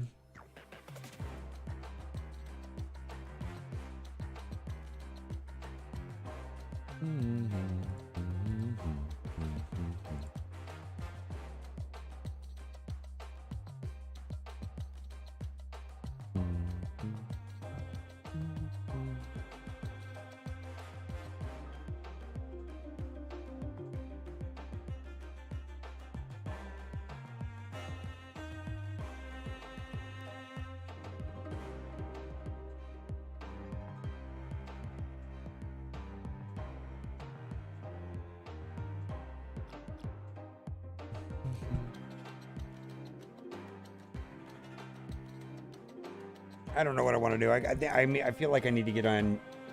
Let's see here.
I spell that right? How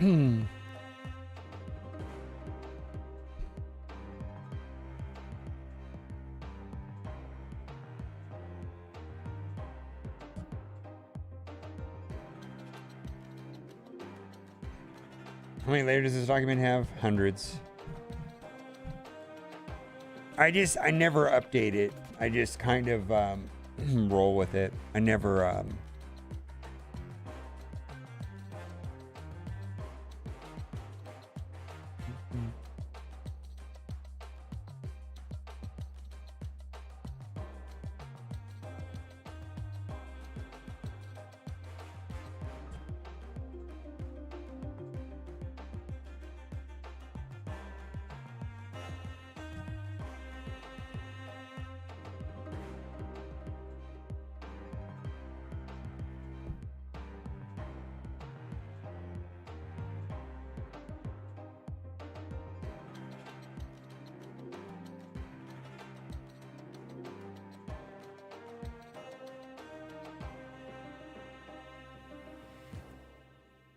Yeah, I was more annoyed with the wave change than I am now.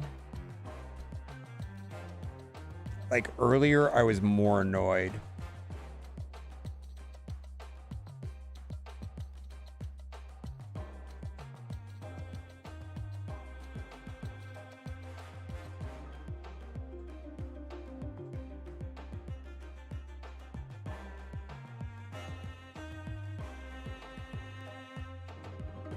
All right, I'm gonna go eat lunch and then I'm gonna hop on Twitch in a little bit.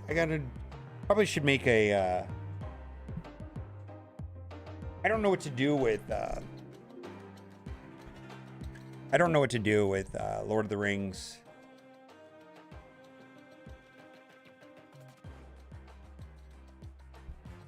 If I'm gonna make videos about Lord of the Rings, I need to add value. And I just can't talk shit about the game constantly, even though that's my gut feeling, is just to talk shit about the game.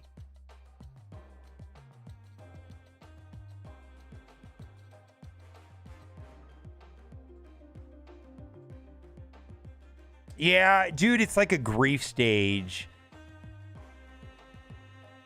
of like Deathwave being dead. Yeah, I was pretty upset about it, and now I'm like,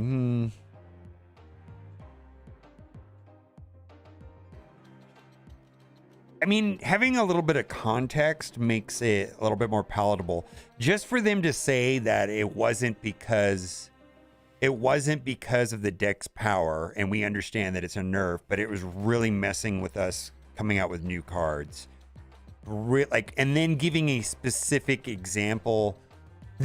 For me, the specific example with High Evolutionary and Abomination kind of made me go, oh, okay. I see.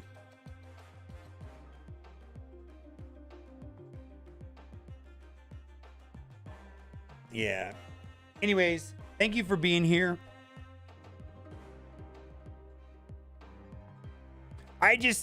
My issue is like, I think the nail in the coffin for me on Lord of the Rings was playing Star Rail. Playing Star Rail just broke my spirit. Like, holy shit, that game has got, I mean, I'm never gonna play Star Rail. Like, I'm not into that type of style. Like, that game's art direction and style is not, it's not bad looking, it's just not my thing, right? It's like, why can't the effort put into Star Rail be in the Lord of the Ring game? Like, it makes me super sad. Yeah, but I feel all games going forward at a minimum should have Marvel Snap fidelity.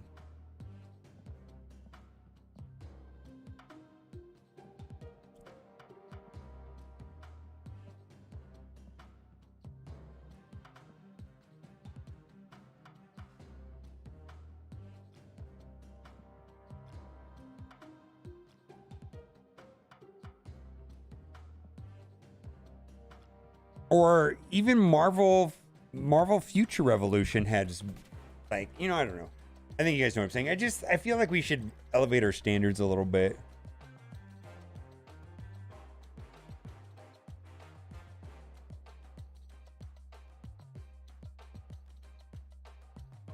Patch notes, Wave got fucked.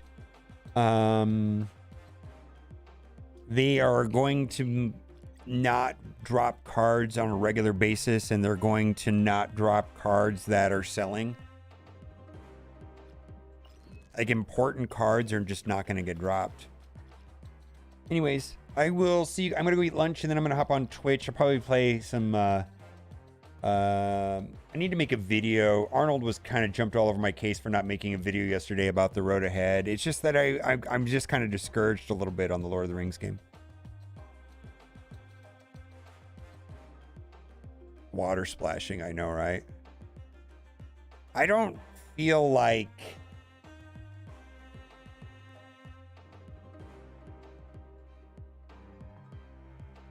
Yeah, what Rogue said, you're 100% correct. All right, I'm going to head over to Twitch after I eat lunch. Maybe a little, I don't know how long it'll take, but bye for now.